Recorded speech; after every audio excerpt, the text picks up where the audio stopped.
If you could take your seats, please, we'll be starting in 1 minute. 1 minute, please.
This is with audio. Yeah, fantastic. Hello? Hello? Yeah, sorry, I didn't hear that.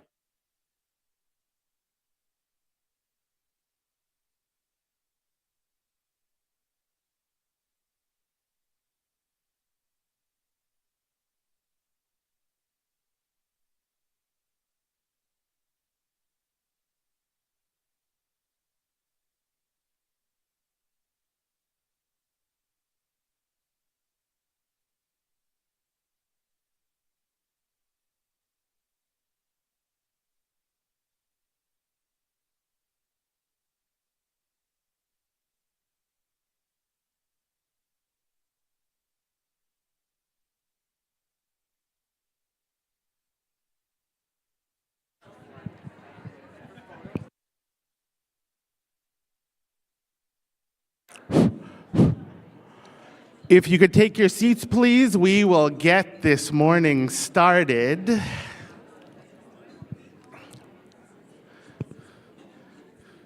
Plenty of seats in the front here. And breakfast will be served in just a moment. Come on in. Welcome, everyone. My name is John Pereira, and it is my pleasure to welcome you to the National Congress on Pain.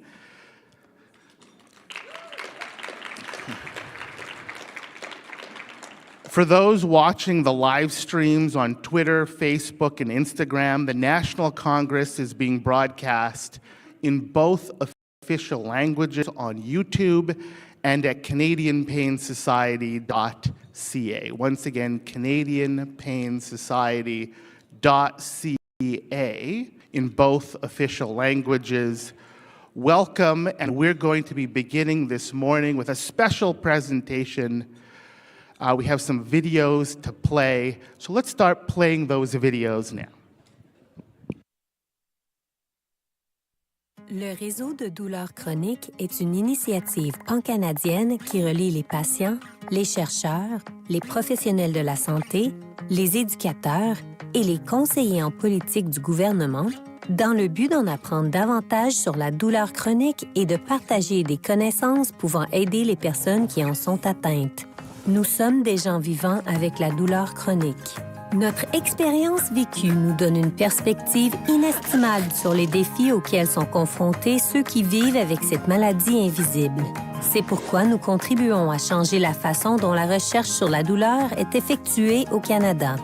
Depuis 2016, nous avons établi des partenariats dans un large éventail d'activités de recherche et nous avons beaucoup appris.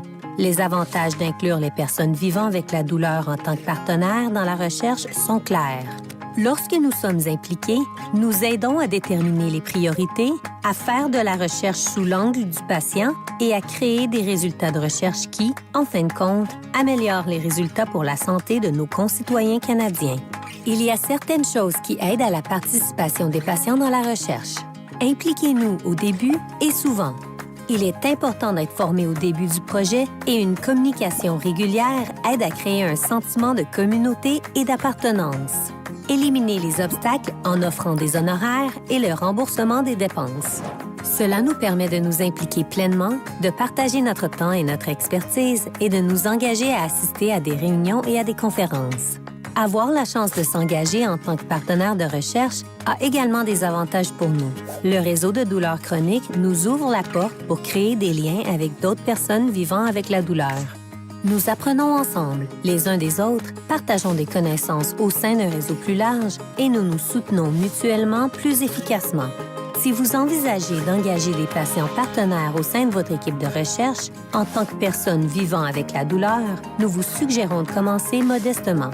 Travaillez ensemble dès le début pour développer les limites et les attentes qui favoriseront le succès de toute votre équipe. Pour en savoir plus sur la façon dont vous pouvez faire participer les personnes vivant avec la douleur à la recherche, visitez le site Web du réseau de douleur chronique dès aujourd'hui.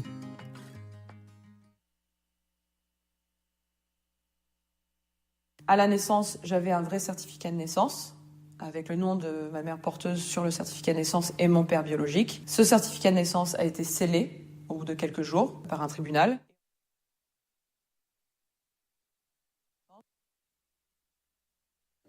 The gathering that we put together, we call it the national gathering at this point. In this case, we got together by inviting clinicians, researchers, people from community leadership, and policymakers, for example, from community, meaning from the Indigenous community across Canada. But we had a priority, we had a goal, and that was to, for one, establish what those priorities are for addressing pediatric pain for children, Indigenous children. That has to come from the Indigenous community. We knew that from the beginning. And that is a process in itself. It has taken us about 15, 16, 17 years altogether to build this relationship with our community, to have that trust, to have that sense of understanding around protocols, to make sure that we follow ceremony and we follow community-led ways in gathering, let's say, knowledge and using it for healing our people. So the first day was in community, learning from knowledge holders, getting teachings from knowledge holders, eating traditional food, just being on the land, and it was on a very special day as well. It was the National Truth and Reconciliation Day. Every child matters, and that was really present in all of our hearts. It was a day chosen for us to meet and to talk about Indigenous child and youth pain, and to get our minds and hearts in that place. to talk about what the priorities were and why we wanted to think about those priorities in such an important space with almost all Indigenous people. And then the second day was in Hamilton in the hotel, so it just worked out that, you know, we had these two spaces where we were doing this work. And the second day we began having those conversations about what the priorities were. That's what we managed to do in those 2 days. It was a lot of work, a lot of preparation, a lot of ground support from our team at the Chronic Pain Network. That was awesome. And of course we had RPM with our video production. We had folks from Six Nations. They were awesome. They provided us the space, the time, the gifts, the medicine, and the resources of knowledge. So we appreciate everyone's collaboration in this project, and we invite you to take that journey with us.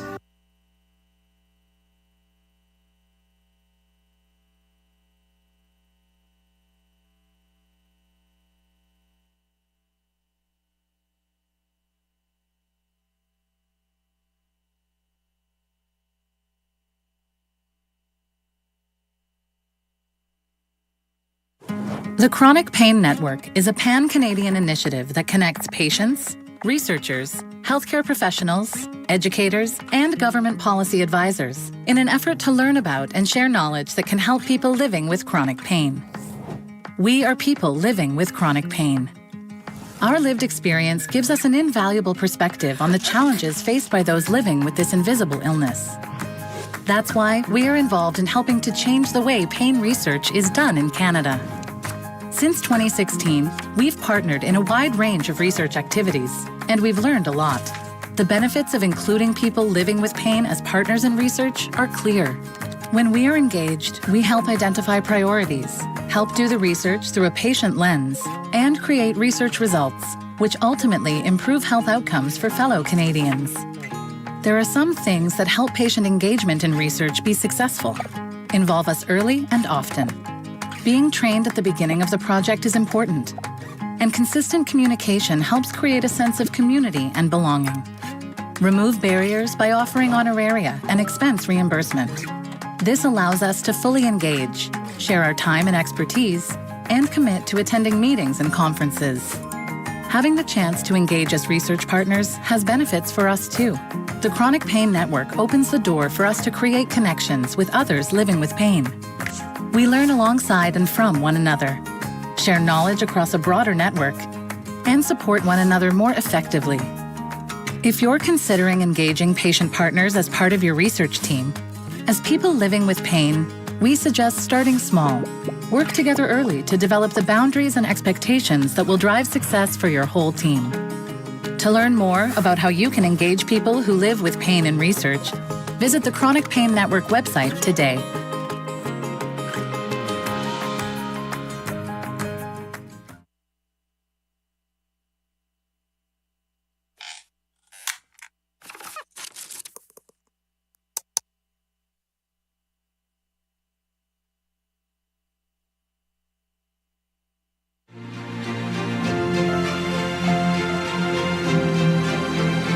In 2016, the Canadian Institutes of Health Research made an unprecedented investment in chronic pain research in Canada. As part of their Strategies for Patient-Oriented Research program, they funded a series of research networks focused on chronic disease, and it was very exciting that they elected to identify chronic pain as a disease in its own right. That meant that the Chronic Pain Network could come into being. It is a national network that engages both people with lived experience as well as researchers, clinicians, educators, and policymakers. And our goal when we set out was to change the way pain is managed in Canada. 20% of Canadians experience chronic pain sufficient to disrupt their lives. The general public needs to be aware of that. Employers need to be aware of that because they need to recognize that a portion of their workforce may require some attention. And policymakers need to be aware of the problems so that they apply policy interventions appropriately. Patient partners are front and center in all aspects of the Chronic Pain Network. They're involved in the governance of the network. They help to drive the priority setting process. They're involved in all of the projects, but they also lead projects on their own, which is something that historically we've not seen a lot of in Canada. But here you'll see patient partners stepping forward, identifying an issue, proposing research that they would like to lead, and then finding other partners to help them execute on that project. I've been involved with research community as a patient partner for almost 20 years. I'm disabled from being in chronic pain. I lived with rheumatoid arthritis for almost 40 years, so I've had a lot of disability from this. So it's helped me to take my experience of living with chronic pain to help improve lives of other people so they don't have to go through what I've gone through. Even basic research scientists say to me or say to groups that they would never start a new research without having a patient partner or many.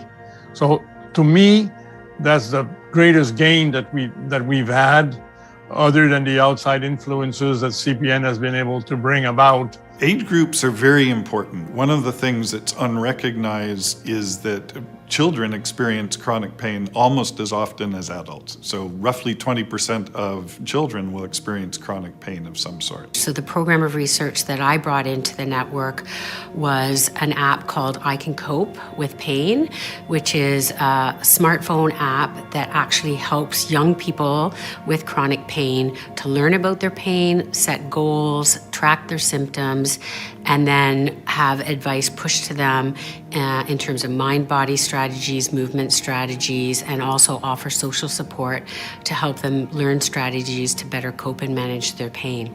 The other end of the spectrum, the seniors, particularly seniors who end up institutionalized, perhaps with dementia, that's a population where you have to have a particular focus on assessing patients and considering pain as part of their constellation of symptoms that needs to be treated. I use an app to track my pain experience, and what I find helpful about that is once I've tracked it, I can put it aside and not think about it. However, the next time I have a physician appointment, I can pull together that information very quickly and simply show trending to my physician.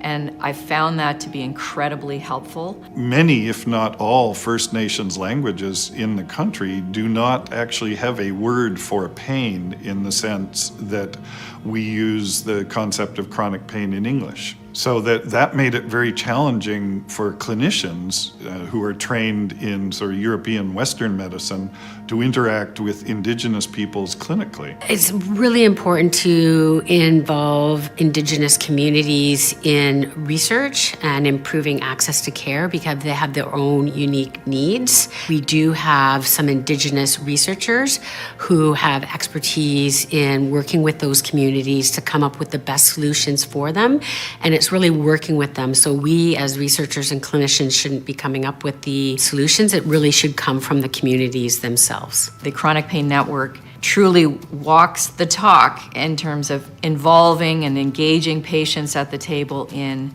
decision-making of the network, in how research can be improved by hearing the patient voice. I believe that they have shown other organizations how it can be done. The next immediate 4 years of the network focus on knowledge mobilization and implementation science. So we will be building what we hope to be long-term structures that will help to drive out the most current knowledge in understanding chronic pain and treating chronic pain, and hope to very much shorten what can be a 10 or 15 year cycle of getting knowledge into practice and bring it down to maybe as little as a year or a couple of years. We're having a momentum.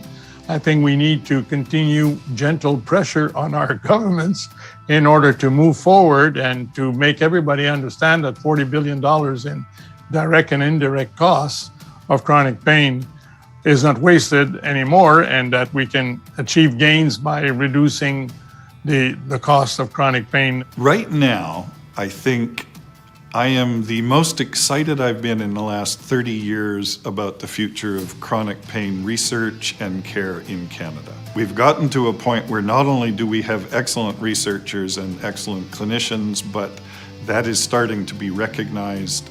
And I think healthcare systems and the federal government and the provincial governments are starting to realize the importance of chronic pain and addressing chronic pain. And I think the network has the possibility now of really bringing that interest into focus and providing a resource that people can come to gather the necessary information to make good decisions.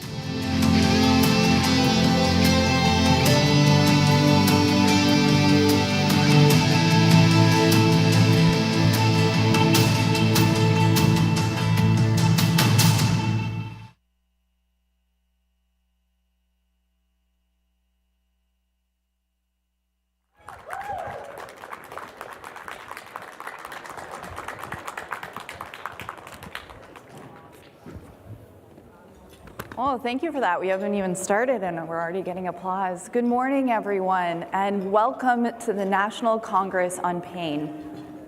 We are so excited to be here to talk about an issue that really impacts us all, but up to this point has been a rather silent epidemic. But we know that with 1 in 5 Canadians suffering from chronic pain, the impact of this crisis is not silent. From opioids to the legalization of marijuana, to changes in legislation around MAID, from vaccination hesitancy to the overwhelming mental health crisis, these are all larger societal problems that we do hear a lot about. But these are also pain problems. They are tightly linked to the chronic pain crisis that our country is facing. And we are here today to elevate our voices in an outcry for change, to talk candidly about what is being done and what needs to be done to make change for the people that are impacted by pain. My name is Rachel Bosma. I am a chronic pain scientist, and I'm embedded in a clinical portfolio at the Toronto Academic Pain Medicine Institute. And I'm also a lead investigator for the Chronic Pain Network, which is a network funded through CIHR, the Canadian Institutes for Health Research, through the Strategy for Patient-Oriented Research program. And today, myself and my panelists up here with me, well, we have the privilege, and we have this privilege because we paid for your breakfast, so you're welcome. But we have the privilege to share in some of the ways in which a chronic pain research network has brought our country's researchers and people with lived and living experience together to tackle the chronic pain problem. So I'm going to have a seat, and before we dive in, I'm going to invite all of our panelists to introduce themselves to you. Go ahead, Nader.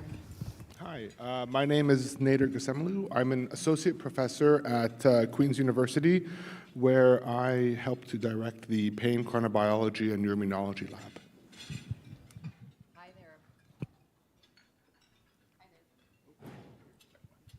Hello.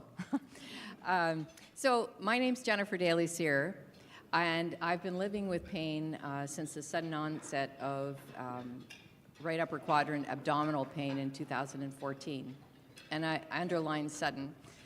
Prior to that moment, I was living a really terrific personal, professional life as a wife, a mom, a friend, a daughter, a BB now, and in a successful career in marketing and strategic planning, where I held a number of senior leadership positions and faculty positions. I really had a very full social and active life, and I traveled extensively. And the reason I mention that is because it had a profound impact that I'll talk about a little bit later on. I began my patient partner journey with the Chronic Pain Network, and my experience has evolved to include a number of national, provincial, and university-based research initiatives and projects, including now as the co-chair of the executive committee for the CPN, vice chair for the CPS PWLE committee. I also have the pleasure of working with each one of these individuals on a number of different projects, so it's a pleasure to be here. Thanks very much. My name's Norm Buckley. I'm a actually nearly almost totally retired anesthesiologist and chronic pain clinician at McMaster University. And for the last 8 years, I've been the nominated principal investigator for the Chronic Pain Network. Fantastic. Thank you. So everybody caught that? Speak right into your mics, please. So everyone can hear, because we've got their attention, so thank you. Make sure they can hear you, because we have things to say. Norm, interesting how this is what retirement looks like, very interesting. But keep your mic close to your mouth, because we're going to start with you. Can you start us off by sharing a little bit about the Chronic Pain Network and how it came to be? Yeah, actually, the Chronic Pain Network is an interesting thing. It is, I think, as you heard on the video, one of the 5 chronic disease networks that was funded in the CIHR Strategies for Patient-Oriented Research in 2016. So it's been 8 years of building and disseminating the concepts of engaging patients in research and network governance as well. It's actually also an example of how years of advocacy and preparation come together with some very good luck and nicely timed events to result in what has really been, I think, a great step forward for pain care and research in the country. It represents the largest single investment by CIHR in pain research in Canada's history. It's also an example of how sometimes a lot of things come together to permit a valuable new entity to come into being. So CPN, and this is appropriate at the Canadian Pain Society meeting, is most immediately a product of APDOC, the Academic Pain Directors of Canada. Each year we have a meeting at the CPS meeting, and it's loosely referred to as an ad hoc committee. We keep no minutes. We tell no one what we decided, but Kathy Smythe, who was in Ottawa, is in Ottawa at the Ottawa Hospital Pain Clinic, registered the application after establishing with CIHR that chronic pain met the characteristics of a chronic disease and so could compete in this competition for the funding for the network. I was personally fortunate in that the substantial philanthropic gift from Michael DeGroot to McMaster University meant that I had access to a full-time and very skilled senior administrator who helped with the application. We were then fortunate also to engage with Dawn Richards. Dawn Richards is a member of CAPA, the Canadian Arthritis Patients Alliance, and she's also a very skilled grant writer, scientist, and advocate herself. And so she was the project manager for writing the grant, and she both set an example of how to effectively engage with patients, but also brought in her contacts from across the country. We partnered with Pain BC, Maria Hudspeth, and also the AQDC in Quebec. They were the principal knowledge users as we built up the submission. And then from the beginning, based on these examples, we had people with lived experience engaged not only as collaborators in the research activity, but also as members of the governance committees and co-chairs for all the committees. And the Patient Engagement Committee worked to provide training and instruction for both patients and researchers in how to effectively work together. And so while it looks like the CPN kind of appeared magically in 2015 or 16, it goes back farther than that. It goes back to 2004, 2005, when Mary Lynch and John Clark were applying the concepts of wait list management to the huge imbalance between the need for chronic pain care and the availability of pain care in Canada. Goes on, one of the other things that was happening around the same time was the pediatric pain researchers in Canada, who are among the world's leading and most recognized pain researchers, started holding a summit at White Point Beach in Nova Scotia each year, and out of that group pitched the Pain in Children's Health Research Training. It was a program funded by the Strategic Training in Health Research program at CIHR. And for about 10 years, they mentored young researchers and really trained a whole generation of people that you see in the room and on the poster boards now to become excellent in pain research. And around the same time also the AQDC and at the time the Canadian Pain Coalition were being formed. So there was a lot of things that happened almost 20 years ago now. The opioid crisis was being recognized and contributed to a national level of awareness about the problems of chronic pain. The Canadian Centre on Substance Abuse and Addiction developed a strategy for around the concepts of how to address pain in Canada, and they really focused on pain. 50% of their recommendations were to address issues to do with pain.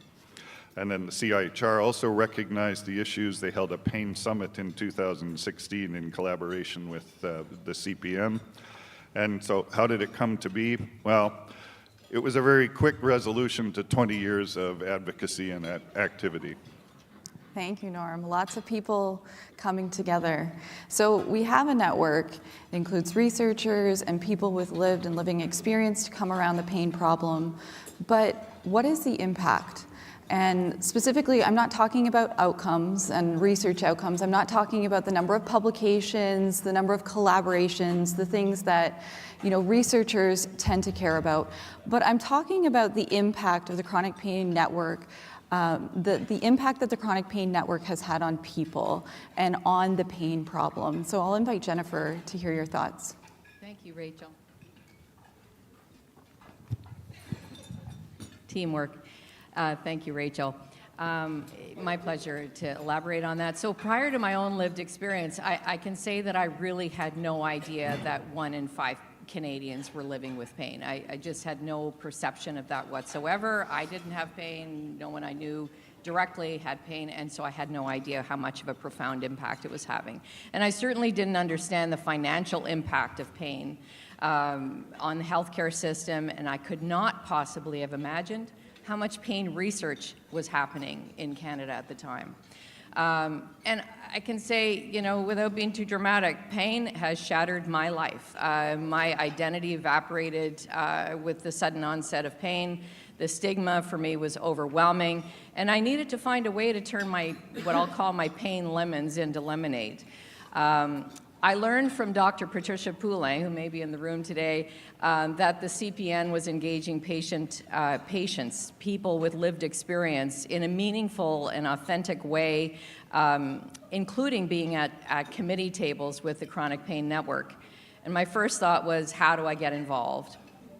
A little while later, I was eventually invited to join the CPN on the Patient Engagement Committee, and then I eventually also a little later on the Knowledge Translation Committee, and now, as I mentioned earlier, as co-chair of the Executive Committee alongside Norm.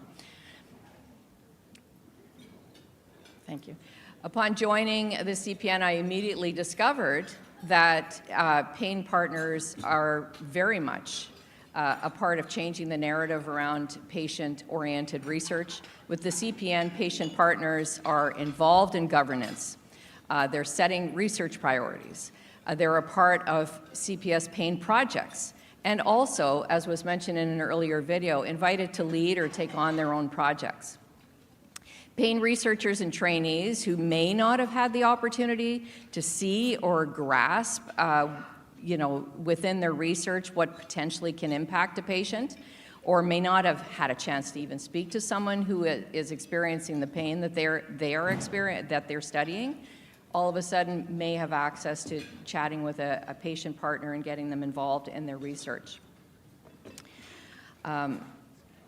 Certainly my experience with the CPN has been such that I'm a part of a team.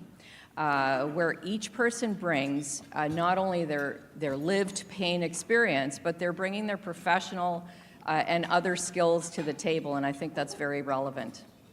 Chronic pain, as I mentioned earlier, has had a massive impact on my life, and the advocacy experience was the silver lining for me. It not only draws on my newly found sort of expertise by lived experience, it draws on the many skills that I had developed over the years as well, and I'm pleased to be able to do that. And while I continue to live with severe and acute episodes of persistent abdominal pain, fortunately not right at this moment, being a part of the CPN has helped me bring back what I'll refer to as pieces of me that I had lost along the way after the pain had started. So, and truly endeavoring to live my best life, CPN has formed a very important part of that. As such, I've developed a really strong passion for advocacy and an aspiration to help others, really. I've always, I think, in a sense, felt that way, but this gives me an opportunity to do that in a more meaningful manner, rooted in really a desire to increase the incorporation of that lived experience. I can see it firsthand when working with others, how impactful that is. Broaden the awareness of chronic pain. I mentioned earlier I had no idea, so that raising awareness, we can't do enough on that. Improving understanding around the value of patient engagement in research, and for improved access to healthcare to support people living with pain. From my standpoint, I do what I can when I'm able, and it's been a fascinating journey to be working with the CPN. Amazing. Thank you so much, Jennifer, for sharing that. Yeah, huge. Very tangible impacts that being part of this work has had for you personally and for people with living experience. Nader, can you share a little bit about the impacts coming from the research side? So comment on how the Chronic Pain Network has helped with the advancement of pain research. Yeah, it's a loaded question. It's a lot of work has gone into the CPN on the research front that I think has helped to really bring together people from across Canada to be able to work together across the wide spectrum that is pain research, from the basic science all the way to clinical and working directly with people and helping to help manage pain. The network funded something like 20 to 40 projects that at the end of the day did span this spectrum, and not just, when we think of pain, I think most of us think of an older person who's having pain, but there's work from Pitch and from others with like Mel Knoll and others who've really tried to capture the pain that happens across the lifespan. And thinking about pain from young people all the way to old people with Thomas Hadrostropoulos' work is really, I think, an impactful way of looking at it. But if we look at it as a larger picture, being able to build registries, being able to build biobanks, and being able to build this larger capacity to think about pain not just individually, but everybody together, and to think of it as a group project as opposed to the individuals who work in their own research laboratories, and to think about it in a much bigger way, I think has helped to reshape the way that we think about pain, the way that we think about pain research, and the collaborations that we can build. Some of the outcomes, I think, for people living with pain on the research side have not only been working with researchers and scientists and clinician scientists in partnership to build these projects, but it's also resulted in the development of tools that are helping people. So the Power Over Pain portal is helping some 215 or 250,000 people living with chronic pain who are able to access resources and to connect with each other and to be able to help discuss their pain and to learn more about why it's happening and how they can help to better manage it. That's a different way of thinking about pain on a global scale, starting in Canada, hopefully. Yeah. Amazing. Those are amazing examples of how the Chronic Pain Network is really just moving beyond outcomes, but really looking towards impact. And I'm going to pick on you further, Nader, and ask you to follow up on these comments. So you shared a lot about, the work that the network has done, and you talked about, you pointed out, highlighted some of the work of our colleagues that are here with us. But what about the impact to your own work? So Jennifer shared how her it personally impacted her. How has connecting to this network personally impact you and the work that you do in your lab? So I'm one of the odd ducks in the CPN. I am a basic scientist. Well, was a basic scientist, fundamental science, looking at how cells and the molecules that they secrete work together to initiate disease. My journey with the CPN actually began when I was asked to comment on the research strategy from a basic scientist's point of view, thinking about translation of the work from basic to clinical.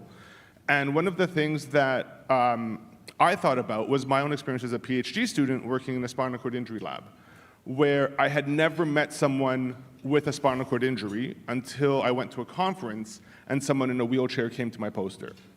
And that really made me rethink the work that I was doing and how I was doing it and why I was doing it.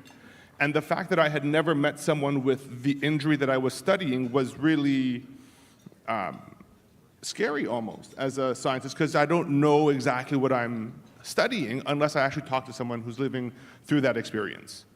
And so when I began my own lab, I said, I want to do a translational science program. And one of the things is, a basic scientist, when we think about translation, we say, well, I'm working on a disease. That's translational.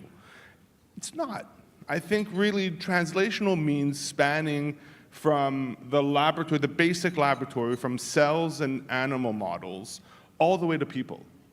And so with help from the CPN, I was able to connect with patient partners. So Leslie Singer was my first patient partner. And I remember when we first met and really talked about it, about this idea of rhythmicity of pain, and Leslie said, you know, I've got 2 different kinds of pain and they actually have different rhythms. And I thought, my God, you're like my mice. And when I thought about, you know, people and mice being so similar, it got me really thinking about what can we do. And now Jennifer is a partner, and Jenny Lorca, if she's in the audience here, is a partner as well. And we're working on multiple sclerosis as well and have patient partners there as well because of the foundation that the CPN helped us build. With that, the CPN has let my lab now move into a completely different sphere. And that is where we went out and, with funding from the CPN, collected blood samples from people living with pain. And we collected at different times of day. And we began to ask the question of, using our background in cellular and molecular biology, can we identify what could be the differences that are happening in terms of the activation of immune cells in people living with chronic pain? And can we map this out over time and see how it changes? So we developed what's called the Circa Pain Project. And we actually launched Circa Pain version 2.0 yesterday. So if you guys want to go and check it out, circapain.ca is the website where people can actually go in and record their pain, mood, fatigue, activity levels, following a baseline assessment, and then we can capture what your pain looks like and what could be factors that are affecting your pain outcomes. And with our chronic low back pain population in Kingston, we were able to actually identify a specific biomarker, if you will, of pain rhythmicity, because some people are rhythmic and some people are not. Some people live in constant pain and some people don't. And our mice are the same.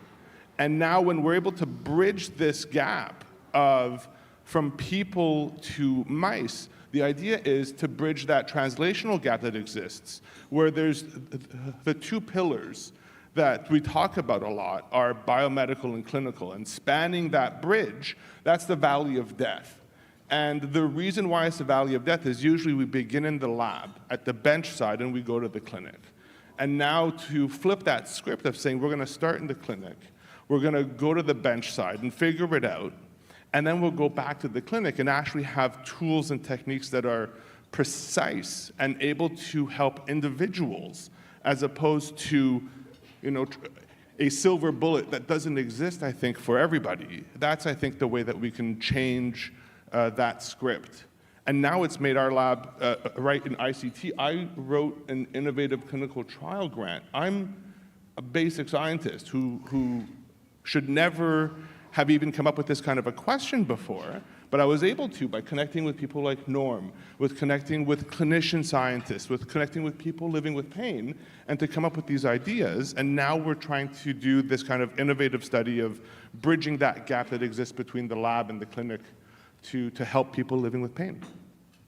Amazing. Thank you, Nader. I love that. I feel like, we're flipping the script. That's what we're doing here through the Chronic Pain Network. We're flipping the script to make sure that the work that we are doing is having an impact, a positive impact for those with chronic pain. So that's what we've done. Where are we going? What are the current opportunities? What does the future look like, Norm?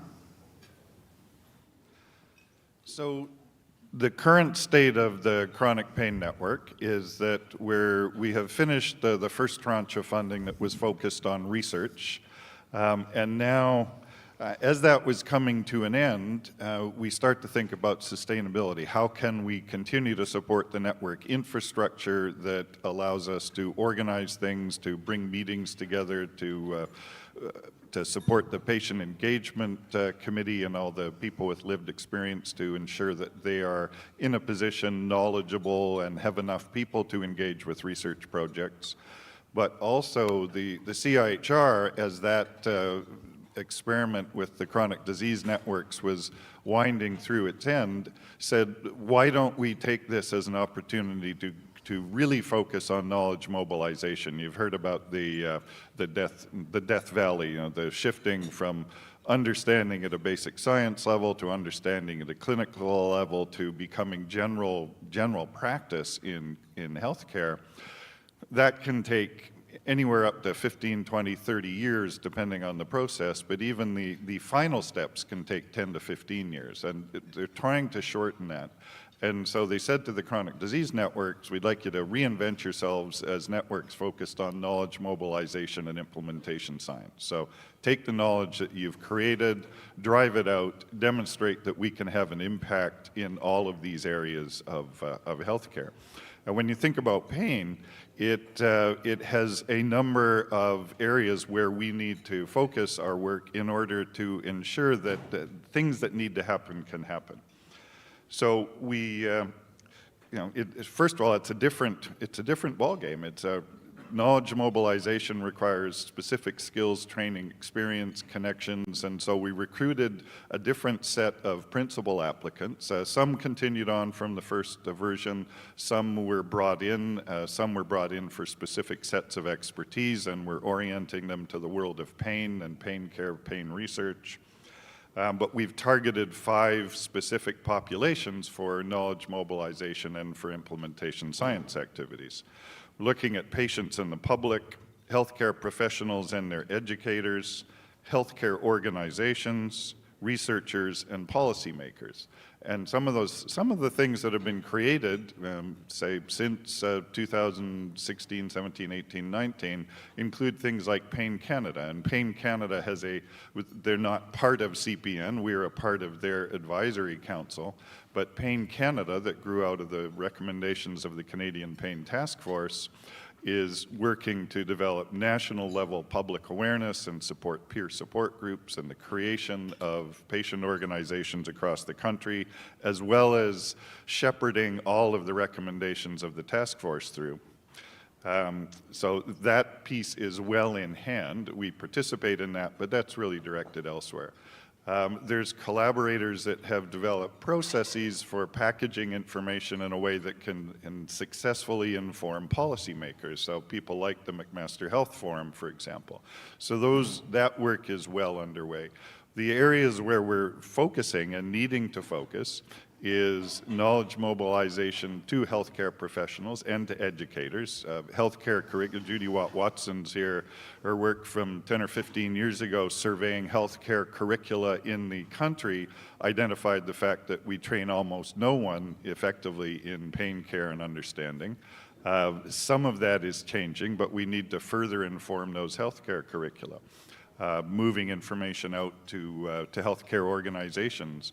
One of the implementation science pieces may be trying to identify where the most effective target is to look at the difference between what happens now in care and what should happen optimally, and try to figure out, using the techniques and the expertise of implementation science, how to best implement those things and make those changes.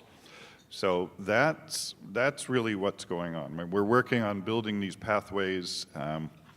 building the groups, making the connections. We have a different collection of people across the country now. One of our principal investigators, Katie Burney, based in Calgary, has a knowledge broker, Megan McNeil, working with her. She's working on aspects of driving pain care knowledge out into primary care, particularly for the focus on pediatric care, but developing a strategy that will allow that to spread to other areas. The implementation science, Justin Presso here in Ottawa is an expert in that area, and his research collaborator, Jenny Olson, is here, and they're working on those strategies, and they've helped to develop work for the Power Over Pain portal, for example, to figure out how best to make that roll out.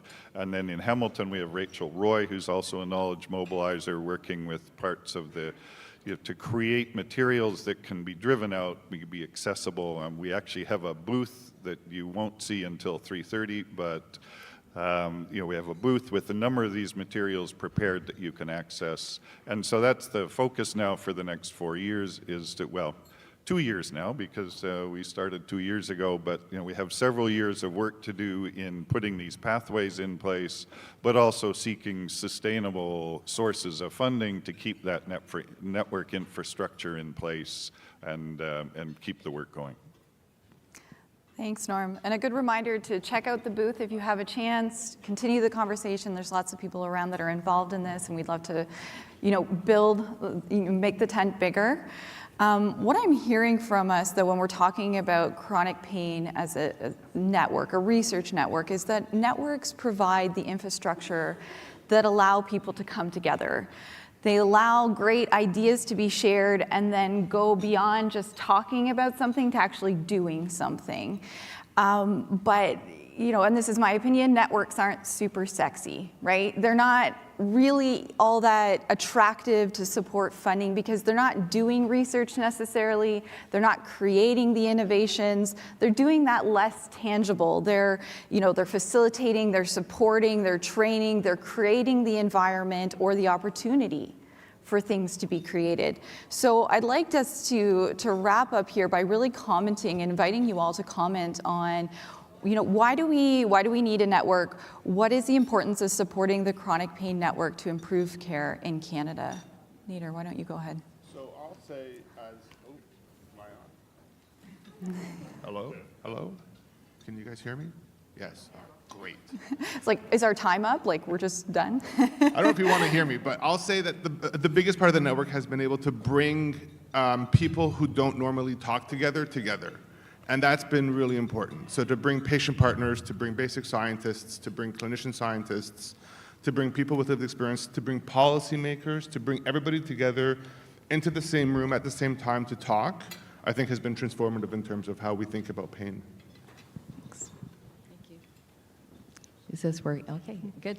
So from my standpoint, seeing the impact of this patient voice and shaping research makes it near impossible for me to imagine pain research happening without that voice. And CPN has been instrumental in that. The magnitude of impact that I see the Chronic Pain Network has had on the research community with meaningful engagement, integrating the patient voice into research projects. There's an expectation, and supporting that learning of being able to do so. In fact, did you know that there are today, over the course of these CPS, there are 4 poster presentations, 19 symposia, and other presentations by researchers supported by the CPN, including 4 of the patient partners who are here. I think that's pretty darn powerful. Yeah. Thank you. And CPN is capacity building. To make this happen, the CPN needs support, and that support needs to be sustained. And over to you, Norm. Yeah. Actually, and in an uncharacteristic display of self-control, I don't think there's anything I can add to that.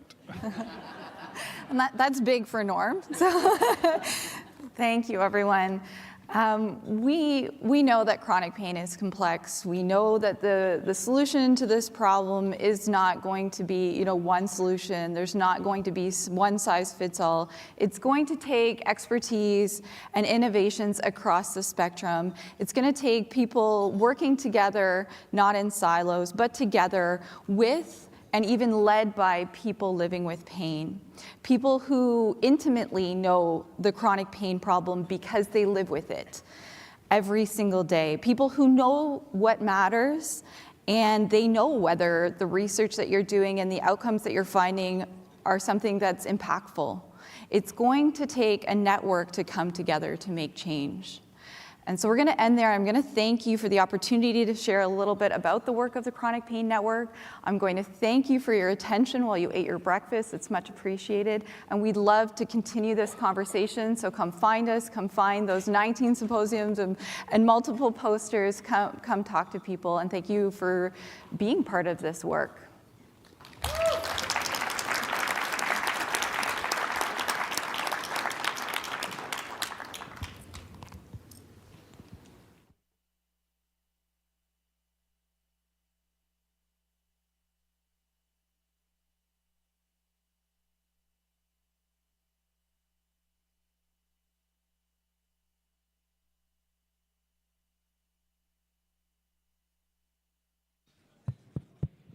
Okay, we're going to be setting up the stage and starting in about 5 minutes. Thanks, everybody. 5 minutes.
If you could take your seats, please. We'll be starting in 1 minute. We'll be starting in 1 minute.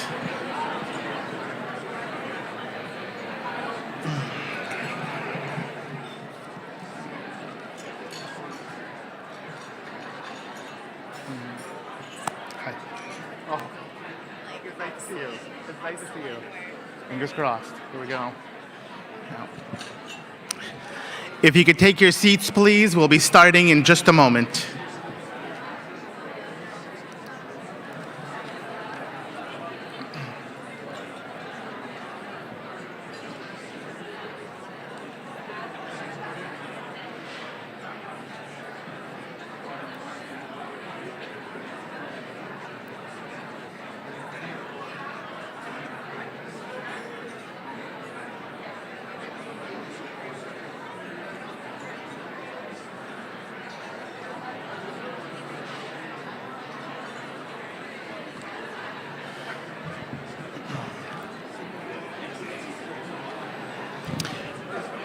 If you could take your seats, please, we are going to get started.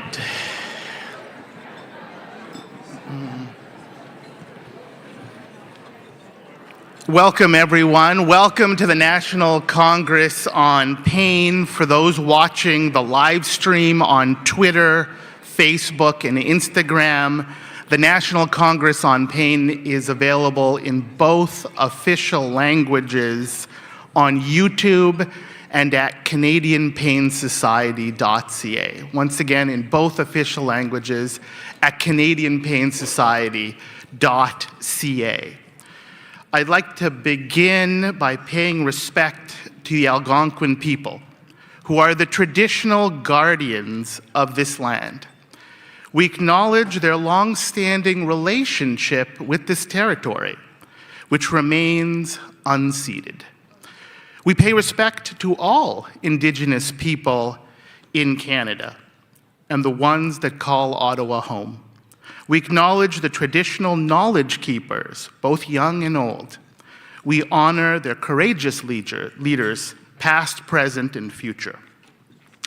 I would now like to introduce to you Grandmother Irene, who is a First Nations elder in the Ottawa community.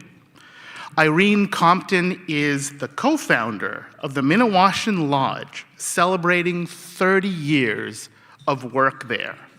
She is an intergenerational survivor of the residential school system. Her work at the Lodge supports women survivors of violence, assists them with safety plans, stabilization, healing, and employment, as well as education achievement. Irene is the keeper of the stories at the Minawashan Sacred Lodge, which connects Indigenous women to their culture, to their identity, and to their pride.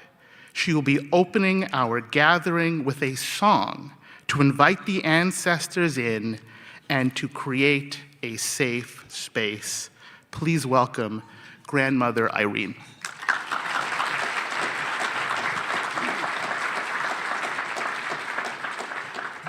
Anine, good morning. It's my honor to be here today to open your gathering. We always start with a cleansing, a purification, because when we invite those ancestors into that eastern doorway, we have to cleanse ourselves. It's almost the same as different religions, like if you go into the Catholic Church, you do the holy water.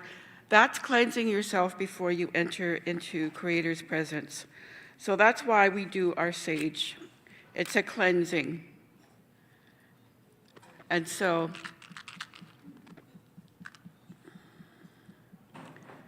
we're going to cleanse our minds so that we'll have clarity and understanding. We're going to cleanse our ears so that we will listen with intent. And we're going to cleanse our eyes so that we can see a good future, especially for pain and helping the people in pain. And we're going to cleanse our mouth so that we be respectful to say good things to one another.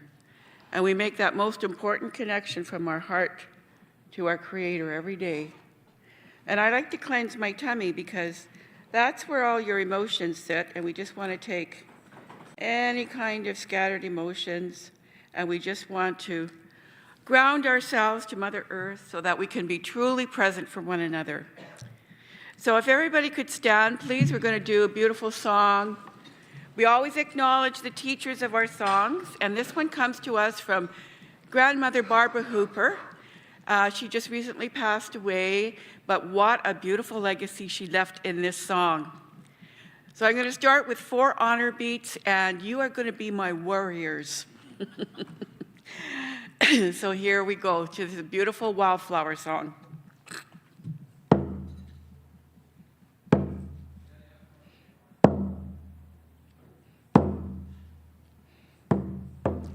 So our grandmother, Barbara, she told us this song came to her in a dream. And she said, if you can imagine, way back in the 1800s, and there's women and children, and they're in the meadow, and they're picking the wildflowers and the medicine, and the sun is shining, and they're singing, hey, hey,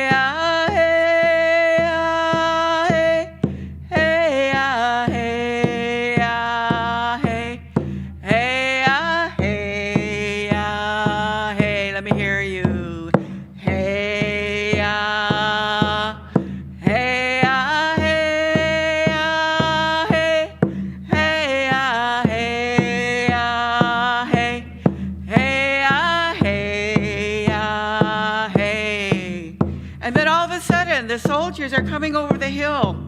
And the warriors, they have to warn the women and children, so they cry out, yeah, hey, yeah, hey, yeah, hey, yeah, hey, yeah, hey, yeah, hey, yeah, hey, hey, yeah, hey, yeah, hey, hey, yeah, hey. So that's the whole song. And that first round we sang was for new beginnings. And we asked Creator for new beginnings, especially in the work that we do. We need those new inspirations and that new development and that continuation. So we're going to travel down to the southern direction, and that's where all our youth sit.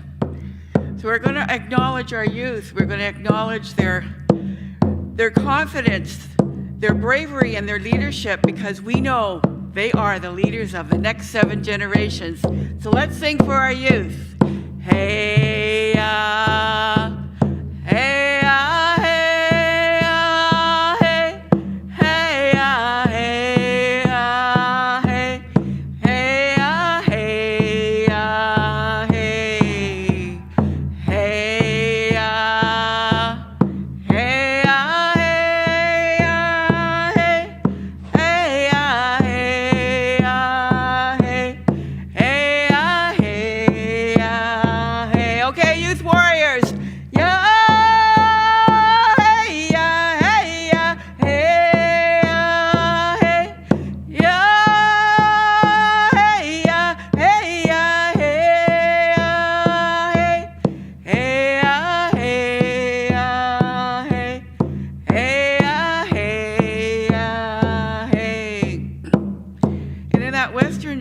that's where our makwa sits, our bear.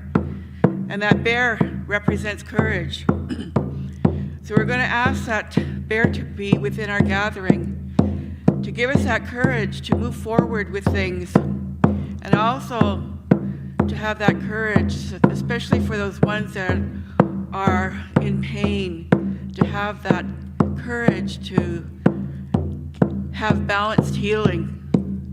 So here we go. Let's invite Makwa into our gathering. Hey, hey,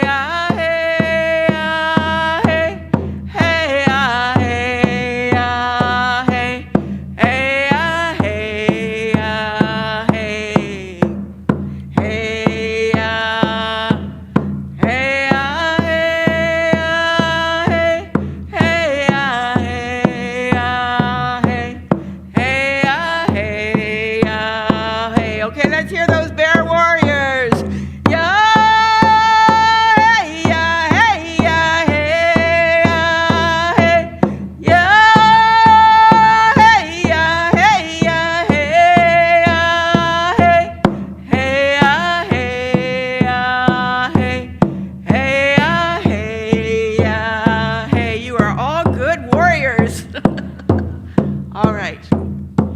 our last round. I want you to think about your ancestors. You know who they are because they're your helpers on your earth walk. And it's important that we connect to them every day for that support. So with this last round, reflect on them and invite them into this gathering. Here we go. Hey, hey, hey,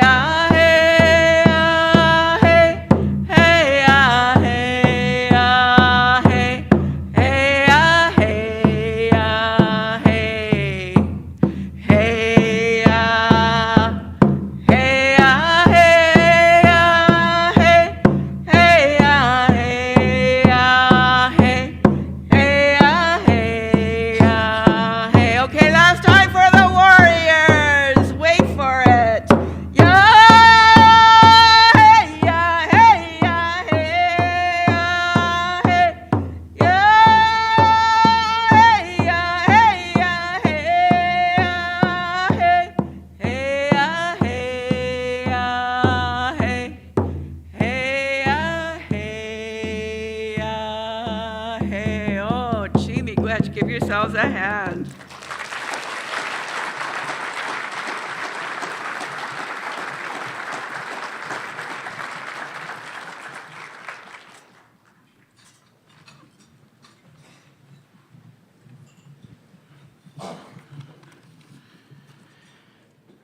Thank you so much, Grandmother Irene, for being here and opening the National Congress on Pain. We gather here today in support of 8 million Canadians living with pain. The National Congress is a unique collaboration between the Canadian Pain Society, Health Canada, and Pain Canada. I would also like to thank attendees from the following 9 federal agencies here today: Health Canada, the Public Health Agency of Canada, Indigenous Services Canada, the Department of Defense, Veterans Affairs, Correctional Services Canada, Employment and Social Development Canada, Statistics Canada, and the Canadian Institutes of Health Research. Also, from Newfoundland in the east to British Columbia in the west, I would like to thank the many provincial health authorities attending today. This country is here together for a historic moment. And finally, I would like to extend a warm welcome to our American friends joining us in Ottawa. This includes the President of the U.S. Association for the Study of Pain and the Executive Director of America's National Pain Advocacy Center. We hope you enjoy our nation's capital. There are so many health conditions that it's hard to keep track of them all. There's so many parts of our healthcare system that it's hard to keep track of all of that too. Put it together, and it can feel like 1,000 scattered dots. Is pain just another dot? No. Pain is the line that connects the dots. Pain is the #1 reason people go to the emergency department. Pain is the #1 reason people see their family doctor. And according to Statistics Canada, pain is the #1 cause of disability in this country. Pain exacts an incredible human toll, affecting families and communities, and also costing this country $40 billion every year. And according to the World Health Organization, pain is also the #1 cause of disability in the world. Pain matters. Pain matters a lot. So we begin today where we should, hearing from someone living with pain. Jennifer Daly-Cyr is a patient partner and executive co-chair of the Chronic Pain Network and vice chair of the Canadian Pain Society's People with Lived Experience Committee.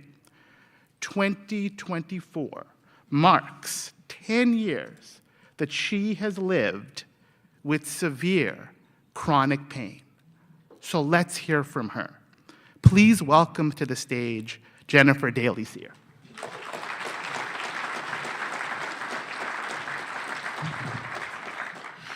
Thank you, John. To say it's an honor and a privilege to be here today to help set the stage, set the scene for living with chronic pain is an understatement. And certainly, especially that it's the first ever National Congress on Pain. Congratulations to everyone who made this happen. And thank you for your attendance to help inform the overall goal of improving health outcomes for people living with pain. People like me. According to Health Canada, 1 in 5 people across their lifespan live with chronic pain. Now, if you think about it, and given the size of this room and the attendance here today, if you take a moment and look to your left, look to your right, look ahead of you, look behind you, there's a very solid chance that at least one of you in that 5 is living with pain or will live with pain at some point. And you know, that translates into 1 in 5 people that you walk past on the street could be living with pain. And think about it, that's like every 5th person. And you can't see it because it's an invisible illness. So, who am I and what brought me here today? Thank you for the introduction, John. I'll set a little bit of context. So I'm a wife, a mother, a baby, a daughter, a sister, a colleague, and a friend. And well over 9 years ago, almost 10 years, I was living the dream. I had a very full family life, social life, big social life, and professional life. I had spent years building a career in marketing and strategic planning, something I loved very much. I held senior leadership positions, faculty positions. I traveled extensively. I know a few of you heard this earlier, but to repeat it a little bit because it's that much of an impact. And I developed a passion for climbing mountains. And so for me, it was that I had enjoyed a number of high altitude climbs, including Kilimanjaro a couple of times and Everest Base Camp. In fact, I had just returned from my second climb of Kilimanjaro when I was suddenly struck with this severe right upper quadrant. I can almost point to it. It's very localized right upper quadrant abdominal pain. And despite undergoing numerous, and I underline numerous, and continued investigations, interventions, tests, imaging, surgeries, I am one of the unknown number of people in Canada who does not have a diagnosis beyond chronic pain. There isn't a known cause for the pain. And what that translates to me is that there's no treatment specific beyond symptomatic treatment.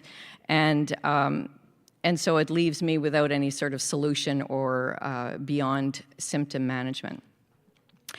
I've lost count of how many times I've heard from my wonderful caring physicians, "You are my mystery patient."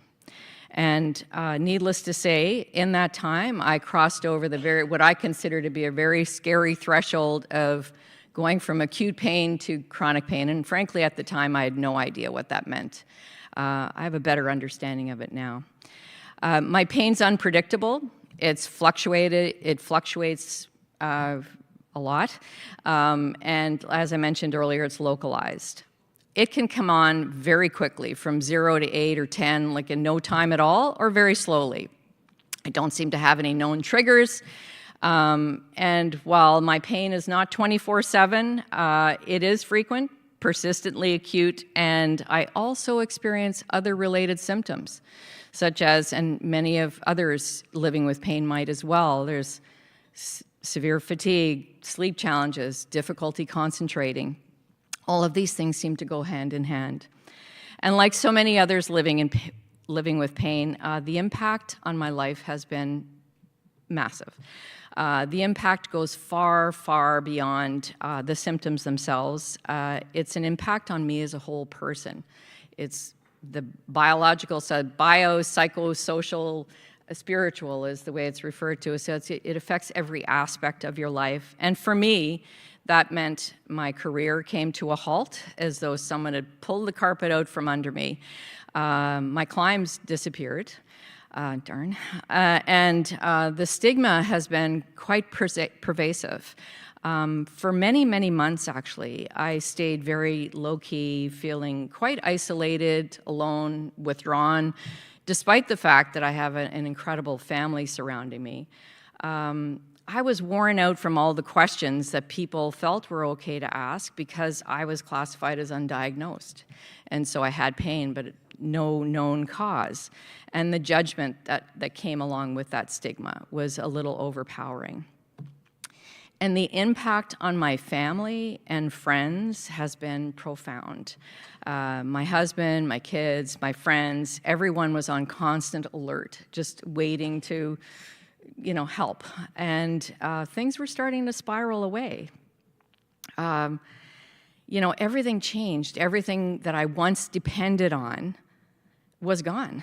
And my identity, as I knew it, was completely shattered. Prior to living with pain, I had no idea that Canada is a global leader in pain research, and that much more research is needed. I didn't know that people in pain could inform a research process. I didn't know that the healthcare system was not set up to deal with the endemic proportions of the population living with this chronic illness. I also didn't know there were populations disproportionately affected by pain. And I certainly didn't know that how important data and technology is to managing one's pain and one's health. Well, that was about to change for me. Slowly but surely, over the years, my efforts started turning towards finding a way to get beyond this devastation. When I heard that the voice of people with lived experience was being integrated into pain research, and people with lived experience were invited to be a part of this process and part of active committees and so on, I was asking the question, how can I get involved?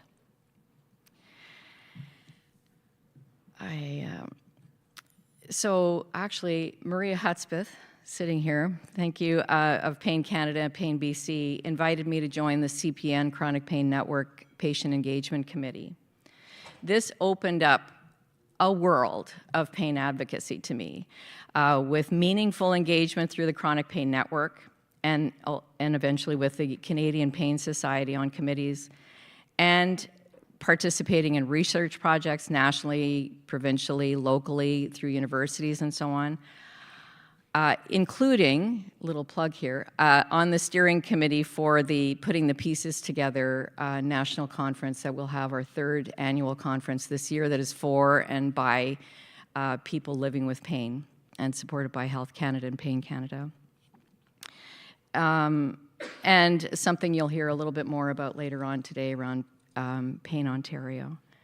It's been a fascinating journey, and certainly I haven't looked back.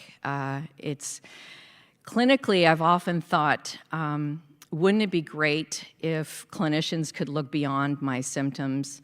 They could look at beyond the possible causes and diagnosis, even though I was desperately seeking the why. But I was looking towards how many of the clinicians would be able to take into account how this was affecting me as an individual. Many took the time and did it, but the reality is many don't have the time. They need that time to be given to them as part of the system, and I think we can't underline that. I recognized it, and at the same time it was a need that I had as a patient. So it takes precious clinical time to be able to dig into how are you doing, how is this affecting your life, and so on. And one can justify, well, we can take the time up front and that will help down the road, but there are realities within the structure of the current system. Our doctors need to be given that time because we need them. And I am but one example of a person living with pain. There are numerous, there are 28 of us here in the room today, at least 28. And those of us who have identified as people living with pain. But as I mentioned earlier, a number of us may be additionally as well. We're all, I believe, doing our best to find a way to live our best lives and to manage that pain in the best way we possibly can. And for me, piece by piece, the advocacy work has been helping me put my pieces back together that had sort of disappeared for a long time. And one of the terms I like to use is that I'm turning my pain lemons into lemonade. You just do what you can. And with nearly, as John mentioned earlier, with nearly 8 million Canadians living with chronic pain, and as the action plan for pain in Canada outlines, pain needs to be recognized as a priority, public health priority. Engaging people with lived experience in research is crucial, in my opinion, given my vantage point at this point. People with lived experience are helping change the narrative and are helping change the narrative rather around pain research as to what matters to patients. Rachel mentioned that earlier as well. What matters to patients, helping work towards a pain research culture, an ecosystem that formally integrates people with lived experience in that perspective into research. And ultimately, some great examples of that include certainly Pain Canada, and Power Over Pain has been mentioned also. There are numerous examples. Almost 10 years later for me, August will be my 10-year anniversary, if we want to call it that, I'm putting my pieces back together. I've discovered that it's not what happened, and in my case, it's a sudden onset of pain with no known cause, but it's what you do with it. And so I'm so grateful to my pain for one reason. It brought me here today, where I can share my newly found expertise by experience to advocate for more meaningful incorporation of the lived experience into scientific research, pain education, and a broader healthcare improvement initiatives. I'm ever so thankful for the many researchers, clinicians, policymakers, influencers in this room and online, and all others, the general public who are viewing this online, for your efforts to improve the state of pain and the healthcare system surrounding pain. Today gives me such hope in terms of the future of pain. And in closing, I invite each one of you today to consider the following. Please hear the perspectives of the many incredible people with lived experience who are here today and have been incorporated into this very thoughtful agenda for the National Congress on Pain. And it's such a meaningful application. Consider how you can make a difference through your work, through your advocacy. We, those living in pain, need your help desperately to continue to raise that awareness, to really shine a light on what is endemic proportions here in Canada, to help find ways to reduce the burden of pain on the healthcare system and on the individuals. Now's the time to help find our way forward. If not now, when? Please hear these perspectives, and I invite you to prioritize the patient voice. And for the sake of the 1 in 5, be the people who make it happen. Thank you.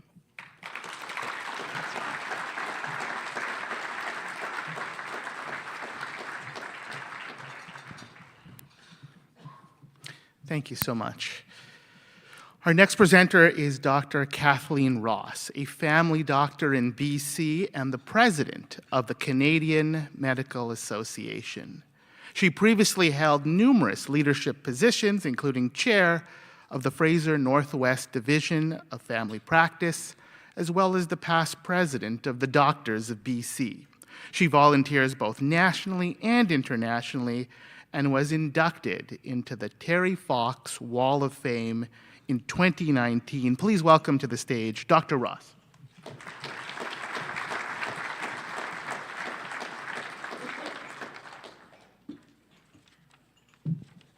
Thank you very much for that kind introduction. I keep saying I'm going to make it shorter.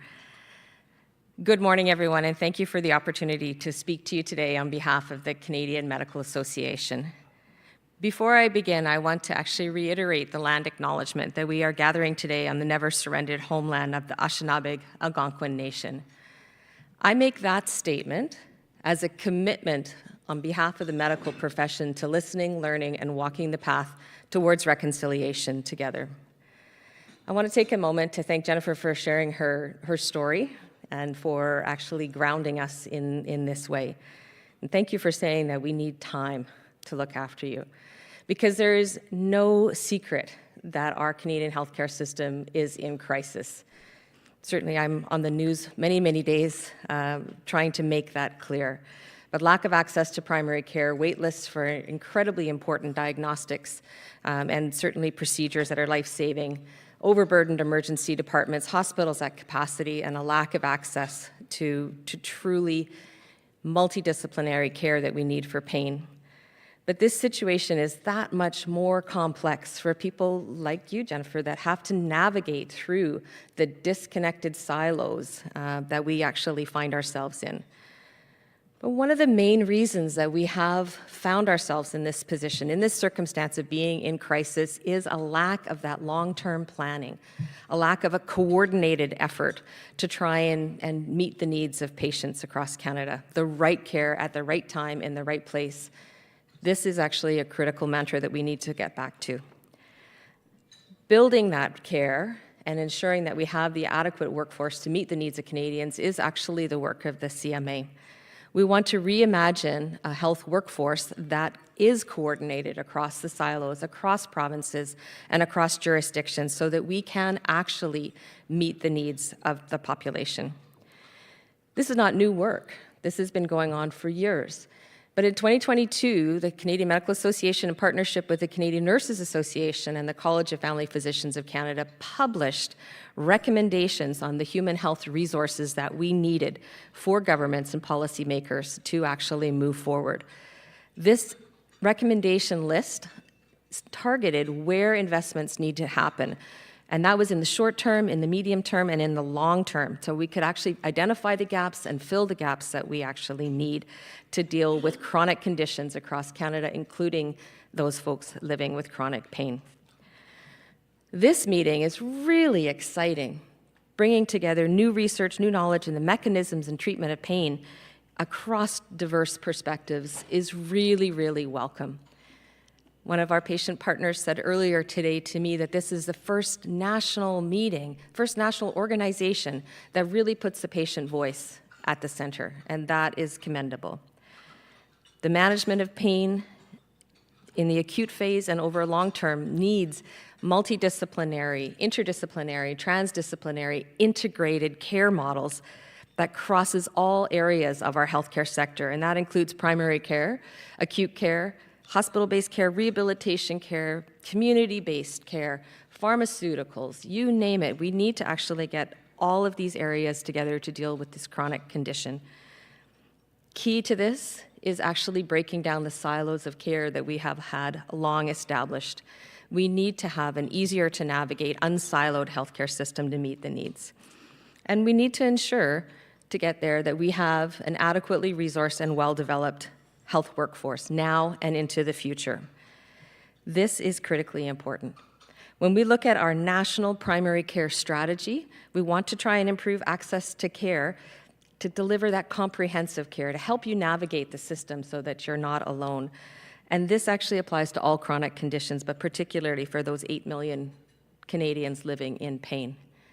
And you're right, the first point of contact, as John actually said that, but the first point of contact often is primary care. Primary care in a clinical office or primary care in an emergency department, but that is a system that is struggling now. To build our workforce capacity and to prevent and treat chronic pain through education and understanding of how we get there. Yesterday, it was very exciting for me to walk around and read all the posters that are talking about how do we prevent chronic pain from happening? How do we take steps to identify early in the process what the challenge is and how do we intervene? We also know that there are systemic and institutional biases and racism that inequitably affect certain populations. I had the pleasure yesterday of sitting on a panel discussion speaking about the experience of women in pain, and it's immensely clear that we still have challenges. To successfully put these recommendations into place, we need to encourage governments to involve end users, our patients, those people that are delivering the care. The facilitators of healthcare system are actually the people delivering the care and the patients receiving them. But we need those health professionals, we need the health system experts, patients, policymakers, all to come together to help improve the life of those living with pain. This brings us to a proverb that I was introduced to earlier. If it's everyone's business, it's no one's business.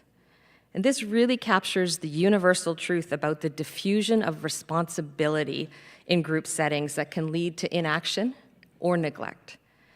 Without clear individual accountability, collective responsibilities often go unmet.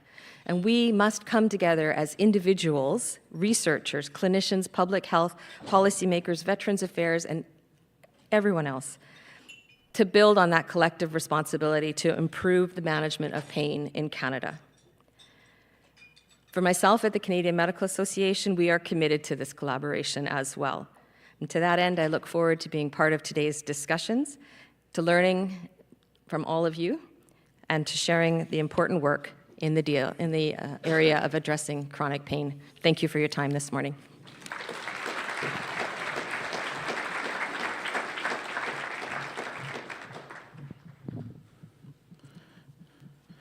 Thank you, Dr. Ross. It is now my great pleasure to invite to the stage two of the vice chairs of the National Congress on Pain. We will hear first from Jean-François Leroux, manager of the Chronic Pain Policy Team at Health Canada. He worked for over a year building this Congress and giving hope to people living with pain. Second, you will hear from Maria Hudspeth, the Executive Director of Pain Canada and co-chair of the Canadian Pain Task Force. She has decades of experience mobilizing communities, advancing progressive agendas, and systems change. We begin with Jean-François. Thanks, John. Thanks, John, for the warm welcome. Bonjour à tous. J'aimerais tout d'abord vous remercier d'être venus ici en si grand nombre à ce Congrès national sur la douleur. Je sais que votre participation à cet événement compte énormément pour les millions de Canadiens qui vivent avec la douleur chronique. I want to do a special thank to my colleagues within the federal government, as well as provincial and territorial colleagues who took the time to come in person to this event or to those who are listening to the Congress online. I know that spring can be typically a busy period for policymakers, and your participation in today's event means a lot for Health Canada's Chronic Pain Policy Team, the Canadian Pain Society, Pain BC, and the broader pain community. I truly think the discussion that will take place today will help all of us to better understand the impact of chronic pain in Canada, but as well as ways that we can implement policies that could help better address this very complex health issue. Thank you all to all the moderators and speakers who have accepted this invitation to participate in this Congress. The event would have not been possible without you, and we are extremely grateful of your commitment. I want to thank everyone who have been involved in the planning of the Congress: Hans, Maria, Lisa, Tara, Danielle, Eder, Sylvia, Leah, Anna, and the broader team. It was a pleasure and an honor to be in this journey with you, and I am thankful for all of the work you have put into this. Je sais combien de temps et d'énergie ont été consacrés à la planification de cet événement. Je crois toutefois que ces efforts seront bénéfiques et que cet événement sera un franc succès. The National Pain Congress provides a unique opportunity to mobilize knowledge about the challenges, but also the opportunities to better support people living with pain. En 2021, le groupe de travail canadien sur la douleur nous a offert un plan d'action identifiant de nombreuses priorités afin que les personnes qui vivent avec la douleur soient reconnues et mieux soutenues et que la douleur soit comprise, prévenue et traitée efficacement partout au Canada afin d'aider le Canada à mieux répondre aux besoins des personnes qui vivent avec la douleur chronique à l'avenir. Lots remains to be done to respond to the 162 recommendations of the Canadian Pain Task Force. However, I strongly believe it is only by working together as a single voice that we will be able to achieve the objectives including in the action plan, but also the mandate that was provided to all of us by the Canadian Pain Task Force. I think the National Pain Congress is an important step in that direction. I could not end my remarks without thanking John Pereira for the unique opportunity. I remember when we first discussed the possibility of that collaboration in Toronto. I did not really know what to expect. Has something like this ever been done before? What would be the receptivity for this? You truly had a vision, and we are grateful that you shared that vision with Health Canada. Yes, it can be sometimes scary to be on your speed dial, but I can assure you that it was a real pleasure going through this journey with you. I will not speak for you or anyone here today as to whether we accomplished your vision. But I think with approximately 600 participants here in Ottawa, and potentially hundreds, if not thousands more listening to the Congress live online, I think we can say, mission accomplie.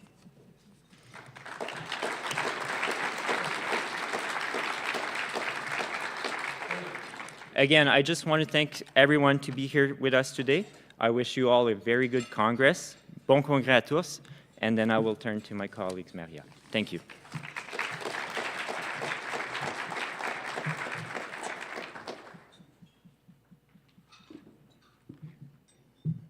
Good morning. So many familiar faces and also gratefully many new ones. I think part of the work that we need to do in the pain world is evangelism, and I say that in a positive way, being magnetic, attracting new people to our cause, and I think this is the biggest crowd I've seen, certainly the biggest crowd of policymakers coming to engage on this issue. So much gratitude to John and JF for that vision and realizing it, enhanced as well with his incoming presidency. So I had the honor in 2019 of being appointed as the co-chair with Dr. Fiona Campbell of the Canadian Pain Task Force. When we took that on, I think a few people have heard this story that we were a bit like teenage girls before a high school dance, texting back and forth, will you do it? Will you do it? I'll go if you go. So we went back and forth and eventually committed together with other members of the task force to move this agenda forward. Whenever you take on something like this, you have no idea where it's going to go. I think we've all participated in things where we have tremendous hope, and what we see is a report on a shelf. When we were asked by the minister to create an action plan for Canada, we dug in, but we were really thinking this is a long game. This is going to be a report that has tremendous number of recommendations. It's incredibly comprehensive, everything from tax reform to new guidelines to provincial investment. It was ambitious. And here we are 3 years later, since that action plan was tabled and published by Health Canada, and we have in this room nearly 100 representatives from federal agencies, provincial and territorial governments. This is incredible. We sat together, many of us, many tables, many nights, maybe a bit of wine, and talked about how is this going to be implemented? Whose job is it? I think at first we all thought, oh, it's a federal action plan. The federal government will do that. But we know that all of us have a role, and the action plan really called on everyone, whether it's pan-Canadian health organizations, federal agencies, the insurance industry, pharma, tech. There's so many people who have a role to play.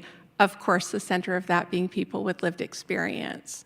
So many of us thought a lot about how is this action plan going to be implemented, and we knew that a key part of that was broadening the commitment of government to engage, to see their role, and to see it in a broad way. I think you heard John this morning talk about 9 federal departments and agencies.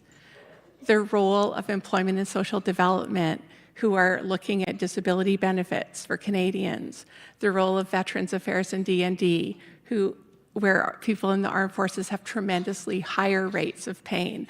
All of these diverse federal departments and agencies that touch the lives of Canadians who live with pain. So this is a historic moment. I think, Norm, you talked about this morning, that gap between what we know in research and translation to impact, whether it's at the bedside or just in the lives of people who live with pain outside of healthcare, which is equally important. This is part of closing that gap. So I'm thrilled to be here with Pain Canada as a partner in this effort, and I look forward to the many rich discussions, many of them aligned with the recommendations from the action plan. So John, thank you again. I concur with JF. Being on your speed dial is a joyful and terrifying thing. But without your bold vision, your ambition, your drive, we would not be here today. So very grateful and looking forward to not just today, but what will come going forward. Thank you.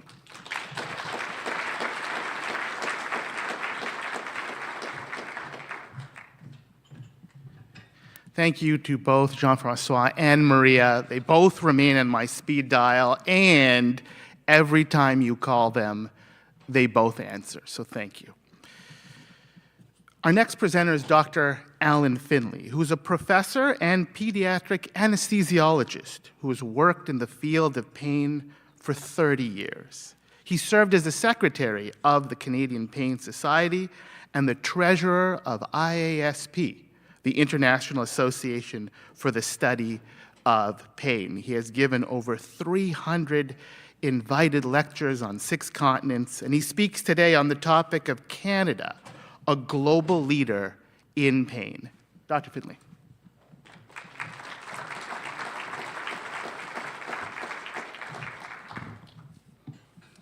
Thank you, John. I think I've been on his speed dial as well.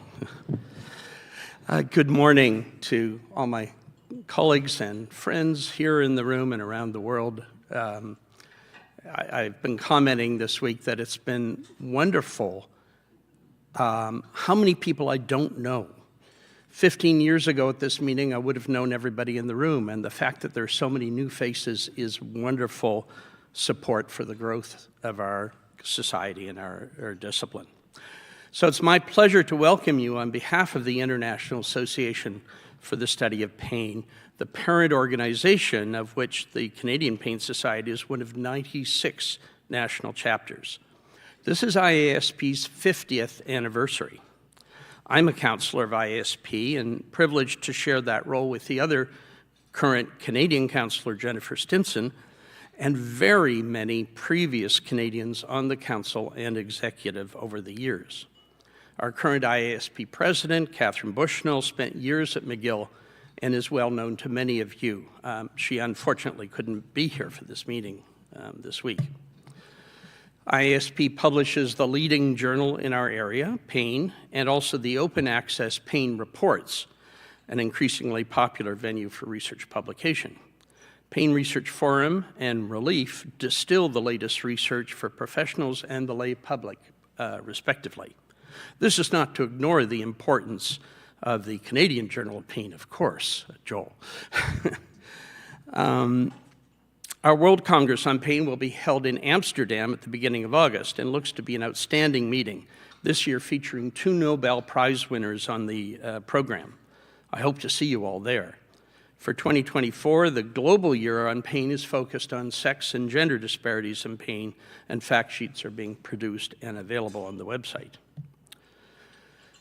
Membership in IASP carries many benefits: reduced registration fees for the Congress, access to a large resource of webinars and educational material, including many Congress plenary lectures on the Pain Education Resource Center, or PERC. There are also a range of grants and awards available only to members. I would strongly encourage everyone to check out the membership information on the IASP website. I'm particularly excited to announce that IASP, in collaboration with the World Federation of Societies of Anesthesiologists and other organizations and a number of countries, will be hosting a side event at the World Health Assembly in Geneva next month with the goal of enlisting support for a resolution to ensure adequate and appropriate pain prevention and management to be presented to the WHA for a vote in 2025, we hope. That will cover all aspects of pain: acute, procedural, chronic pain, neonates to the elderly, and we hope will be a force for national initiatives for pain strategies. Canada's been a world leader in pain research and advocacy. In my area, I've been privileged to watch Canadian pediatric pain researchers lead the world. But so many Canadian pain clinicians and basic transitional and clinical scientists are world famous that it would be impossible to list their names and contributions. But you know who you are. Canada's National Pain Task Force developed the reports and agenda that have led us to this day and to this exciting collaboration with Health Canada. And the Canadian National Pediatric Pain Standard is the first in the world to comprehensively address children's pain in hospital on a national policy basis. Even today, the Canadian Pain Society is providing parts of this annual meeting and the entire National Congress to the world free of charge. Canada has and can continue to lead the world in reducing suffering from acute and chronic pain. We should be setting the standard.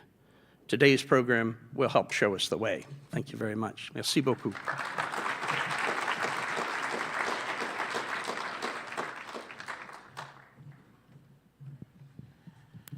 Thank you so much, Alan.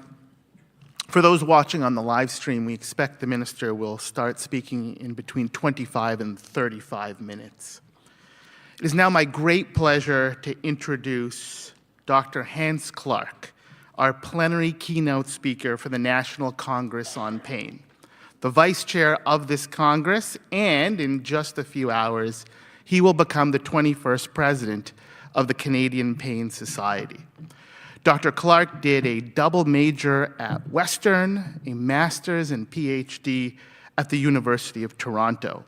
He also did his medical school, anesthesia residency, and interventional pain management fellowship in Toronto. A decade ago, he founded the world's first transitional pain program. He lectures around the globe, and his speaking schedule is jam-packed, including having given 3 invited lectures in 3 different continents, all in the same week. I don't know how he does it. He will be speaking today about solutions for pain. Dr. Hans Clark.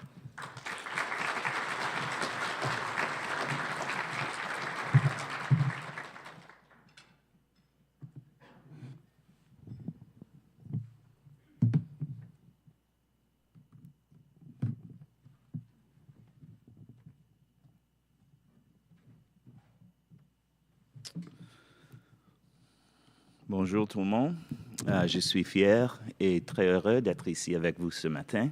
Je pense qu'on va avoir une journée fantastique. I want to start by thanking, obviously, everyone for joining us today. This is a really historic day. You've heard from some very, very influential people that have made this happen this morning. And I've been tasked with somehow telling you about what the solutions are to some of the topics we've been talking about over the last couple of days. So I'm going to launch into things you already know, and I will not harp on this, but we know that 20% of Canadians and 20% of the world, frankly, lives with chronic pain as a significant disability. We know the cost is upwards of $40 billion annually. That's more than heart disease, it's more than diabetes, it's more than HIV care put together. And we'll get into these numbers as we dive into a little bit more of this talk. And I can tell you that one of the things that is clear about what we're dealing with in Canada is that we're stuck in a place where we have many people who have kind of become isolated and they've really lost hope. When we look at the numbers, we know it's the #1 driver of disability in Canada. If you are 25 to 65 years old, 63% of those folks on disability say their reason for being there is pain, then mental health, and then mobility. For seniors, the number gets higher. And the one thing's for certain is pain has been implicated as the culprit for the opioid crisis that we're just living in the moment. And we know that OxyContin and oxycodone, those are the molecules that somehow caused the society to land in a different direction. It's certainly not the major driver today, but we do have a hand to play in some of these things. We also know that pain is a driver of inequity. We know that when you land in an ER or you land in any physician's clinic, or you are of Indigenous origin, or you are a racialized individual, you are treated differently when you have pain. And these are all things that we're going to have to tackle. I know I got up yesterday and I talked about love and going and seeing the exhibitors, but what I wanted to do is pitch our poster, which is outside, that we've been partnered with our Grand Council Treaty 3 folks. Our elder Jim Leonard's here, Michael Wong is here, the folks at the Wise Practices for Indigenous Health, Women's College are here, and we're going to be doing a symposium later. I urge you to check out that poster that speaks about chronic pain and the upward issues that the Indigenous population are facing with, and it's certainly an area that we want to continue to focus on. But here are some facts. We have now been committed $192 billion into the healthcare system over the next 10 years. Let's think about that. 2 billion of those are going towards Indigenous projects. We've got $359.2 million going to Canadian drugs and substances. $6.1 billion into disability. If you keep reading down this screen, I don't see the word pain on any of these priorities at the moment, but we're here to talk about some of those things. When we talk about the opioid crisis, 55% of people who use drugs live with chronic pain. 45% of people who died from illegal drug overdoses have sought pain services. Pain. Health professionals report fear of regulatory scrutiny, inadequate training, insufficient time to manage the opioid prescribing for chronic pain. Patients are being rapidly cut off and tapered based on policies that we've made over the past several years, and there's a continued stigma, as you heard already today, about the fact that you live with chronic pain. We were over on that left side. We're now over on the right side. It's time to get some balance. It's time to land us back in the middle where we're helping both sides of the equation and not just one side of the equation. We know that OxyContin, the big bad wolf, got taken off the formulary, and we saw an inflection point of people dying in this country. We introduced new guidelines and new policy changes, and that inflection point continued to rise. And so when we look actually at the deaths that are occurring, 86% of people, this is Ontario data, have died, and their deaths over the last year were fentanyl related. When we look at other drugs associated, we're talking about stimulants, we're talking about benzodiazepines. And the one thing's for sure is that where are the services that are now start to intersect to deal with all of these issues? And there are very few and far between of many of these services. And so we can also know that 1 in 3 people are dying from toxicity that don't have an opioid use disorder. So we've got mental health, we've got all of these things intermingling as we move forward.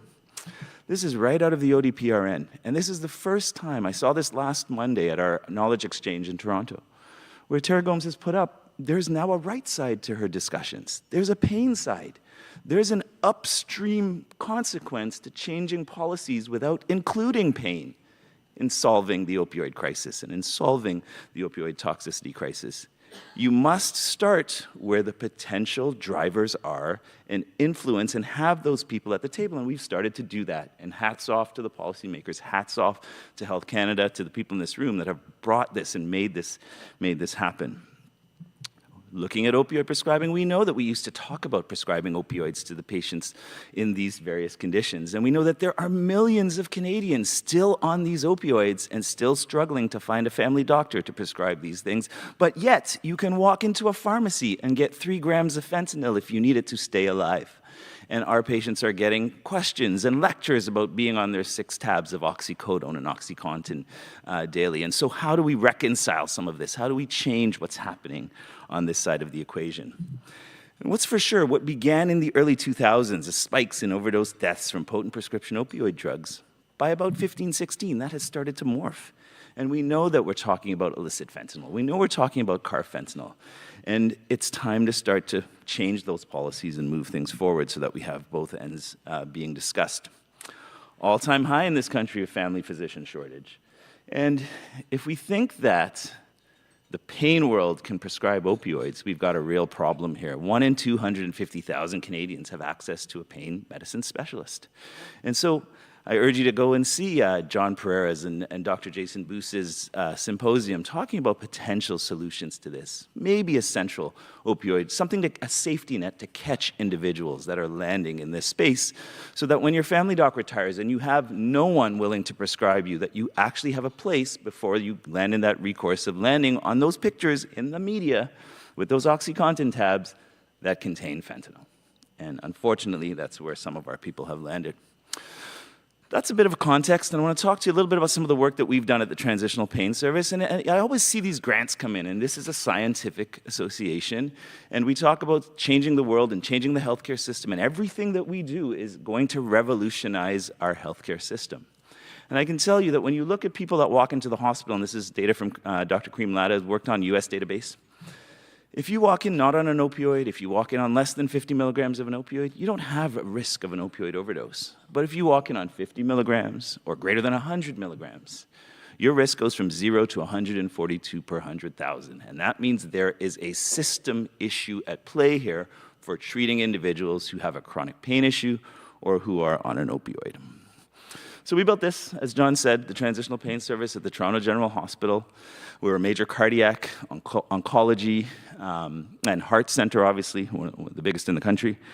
And I can tell you that we started simply looking at people when they walked into the hospital and they walked into the institution and they were post-surgical and they had nowhere to go, and started to ask them, what's your pain like? What's going on? You're using your PCA.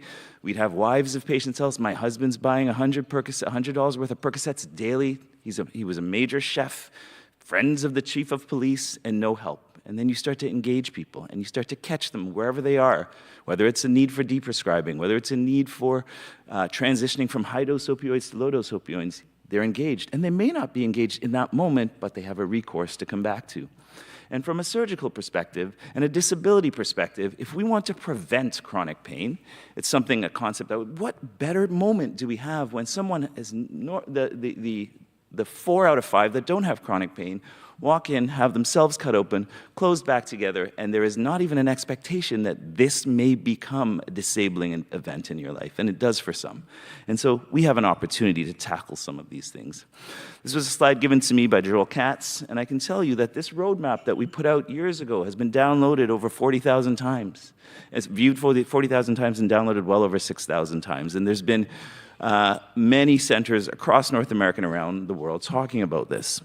And so we know what the prevalence of mental health is. It's almost 20%. We know what the prevalence of chronic pain also is. It's in and around 20% and 30%.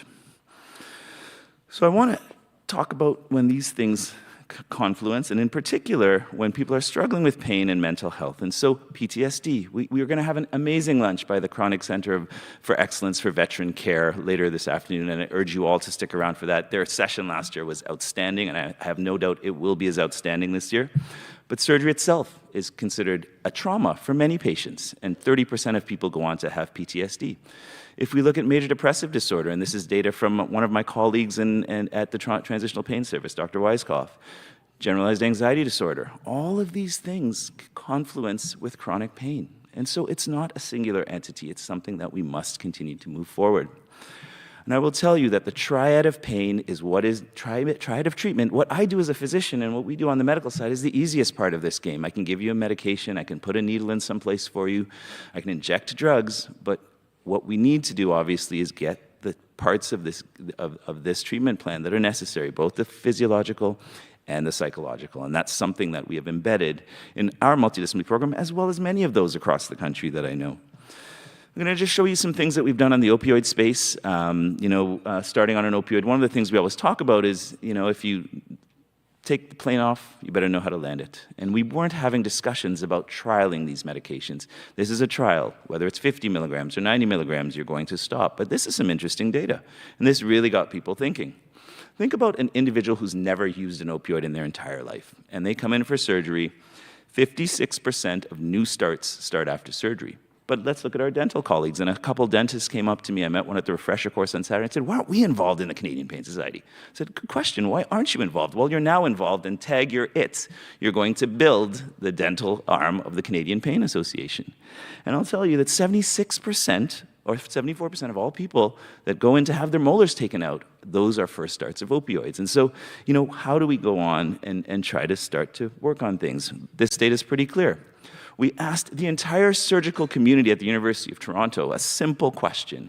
Do you feel adequately educated to prescribe pain medications, including opioids, to surgical patients at discharge? And I can tell you the answer was pretty clear. The surgeons put up their hand and said, we need help. The residents said, no, we got this. We're good. And so I can tell you that if you make your bosses happy, you're happy. You feel that you're doing a great job. But if your bosses aren't quite sure, I think you might need some help.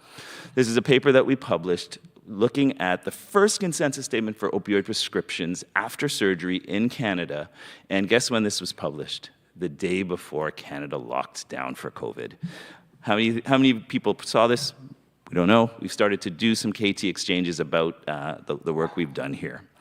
And what's the focus? Patient education, identifying people at high risk for going on to persist with their opioid medications, discharge prescriptions for pain management after elective surgery, follow-up long-term use, and obviously discharge medications are key and front and center, ensuring that we have medications in terms of the number of prescriptions, so 12 prescriptions from an early versus a moderate versus a late recovery trajectory. So those who are having a total knee arthroplasty, 60 tablets, but the part fill concept is certainly what we're looking at in terms of ensuring safety in the public. I'm going to share a couple stories, and then I'm going to show you a specific story that I want us to all focus on. And so these are two gentlemen. One gentleman has fibromyalgia, was prescribed opioids, benzos, developed opioid use disorder, benzodiazepine disorder, and the other gentleman is an Irish boxer, a really tough guy. Also, none of these gentlemen were using anything illicit. His prescription medication, his pain regimen was hydromorphone, 30 milligrams, subcutaneously injected every 2 hours. And these were the regimens that we had individuals on. And so how do we change some of these things? Well, Rob Tanguay's group and mine came together and said, look, we're in COVID. We have no way to treat these individuals. And what we're going to do is actually figure out how to do this from their homes. And the amount of patients that we do, Suboxone, buprenorphine rotations to in the comfort of their own home is described here in quite significant detail over day 2. Okay. So this is Graham. Graham's a gentleman. He now has a flaccid right arm. He had a motorcycle accident. He had his cervical nerve roots ripped out of his arm. And he was told to go home and it'll get better. So he lay in his bed for about 4 to 6 months in pain until he got some help and went back to the hospital. And he's going to tell you his story in a little bit. He was on significant amounts of opioids. Sid broke the record for hospital stay at UHN, 465 days in hospital, dealing with her pain issues, etc. So I'm going to play something for you, and at the end of this, I'm not going to spend too much time. I know we have the Honourable Minister here to speak to us, so I'll deliver a few more slides after that, and I will wrap it up so that we can have some remarks from the Minister shortly. I was addicted to fentanyl for 18 years. I really didn't understand the kind of pain that he was going through. He'd seen at least 20-odd doctors, you know, and one of them accused him of faking it. I was on a lot of morphine. I remember the first time they said, okay, well, try and put that pain button aside. It was painful and it was scary and I was alone. She was in the hospital for so long. I don't think anybody could imagine being in the hospital for 1.5 years. And then Sydney got an infection, endocarditis, and ended up having to have open heart surgery. When we started this 10 years ago, we just knew there were risk factors for people that would struggle after surgery. We had no clue what the impact was going to be. I had no idea that I'd be meeting people like Sid, like Graham, that we could impact and change their lives and give them a new life after being involved with our service. When I first came to the transitional pain program, I was completely bedridden in the hospital on a lot of morphine, dealing day to day. Everything in my body was just shutting down due to this extreme intense pain. Mentally, physically, it just really all was affected. My condition was deteriorating over about 2 years. They were trying to really just treat me through pain meds and not treat the condition, and the pain meds became unreasonable, unmanaged properly. I would have done anything to make that stop. What's unique about our programs is that we have really encompassed that multidisciplinary care approach early on. And so if you're struggling with a particular pain issue, we know that your mental health has to be impacted by this, and we bring that into the equation early on, not after you've been struggling for another 6 months in our program. And on top of that, we have multiple programs that we've embedded within, which then enable the patient to work on things themselves, using their own brains, using their bodies to get moving, to understand how they can de-escalate some of those opioids they've been on over time with the supports needed other than just us using the prescription pad. 9 years. 9 years ago, they figured out that dosing up people with my pain with a high dose of opiates was the wrong thing to do. 9 years. I could have... Someone should have pointed me that way.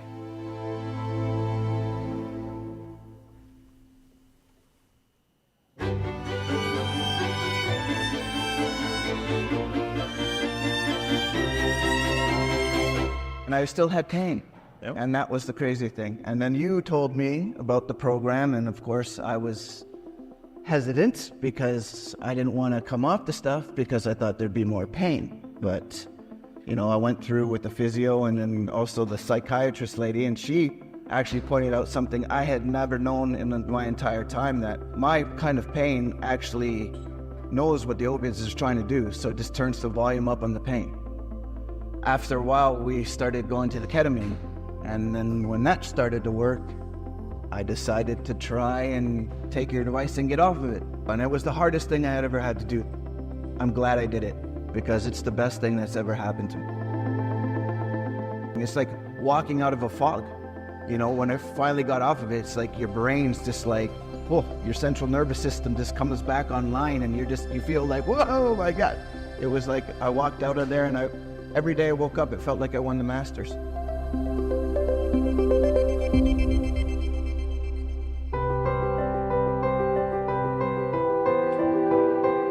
Before the nerve block, I had no quality of life. I was in the hospital, I was in bed all the time, I lost friends, family grew distant. It was tough to maintain anything. It changed everything. The pain is so much less. I sleep now. Before, sleep was rare and far between. I'm rested, I can do what I want, I have my hobbies now, I hang out with friends a lot, I'm very social, so that is a really nice change for me. And I can travel a little bit, do what I want to do. I think that the most important thing is the team approach. The entire team was very supportive of Sydney. They had a plan over the entire weekend that she would not be left hanging, ever. She lives as normal a life as she can with her condition. So she'll always have her chronic illness, but it's a completely different life. She goes out, she drives, she works. You know, it's all good.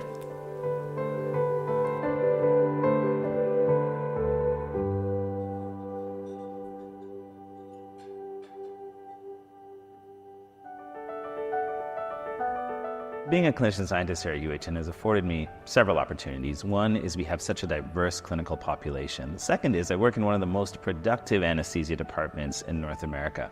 You leverage the clinical and the research together with UHN's prominence and the ability to disseminate to the world, and it really was a unique opportunity that we were able to produce what we did. I think over the next 10 years, we've got a huge opportunity here. We have the opportunity to show a new model of care, continuing to increase multidisciplinary care, showing what's important, combining mental health and physical health, and the triad of care that everyone needs, regardless of the type of disease they have. Any chronic illness incorporates these three important tenets.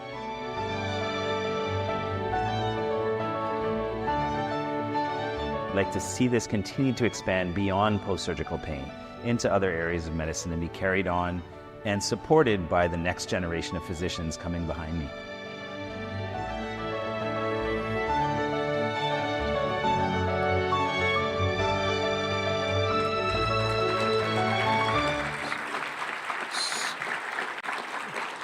Thank you. So that's about Sid and Graham. They're the reason that we're in this room. There are 8 million Canadians living like Sid and Graham were. And so how do we get them the care they need? And what you're going to find me surprisingly what I say, it's not about us. How do we fix this? It's about this room of scientists. This is what will continue to drive this forward. When we look at the amount of funding that has gone into pain over the past 20 years, it's been no more than 3.5% of the annual budget that is handed out for research. When you look at, and this is out of Massimo Moietti, I'm going to credit his lab, Rachel Bosma, an amazing graduate student. There's really no home for research, and there's no home for pain. And the fact is that we need to have a bigger presence when it comes to who's looking at our work, who's continuing to review our work. And so what are some of the solutions? I think let's go back to that number of $192 billion. No one needs to feel threatened. There's a lot of stimulus there. All we need to have is pain as a discussion from the federal government to the provincial government, and thank you for the provincial medical folks that are here and the Ministry of Health that are here to listen to this discussion, this dialogue, to create more change in our patients, and it starts with this. And with that, I'm going to stop here. I have another half of a talk, but we have someone much more important to talk to us, and I want you to maybe think about checking out that CIHR panel. We've got Rachel Bosma, we've got Dr. Michael Salter, probably one of the biggest funded basic scientists we've ever had in this country. We also have Yves de Konik, who should be up here. I'm very sorry, Yves. Also one of the biggest pain researchers that we have in Canada from a basic science standpoint, Anna Taylor, and a neurosurgeon on that panel as well. So with that, I'm literally going to pause. I have lots more to say at another time, at another conference, in another year, but not today. Over to you, John, and the Minister. I think John's going to introduce you.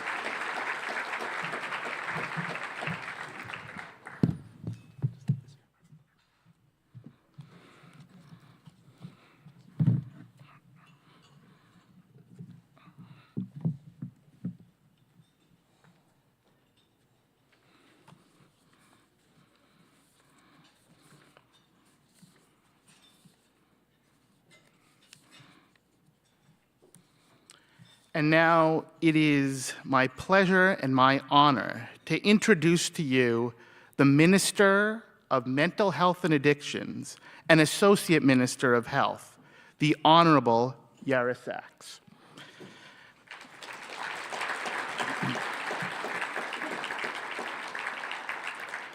Minister Sachs was first elected as the Member of Parliament for York Centre in 2020. She has previously served as Parliamentary Secretary to the Minister of Families, Children and Social Development.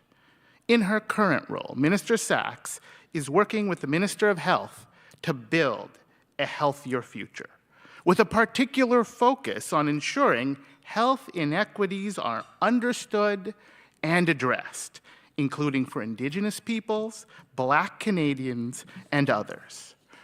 Working closely with her provincial and territorial counterparts, she also leads the efforts to address mental health and substance use challenges, including the ongoing overdose crisis.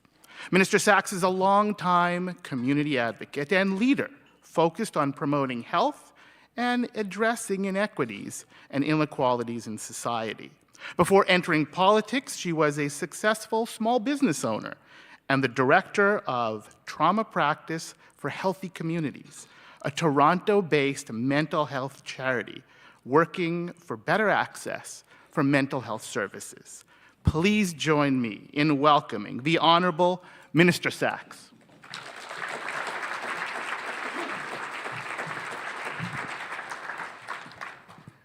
Good morning, everyone. Bon matin. Thank you so much, John, for the warm introduction, and thanks to everyone in the room. Good morning on a Monday. Before I begin, as is our tradition, I'd like to acknowledge that we are gathered on the traditional unceded territory of the Algonquin and Anishinaabe people. Land acknowledgements for me are very personal.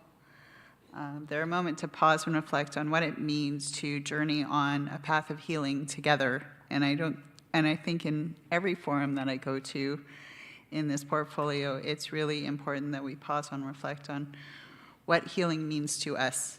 It is deeply personal, it is deeply spiritual, and it is a journey that we walk not only on our own, but with everyone around us at the tables we sit at, the rooms that we engage in, and also in every part of this country. I want to thank Dr. Pereira and Dr. Clark from the Canadian Pain Society, with whom we had the opportunity to chat last December about this very day. Also Maria Hudspeth from Pain Canada. Thank you for the warm welcome. There are many familiar faces in this room. It's great to see you all. En tant que ministre de la Santé mentale et des dépendances, je vous suis très reconnaissante de votre collaboration soutenue dans la lutte contre les effet de la douleur sur la santé physique et mentale. Pain is complex, and it's a complex health issue. And for all of you, your advocacy on behalf of people living with pain is making a real difference in the lives of Canadians. The conversations taking place here at the National Congress on Pain are part of a broader conversation that we are having to understand how we manage pain in Canada. These are conversations that start at homes with families, with loved ones. They're conversations that we need to have with our physicians, our healthcare providers, and our health institutions, and here in this room with people like me. C'est une discussion très importante, et je me sens privilégiée d'en faire partie. I'm really excited to be part of this conversation. We'll start with contemplating the economic and human costs of managing pain, because they are tremendously steep. Chronic pain takes a devastating toll on a person's physical, mental, emotional, and social well-being. Everyday activities can become too difficult to bear, making it hard to even keep up with basic responsibilities such as working, looking after a home, caring for a family and loved ones, and maintaining relationships that are so vital for our day-to-day lives. Pour les quelques 8 millions de personnes qui vivent avec une douleur chronique au Canada, la situation est urgente. It is urgent. So it's absolutely necessary that we come together as government representatives, health professionals, and people with real life experience to collaborate and address these challenges together. The Canadian Pain Task Force was one way we came together to gather advice on evidence and best practices for the prevention and management of chronic pain. And today, the National Pain Congress is another opportunity to come together once again. It is our chance to mobilize around the priorities identified by the Canadian Pain Task Force and to find a way forward, because we must, and we must do it together, to maintain the momentum that is taking place right now and to take action, always leading, at least I know for me and for many in this room, with empathy and compassion. Those suffering with pain need to be seen, they need to be heard, and they need to be attended to with the care and compassion that they deserve. Ceci est particulièrement important à la suite de la pandémie de COVID-19. L'héritage de la pandémie est toujours présent alors que nous nous efforçons de renforcer notre système de soins de santé. As you well know, and as we saw in the previous presentation, surgical backlogs have had an enormous impact on patients, particularly with those experiencing pain. It will take a coordinated effort to ensure that the needs of these patients are addressed. The Government of Canada is working with provinces and territories, and thanks for so many of you being in this room, to improve the capacity of our healthcare system to meet patient needs. We need to meet them where they are, when they need it, however they need that help. And that's why, over the past year, we announced and invested close to $200 billion over the next 10 years to improve health services across the country. And this includes $25 billion through tailored bilateral agreements to help provinces and territories enhance the delivery of health services, including mental health and substance use services, because we know that without incorporating mental health into our health systems, we are not achieving whole health. It is no coincidence that many of the sessions at this event will mirror the health priorities outlined in our bilateral agreements.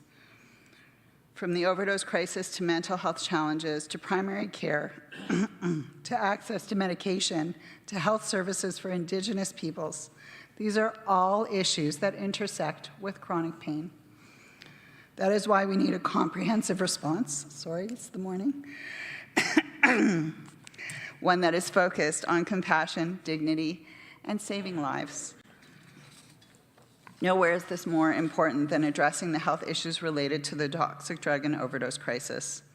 This is a national public health crisis, and it continues to cost far too many lives and devastate families and communities across the country.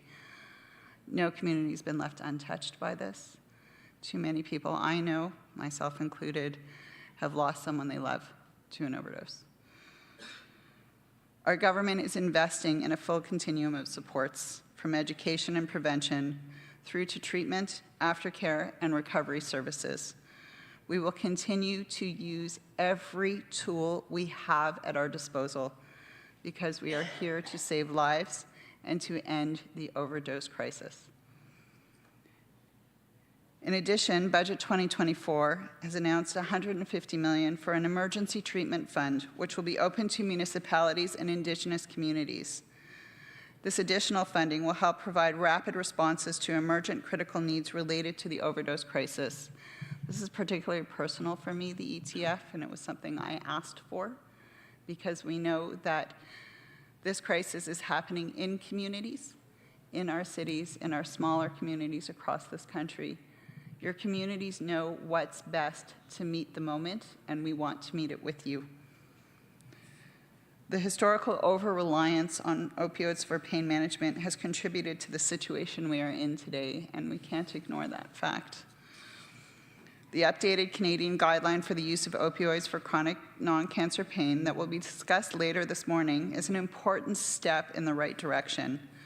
We need further support our health professionals and people living with pain to make informed decisions about the use of pain medications. This guideline is also a reminder of the need for a holistic approach in managing chronic pain, especially since effective pain management is part of the solution to the complex overdose crisis. We know that unmanaged pain can be a driver for other health and social issues, including mental health and substance use challenges.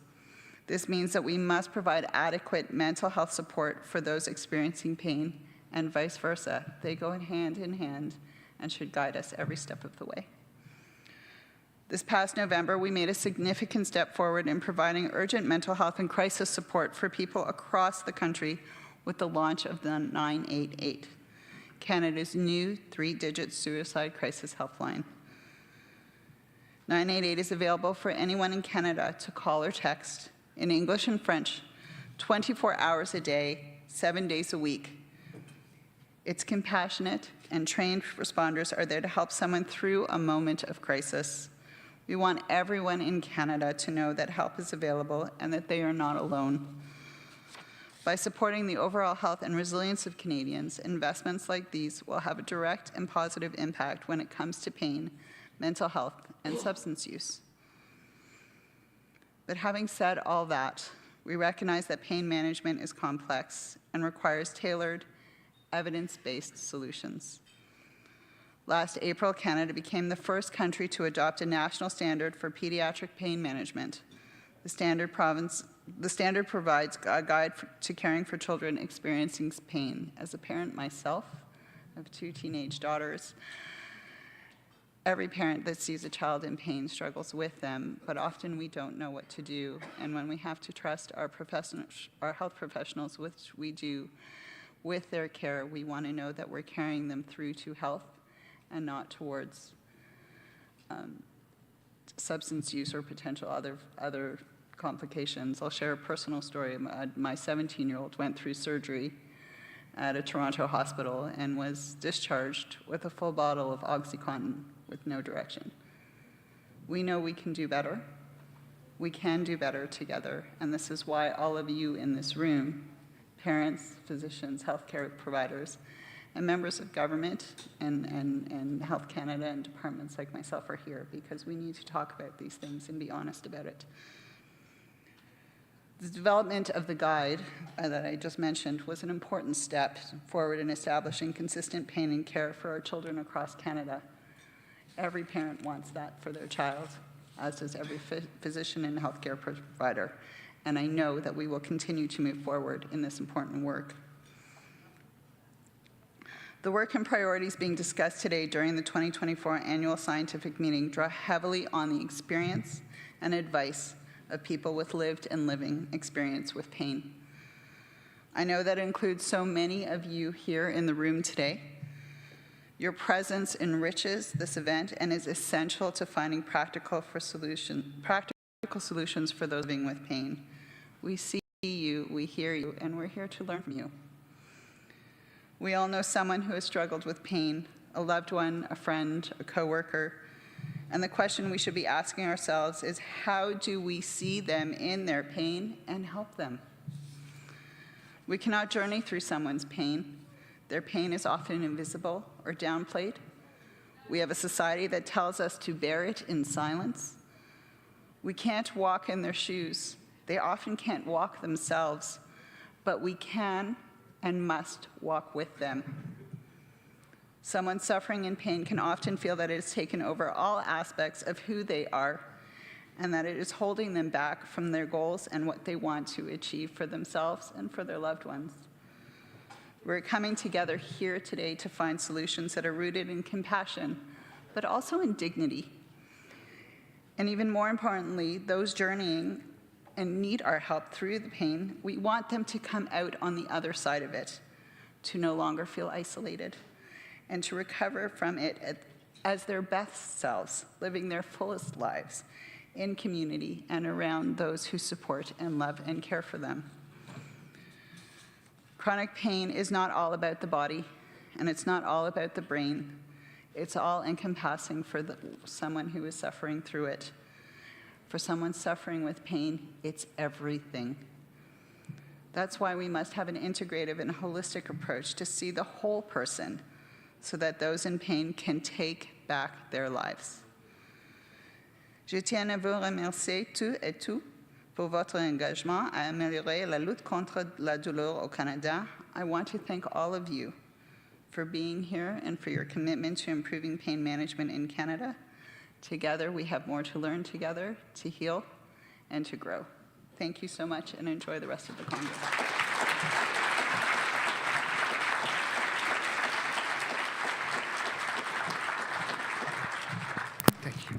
Thank you, Minister Sachs, for your words, for your presence, and thank you for prioritizing pain. The concurrent sessions will begin in 10 minutes. For those on the live stream, the new Canadian opioid guidelines will be presented. We have some refreshments for you outside, including gluten-free options. We'll see everybody back in 10 minutes, and thank you again, Minister Sachs, for being here. Thank you.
Check 1 2. Check 1 2. Check 1 2.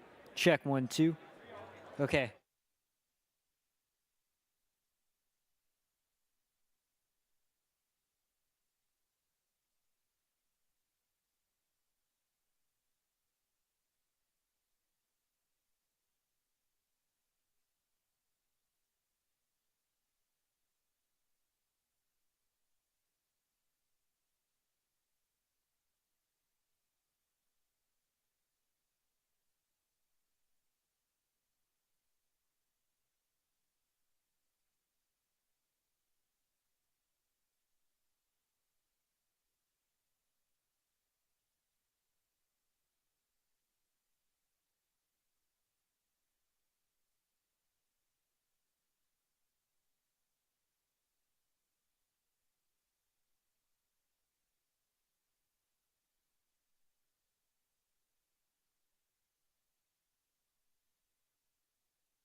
We'll be starting in 2 minutes, please. 2 minutes.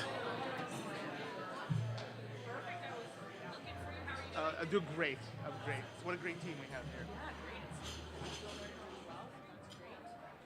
Are you standing up? You're going to do your presentations from the podium, sit here, and then do the presentation? Well, whatever you tell me to do. That's perfect. I want. Do what you tell me. Come and sit here. Yeah, you both can sit up here, and then I'll do the quick intro, and then I'll sit there, and you guys can present. Great. I'm just going to go find where they put the clicker, and I'm going to be back. I'm Eric Pendle. I'm Linda's counterpart in Ontario. Thank you. Nice to meet you. Is this it right here? Yes, I know. Yeah, there we go. He's the other speaker. Hi there. Eric Pendle. Pleasure. Oh, good eye. Thank you. So this is Jason. He's going to be the main speaker. How are you? Good. Nice to meet you. Okay. Busa. Oh, see, I knew it. Bussa. Say that again. Bussa. Bussa. Bussa. Oh, God. Bussa. I knew to ask. See. No. It's.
Well, no, she said we should probably sit there. Do you want? How do you want? Sit there. Well, whatever you feel comfortable with. No, I'm very happy to sit there. Can I grab a bottle of water? Yeah. There's some over there. Oh, there's even some there. You know what? There's so much water. There's so much water, yeah. Should we Starting in 1 minute, please. If you could take your seats, we'll be starting in 1 minute.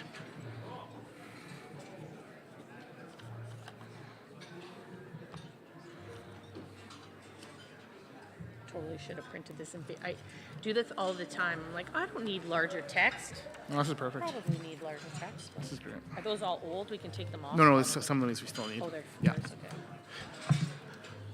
Starting in 30 seconds, if you could take your seats.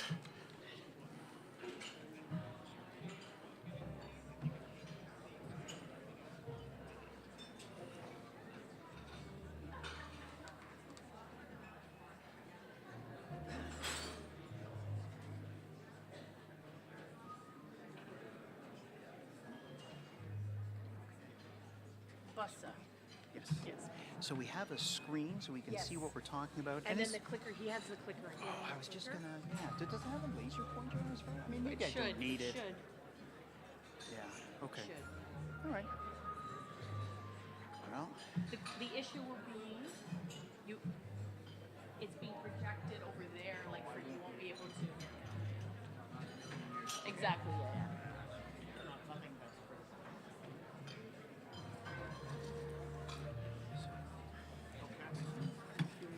I'll sit right there, probably, yeah.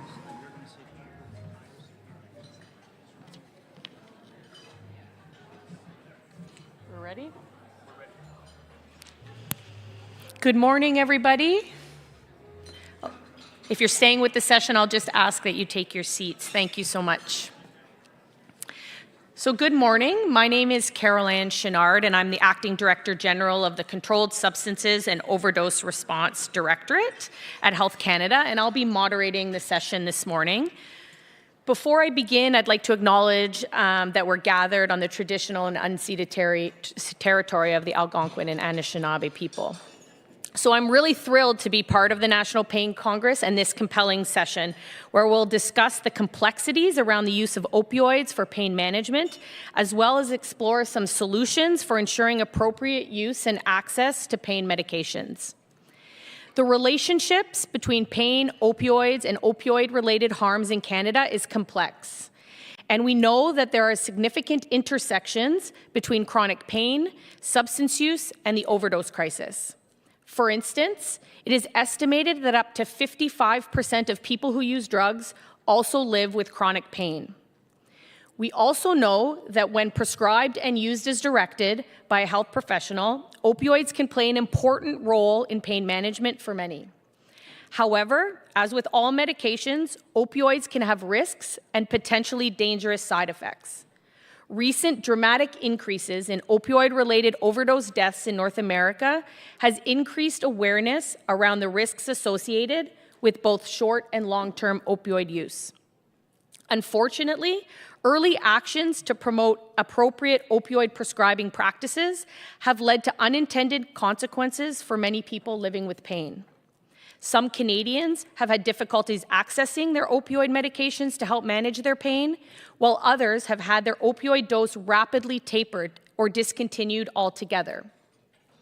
We know that increased stigma, anxiety, and fear surrounding opioid use for pain management has compounded these challenges and created additional barriers for people living with pain and accessing pain medications.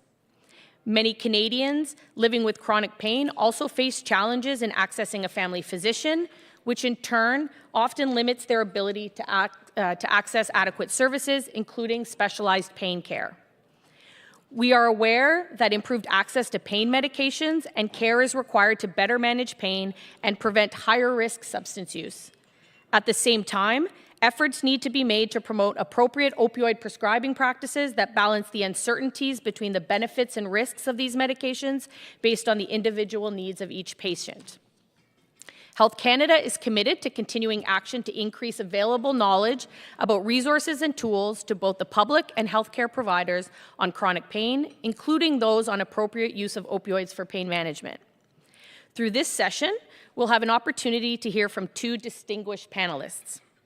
Dr. John Pereira is the president of the Canadian Pain Society and chair of the National Pain Congress.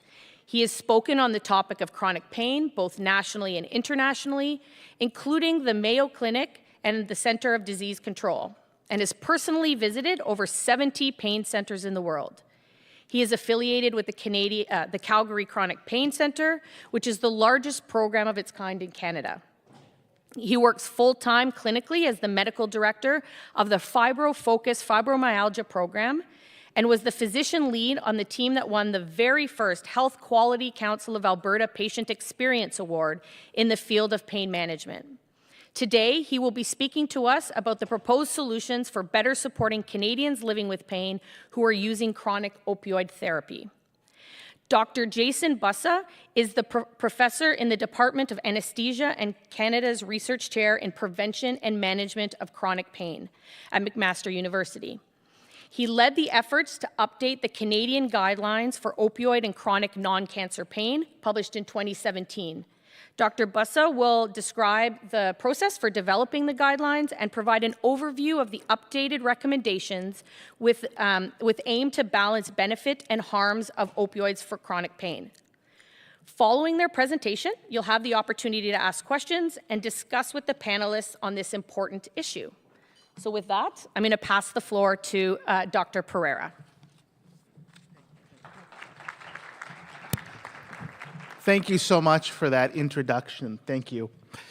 I know we just passed over 4,000 people watching on Twitter, and just as a reminder to those watching on the various live streams, the National Congress on Pain is available both in English and in French at CanadianPainSociety.ca, CanadianPainSociety.ca, as well as on YouTube.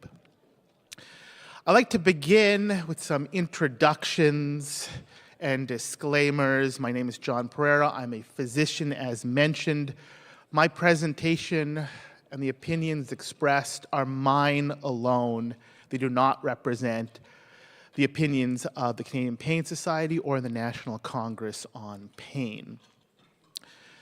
For those especially watching on the live stream, this presentation is not medical advice. No doctor-patient relationship is being established between myself and yourself. Please do not make any medication changes by yourselves. Always speak to your healthcare providers for personalized medical care. I'd like to begin with what's already been said this morning. 8 million Canadians live with pain. And that's a really big number.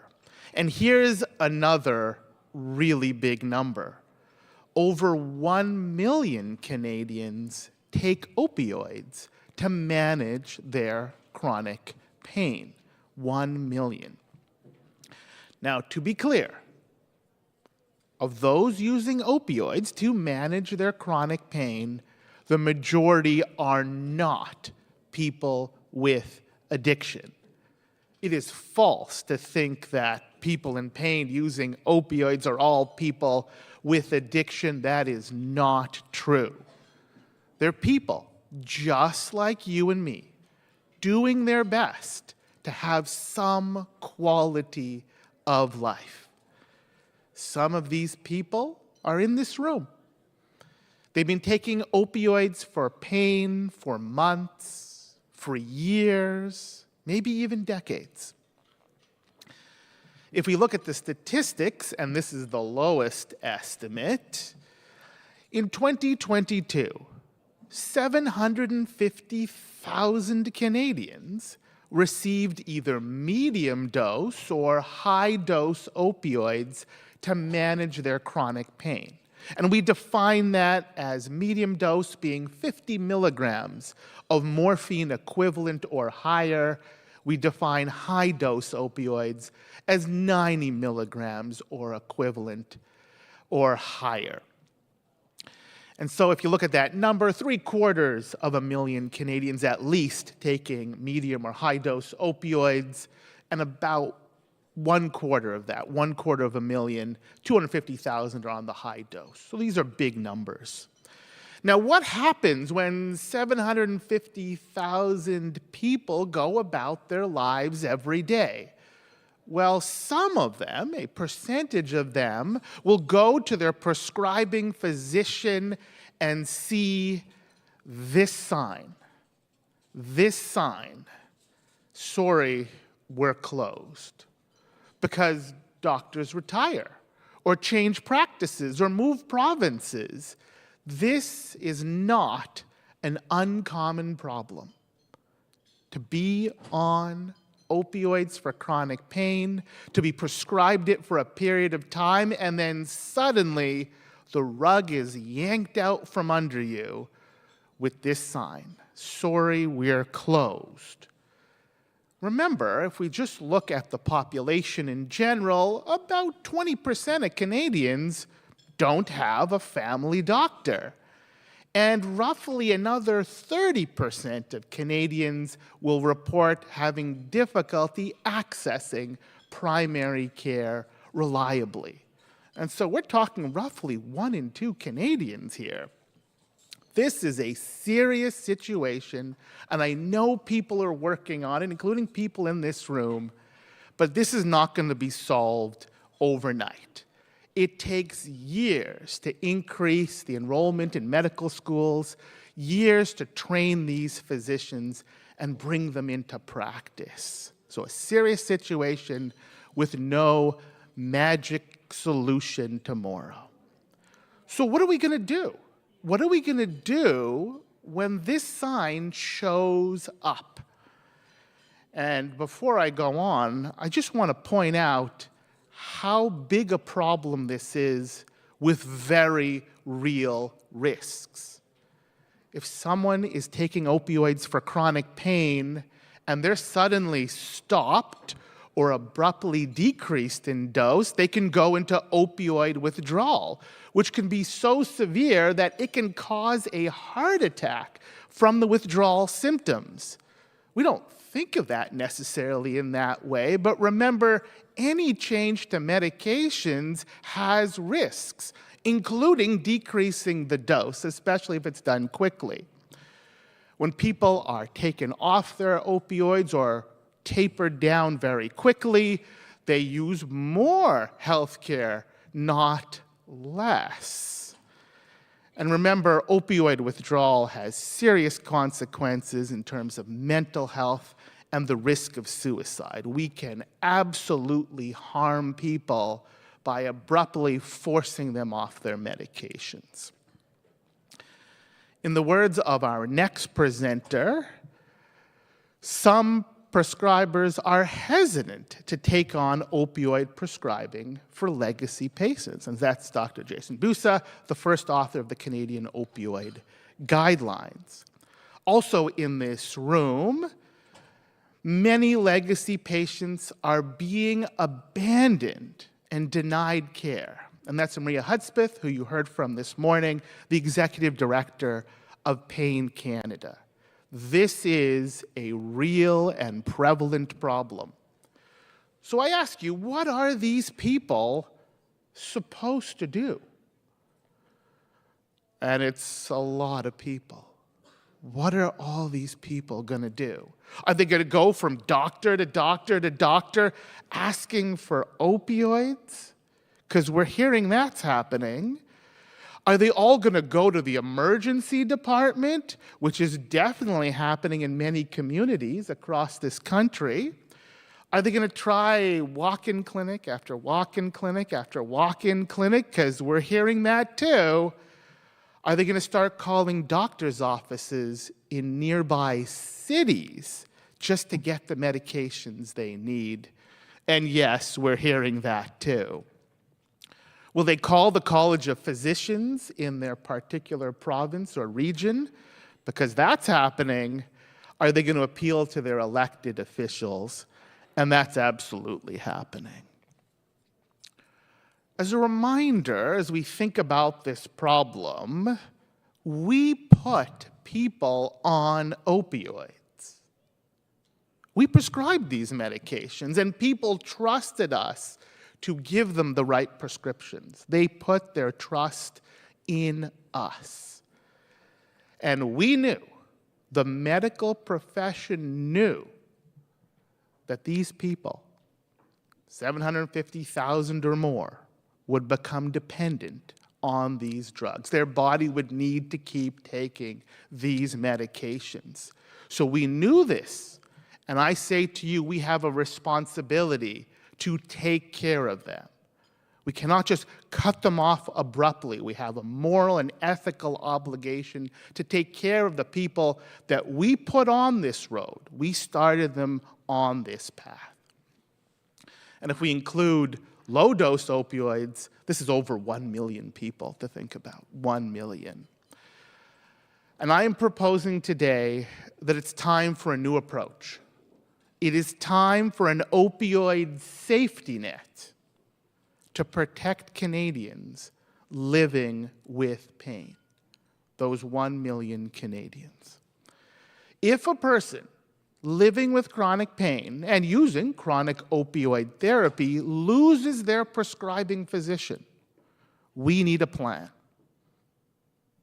Here's the plan.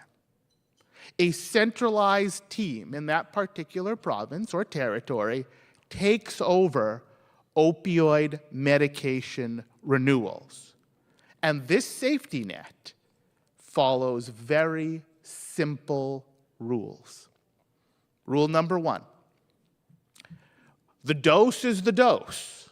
Whatever the opioid dose is right now, it does not change.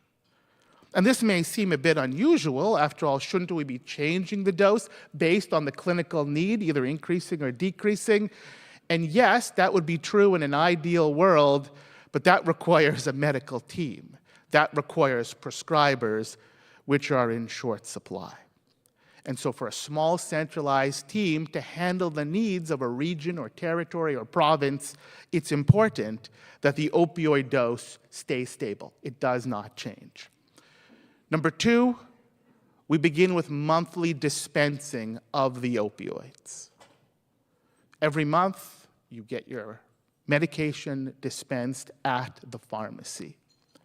Number 3, if somebody runs out of medication early, because that can happen, the dispensing interval changes to every 2 weeks. We don't cut people off their medications. We don't sound the alarm. We say, okay, this happens from time to time in chronic pain management with opioids. This is normal. Not ideal, but it happens. We're not going to cut somebody off just because they ran out early. We have a very simple rule. It was being dispensed every month. Now it is dispensed twice a month, every 2 weeks. Rule number 4, if somebody runs out of medication early again, it didn't last the 2 weeks, the dispensing interval changes again to every week. Again, we don't cut people off. We don't put them in opioid withdrawal. We understand that this is not ideal, but this does happen. This does happen. And so now we just dispense it every week. And rule number 5, which is kind of the same as rule number 1, do not change the opioid medication to a different opioid. Maybe you think, oh, they're running out a bit early, or they're reporting a different level of pain. Maybe the pain's going up. Should we increase the dose? Should we change the medication? Maybe this medication's not working. We need to do an opioid rotation. Well, that all takes a lot of work, and ideally a multidisciplinary team, and that's the blue skies model. That's what you do when you have access to health care. But we're having a safety net. This proposal is a safety net.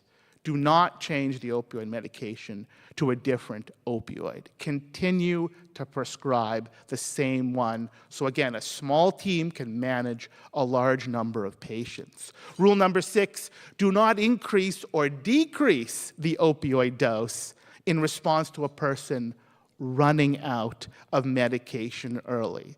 There would be a temptation to think, oh, their body's getting tolerant to the medication, resistant to the medication. We should increase the dose. No, because that requires a team, a prescriber. Don't increase it. And hopefully this goes without saying, don't decrease it. After all, they're running out early. If you decrease it thinking, oh no, this is not going well, you will iatrogenically harm that person. Maybe it isn't going perfectly, but you'll make it worse. Rule number 7, dispense the same medication at the same dose and dispense daily if you need to. Don't cut people off. People need these medications. If it's being dispensed every week and that's not working, then every 3 days. And if that's not working, then every 2 days. And if you need to, dispense it daily so that a single team for your province, a small, efficient team, can manage all these patients who've lost their primary prescriber. The golden rule, I put it to you as this: changes require medical supervision, which requires medical professionals who are in short supply. So as much as we'd like to make changes and make tweaks and optimize, we just don't have the ability to do that in an opioid safety net situation where a small number of people have to manage an ever larger number of patients who have lost their doctor. Remember, in some parts of Canada, the wait to be seen at a multidisciplinary pain clinic is measured in years. And so that is not going to be the solution to this problem.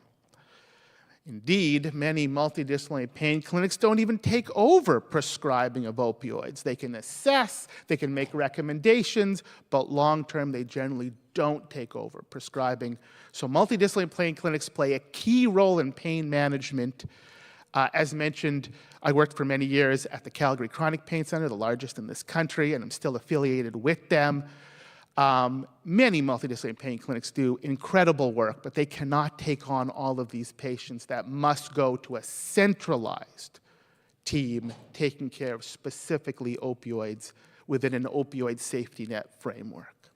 So when you see all of these people, and when all of these people see this sign, there is an opioid safety net that is there to catch them. These are real people, including people in this room, who cannot be let to fall through the cracks, because that's what's happening right now. We need an opioid safety net in every province and every territory of this country. It will be efficient, because it has to be.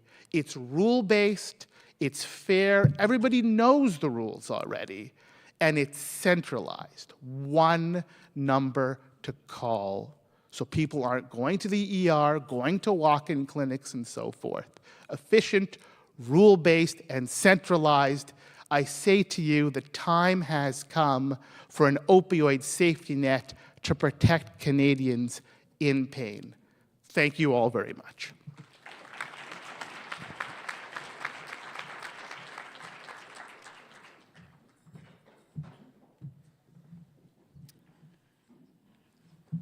Good morning. It's a real pleasure to be here today. My thanks to Dr. Pereira and the CPS for the opportunity to present on the updated opioid guideline.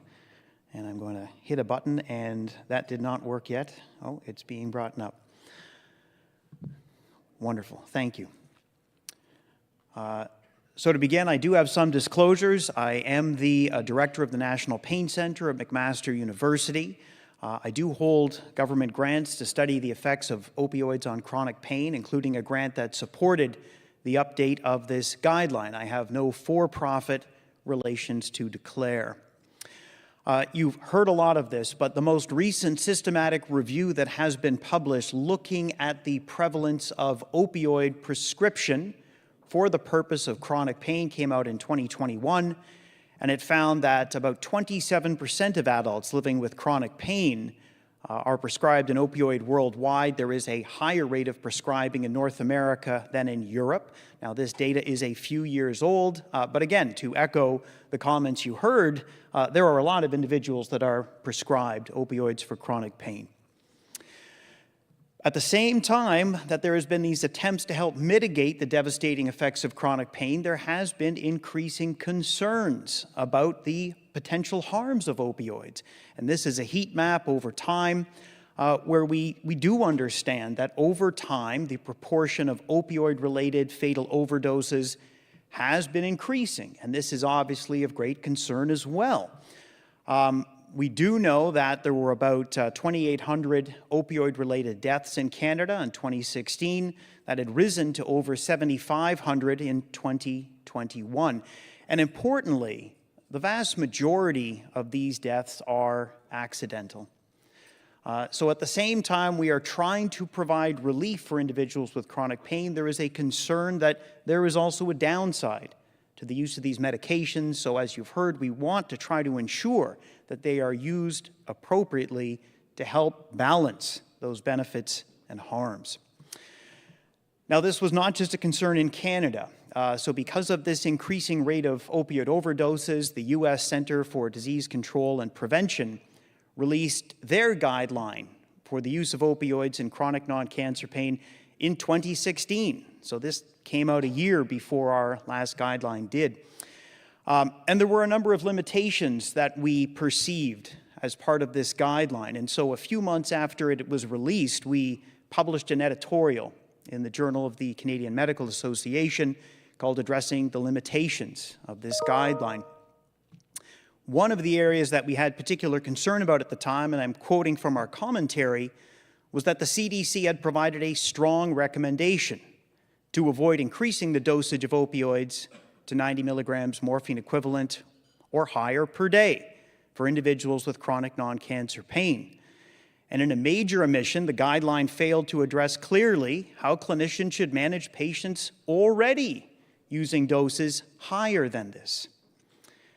Overly aggressive adoption of the CDC guideline could lead to harms, we felt, if physicians try to abruptly transition patients already receiving opioids at much higher doses to much lower doses. And there's already preliminary evidence in British Columbia where the CDC guidelines were adopted as a standard of practice, that some patients have sought illicit opioids in the wake of reduced prescribing by physicians, and with the profusion of counterfeit fentanyl in Western Canada, the consequences could be fatal. And unfortunately, there's been several studies that have been conducted since this time that have indeed found, as you've heard, that in an attempt to mitigate the harms of opioid-related overdoses, by abruptly transitioning people to lower doses or cutting them off, it can lead to adverse consequences and actually generate more harm. These are the unintended consequences, the most recent paper of which came out looking specifically at the experience in British Columbia. So this is a challenge. We know that well-intended consequences can go awry. The other area of contention, of confusion, is what is the proportional responsibility of prescribed opioids to the overdose crisis versus illicit opioids? And there was a very thoughtful paper that was put out by Tara Gomes and her colleagues at the University of Toronto a few years ago, where they attempted to address this very issue. And they looked at just over 2,900 opioid-related deaths in the province of Ontario from 2013 to 2016. And they found that in 2016, a third of those individuals that had unfortunately fatally overdosed on opioids had an active prescription at the time of death. But if they look back in a 3-year window, that proportion went up to 75%. At the same time, more than a third of those deaths involved additional opioids. So not just the prescription, but something else. And in particular, the role of illicit fentanyl has been climbing over time. So it increased from 20% of all fatal overdose in 2013 up to almost 50% in 2016. And more recent data suggests that it's continued to go even higher. So the answer is, it's complicated. Both prescribed, diverted, and illicit opioids all play a role. The relative contribution has been changing over time, but we are absolutely seeing an increase in the role of illicit opioids, and in particular illicit fentanyl, in more recent years. So we undertook to update the 2017 guideline, and to do so, we engaged an international panel who would then consider all the evidence and vote on all of the recommendations. We had a 20-member panel. I've listed them here. We had 4 individuals, people with lived experience of chronic pain, that participated. We had 11 clinical experts, including representation from family medicine, addiction medicine, rheumatology, public health, physiotherapy, psychology, internal medicine.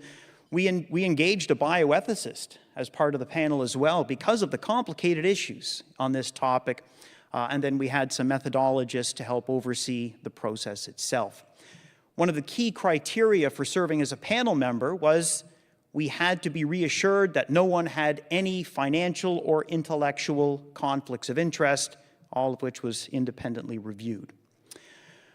Now, we used something called the grade approach in order to formulate all recommendations that came out of the guideline. With the grade approach, a recommendation can be strong or it can be conditional.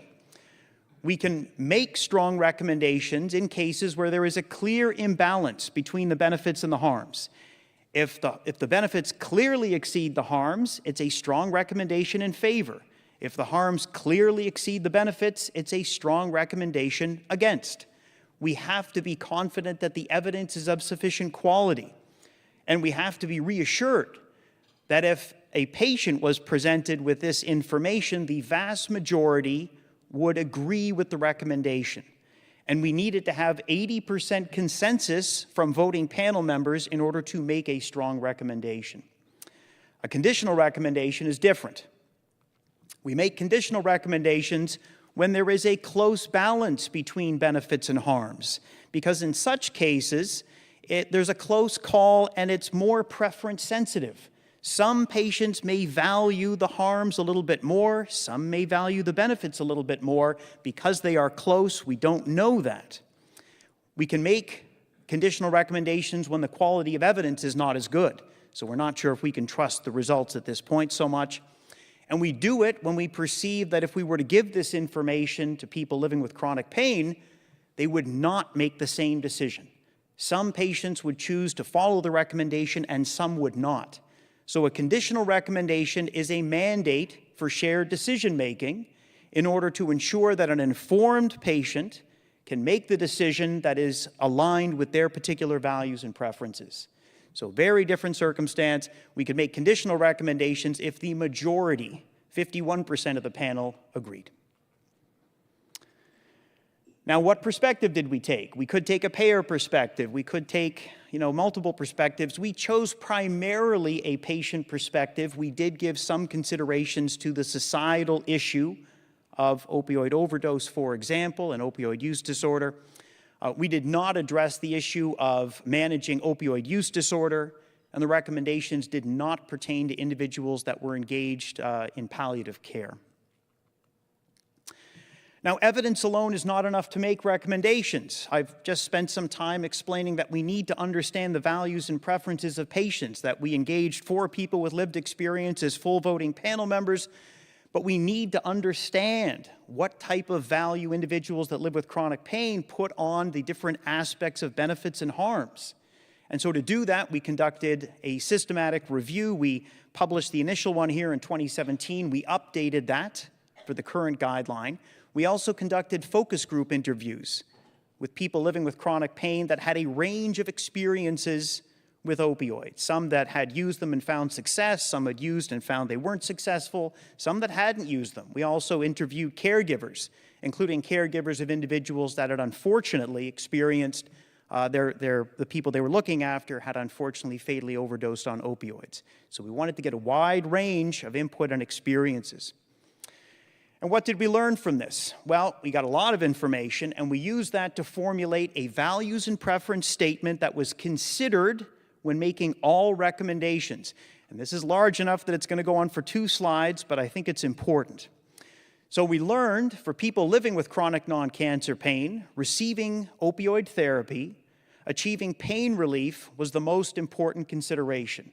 Waking up, living with chronic pain every day, pain relief was paramount and at the forefront. At the same time, when patients experience severe nausea, vomiting, or constipation as a result of opioid use, those adverse effects were almost as important as pain relief, and thus might be more important than a small degree of pain relief. We learned that other opioid-related adverse events, such as sleep disturbance, personality change, dizziness, mental fog, were less important to patients, but not irrelevant. And so they deserved some consideration when we made the recommendations. We learned that when considering less common, more severe adverse events, such as an opioid use disorder, and particularly rare but catastrophic adverse events, such as an unintentional overdose or fatal overdose, we viewed societal values as important in this situation. And therefore, we did place a high value on avoiding those consequences, even though they were, in many cases, not particularly common. When we did our focus group interviews, one of the comments that came through loud and clear was that patients using long-term opioid therapy for chronic pain were concerned about withdrawal symptoms and about efforts that this could result, as you've heard, from efforts to aggressively wean or taper them. And so, at the same time, while we continued to place high value on societal considerations of minimizing opioid overuse and opioid use disorder, we also placed a high value on avoiding severe suffering, increased pain, and functional limitations that could accompany opioid reduction. And we placed a high value on patient autonomy under these circumstances. So again, a challenging issue. We know there's the potential for harm either way. We have to try to balance this. So the first question we asked ourselves is, should patients living with chronic pain be offered a trial of opioids as first-line therapy? And again, we could make a strong recommendation for or against. We could make a conditional recommendation. Conditional recommendations, a mandate for shared decision-making. Well, to answer that, we had to systematically review the evidence for benefits and harms. Now, we had done a systematic review of randomized controlled trials back in 2016. We updated that in 2018 and published that in the Journal of the American Medical Association. We've now updated that again. But the randomized controlled trials can't tell us very much about the long-term or infrequent harms. So for those, we had to analyze observational studies, and we've published one of those in the Canadian Medical Association Journal you see here about 6 months ago. We have another one coming on predictors of opioid use disorder. But what did we learn from our update of the randomized controlled trials? And there's a lot of them now. We found 116 randomized controlled trials and we had reasonable representation of both neuropathic pain, nociceptive pain, such as osteoarthritis, and central sensitization, such as fibromyalgia or irritable bowel syndrome. A handful of studies looked at mixed complaints. These were adults. Median of the average age was about 58 amongst the trials. Slight majority were female. Length of follow-up was not particularly long. The average or the median of the average follow-up was about 2 months. So not particularly long follow-up. Placebo was unfortunately the most common control, and the average of the median opioid dose that was administered in trials was about 47 morphine milligram equivalent per day. But there was quite a range there. So if you look at the interquartile range, that's the sort of 25th and 75th percentile of the averages, it ran from 30 milligrams morphine equivalent. That means 25% of trials administered an average dose of 30 milligrams morphine equivalent or less, and the upper was 83. That means 75% of the trials administered an average of 83 milligrams morphine equivalent or less. Now, what did we learn about the benefits? So this is all high to moderate quality evidence, so we're fairly confident in this. We found a modest improvement in pain. By modest, I say there was 10% more patients that were randomized to receive an opioid that achieved an important benefit versus those randomized to receive placebo. By important benefit, I mean what's been established as the minimally important difference in pain relief. Our best estimate of that right now is about 1.5 points on a 10-point scale. We found that there was also evidence of a significant improvement in physical functioning. Again, the risk difference is a little bit smaller. 8% more patients achieve an important benefit. That means the number needed to treat, the NNT, is 12. You have to treat 12 patients with an opioid to get one that's going to report an important benefit in physical functioning. The NNT for pain relief is 10. Sleep, yes, a significant benefit, little smaller still. Here, the number needed to treat is 17. So are opioids a panacea? Are they going to work for everyone? No. Well, they work for a minority of patients. It appears so. I should also say for both pain and sleep, we found that the effects of opioids tended to attenuate over time. So the longer people were using them, the smaller those effects get. So when I show you the effects for pain and sleep, that's based only on trial evidence where patients had been receiving opioids for 3 months or longer. And we don't have a lot of follow-up longer than that. So I can't tell you what happens after a year in most cases, for example. Now, we found no important difference for the effect of opioids on emotional functioning, role functioning, or social functioning.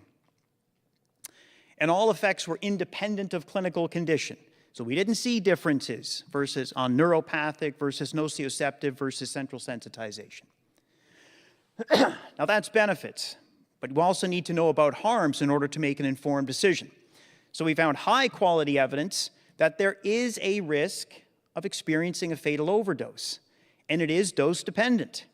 But at the lowest dose, less than 20 milligrams morphine equivalent, that risk is 0.1%. That means it's 1 in 1,000.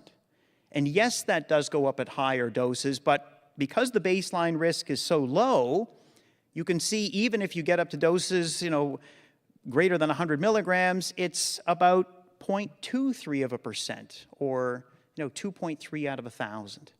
So this is what we're talking about in terms of the risk of fatal overdose. If we look at a non-fatal overdose, the risk is about twice as great, but that means at low doses, it's 2 in 1,000, or 1 in 500. And it is dose dependent, so at higher doses, that risk will increase. There is a risk of gastrointestinal adverse events. The risk difference is about 8%, so 8% more patients receiving opioids experience that complaint. That means the number needed to harm is 13. Out of every 13 patients that receive an opioid, 1 will experience problematic gastrointestinal adverse events.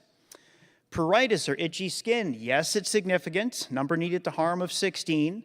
Dry mouth, we start getting, it's even more infrequent, but it can happen. Number needed to harm of 33. Dizziness, number needed to harm of 39. Drowsiness, number needed to harm of 67. We found moderate quality evidence that about 5.3% of individuals who are prescribed opioid therapy for chronic pain well develop an opioid use disorder. And we found that diversion of opioids, so when they end up with someone to whom they weren't prescribed, appears to be an issue in about 5% of cases. So I've shown you now what we know about the benefits, I've shown you what we know about the harms, and I've provided you with the information that we've learned about patient values and preferences. But now I also need to tell you what we know about alternatives to opioids. So most of that evidence I showed you, or all of it really, was looking at opioids versus placebo. What about in the small number of trials, or the smaller number, in which opioids were compared to things like non-steroidal anti-inflammatory drugs, tricyclic antidepressants, synthetic cannabis, or anticonvulsants? The evidence suggests that on average, these therapies are likely to be similarly effective. Doesn't mean that everyone gets a response, but when they're compared head-to-head, similar proportions of pain report benefit with either.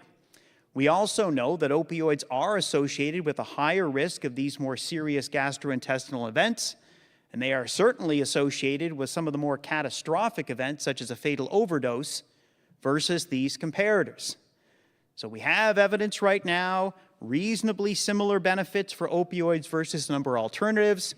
We do see the potential for greater harms with opioids, and that put our panel in a position where they felt they were able to recommend against the use of opioids as first-line therapy for chronic non-cancer pain. So you can see the exact recommendation here. In people living with chronic non-cancer pain, the panel recommends optimizing available, keyword available, non-opioid pharmacotherapy and non-pharmacologic therapy prior to considering a trial of opioids. So available means not every patient's going to have the same availability of care. You see what is available to that person. Why? Because there are several non-opioid alternatives that appear to be similar effective, but with an improved safety profile. Now, what about individuals that have tried available therapies? They've done what's out there. They still haven't found sufficient pain relief. What about those patients? Are they candidates for opioid therapy? Well, in order to understand that question, we need to be a little bit aware about certain subpopulations that might be at higher risk for adverse events. So when we looked at factors that are associated with increasing the risk of an opioid overdose, we find a number of factors that come out by, doubling the risk. So for example, a current substance use disorder, you can see the adjusted odds ratio there of 2.6. That is a relatively large increase. But you have to remember what the baseline risk is. If the baseline risk is 1 in 1,000 for a fatal overdose, even if I double or triple that, it only goes to 2 or 3 out of 1,000, right? Now, I put an asterisk beside current substance use disorder because a number of the addiction medicine specialists on our panel were quite unhappy with this basket category. They said all substance use disorders are not the same. We'd like more granularity. And we went back to the papers, and unfortunately, most papers didn't provide greater details, but we were able to tease out specific risks for an active alcohol use disorder. And so we did that. And we found that the adjusted odds ratio went up to about 5 in that case. So there was a much higher signal for an active alcohol use disorder, and so we focused a bit more on that for some of the recommendations. Any current mental health disorder, or specifically depression or bipolar, basically doubled the risk of experiencing a fatal or non-fatal overdose. Again, a double is a large amount in relative terms, but you have to think about the absolute baseline risk, which is fairly modest. A history of an opioid overdose increased the risk of a subsequent overdose almost 6-fold. So that was the strongest factor that we found.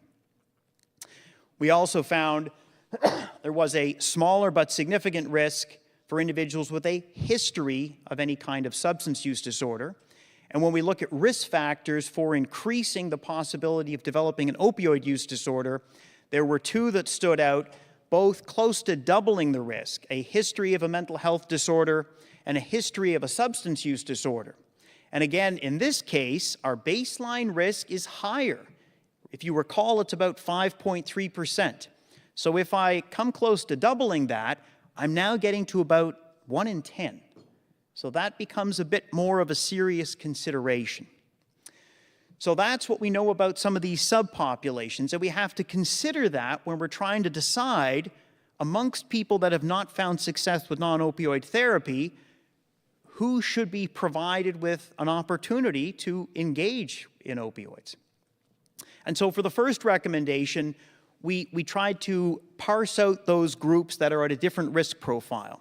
And so it reads as follows. We said in people living with chronic pain without a current or past substance use disorder, without current or past psychiatric disorders, and without a history of opioid overdose, who have, despite optimization of available non-opioid therapy, persistent pain they experience is problematic, the panel recommends discussing a trial of opioids. And that's a strong recommendation to have a discussion. A discussion means the patient will ultimately decide once they see the information on harms and benefits. And the associated remark is this recommendation is consistent with many patients deciding not to receive a trial of opioid therapy. They may place a higher value on what you tell them about the harms. So again, it depends. The patient will make the final decision as to what is appropriate with their particular context. Now, what about some of those other subgroups that were excluded from that second recommendation? Well, when we talk about individuals with a history of opioid overdose, remember, we had an adjusted odds ratio of 6 in terms of 6-fold more likely to experience a fatal or non-fatal overdose. The panel felt that was sufficiently large that they are not appropriate candidates for a trial of opioids. The adjusted odds ratio for an active alcohol use disorder was about 5. And so for the same reason, the panel made a strong recommendation against, specifically in people with chronic non-cancer pain who have persistent problematic pain despite optimization of available non-opioid therapy and have an active alcohol use disorder, the panel recommends against offering a trial of opioids. Now, what about risk factors that weren't as high? So again, if you're looking at a history of mental illness or again, the risks were not as high in those groups. It still did double the risk of a fatal or non-fatal overdose, but the baseline risk is low, and we felt that there's going to be variability in how much value patients put on that harm.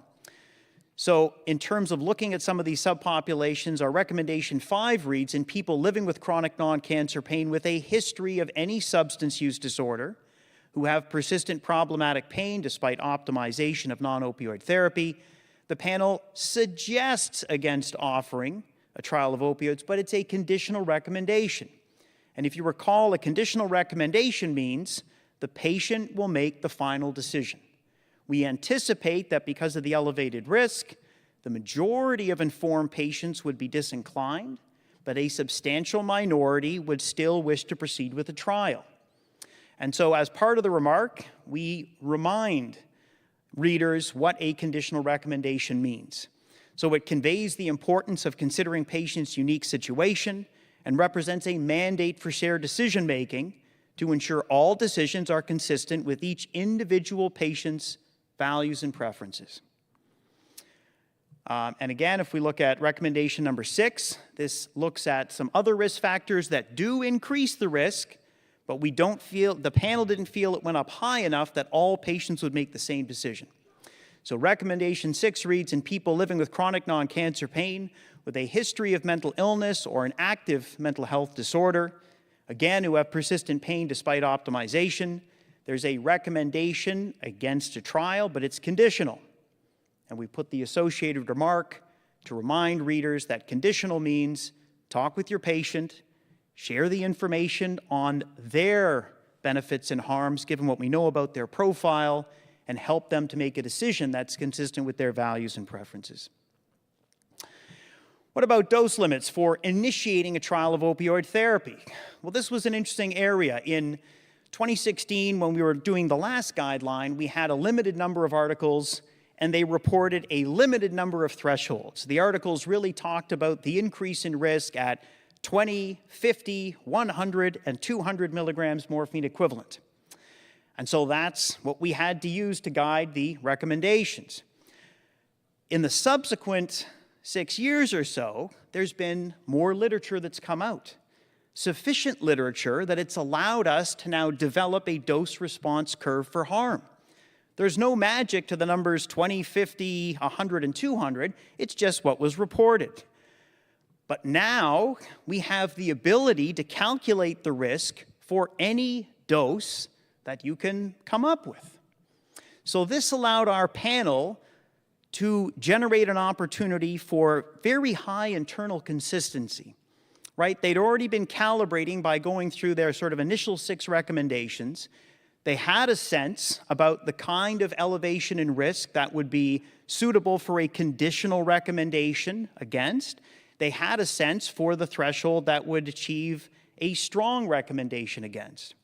And so they asked, they said, well, for a lot of the risk factors we've made conditional recommendations against, it was a little bit more than double the baseline risk for an overdose. If we use that threshold, and if we also thought about trying to get a little bit more of the evidence from randomized controlled trials in terms of the doses that they administered, what would that look like? What if we got up to around 80 milligrams morphine equivalents, which is what 75% of the trials had administered on average.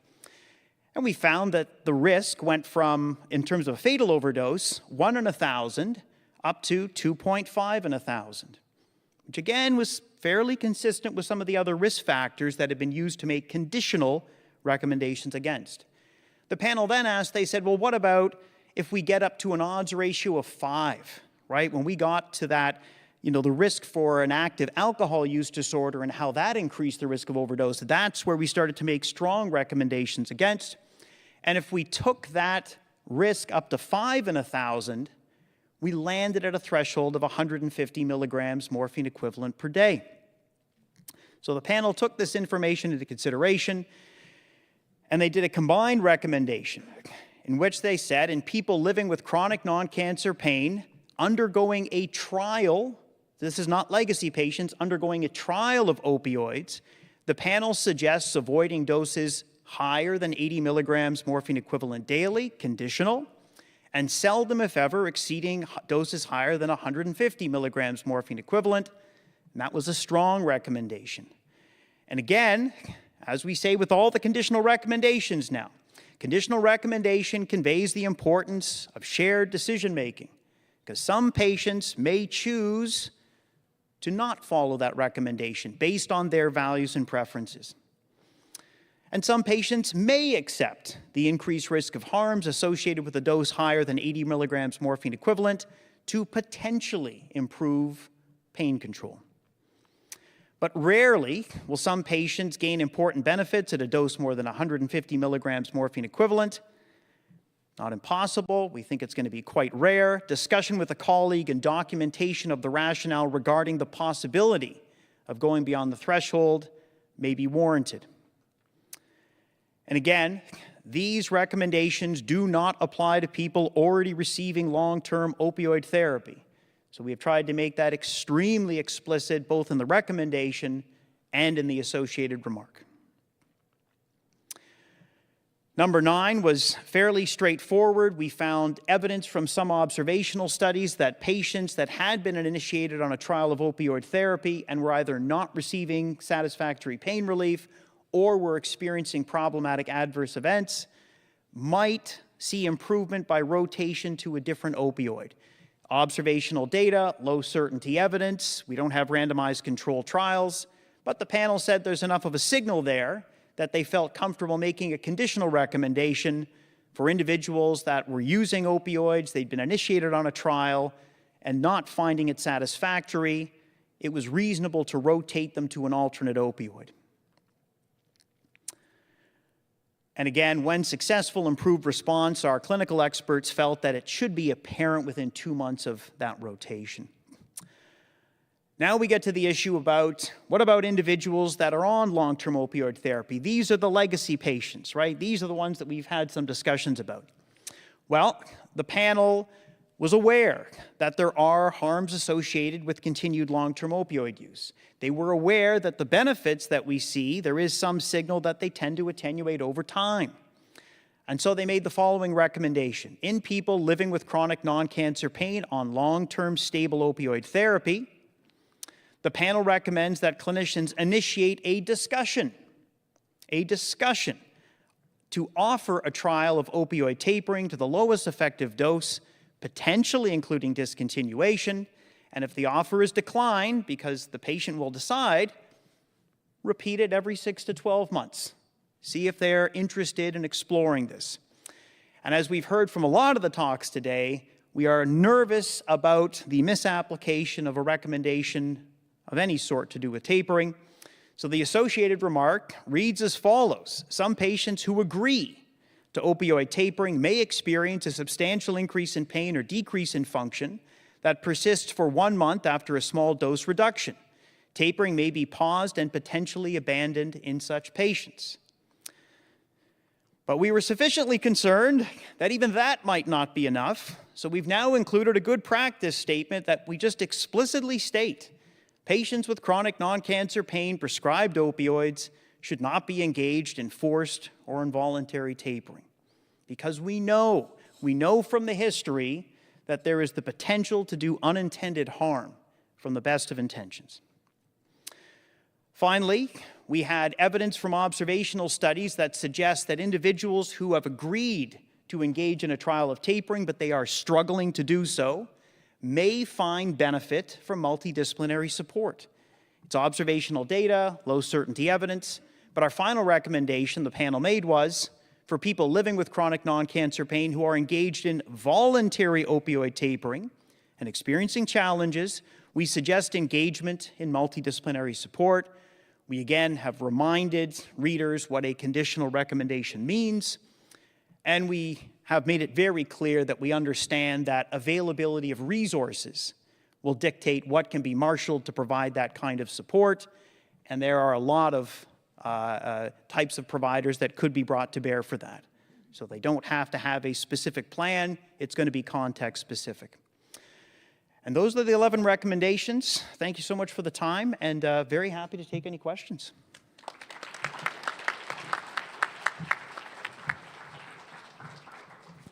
Thank you very much for those wonderful presentations. So now we'll open it to the floor. If there are any questions, there are microphones at the front, which would help for the people that are watching online.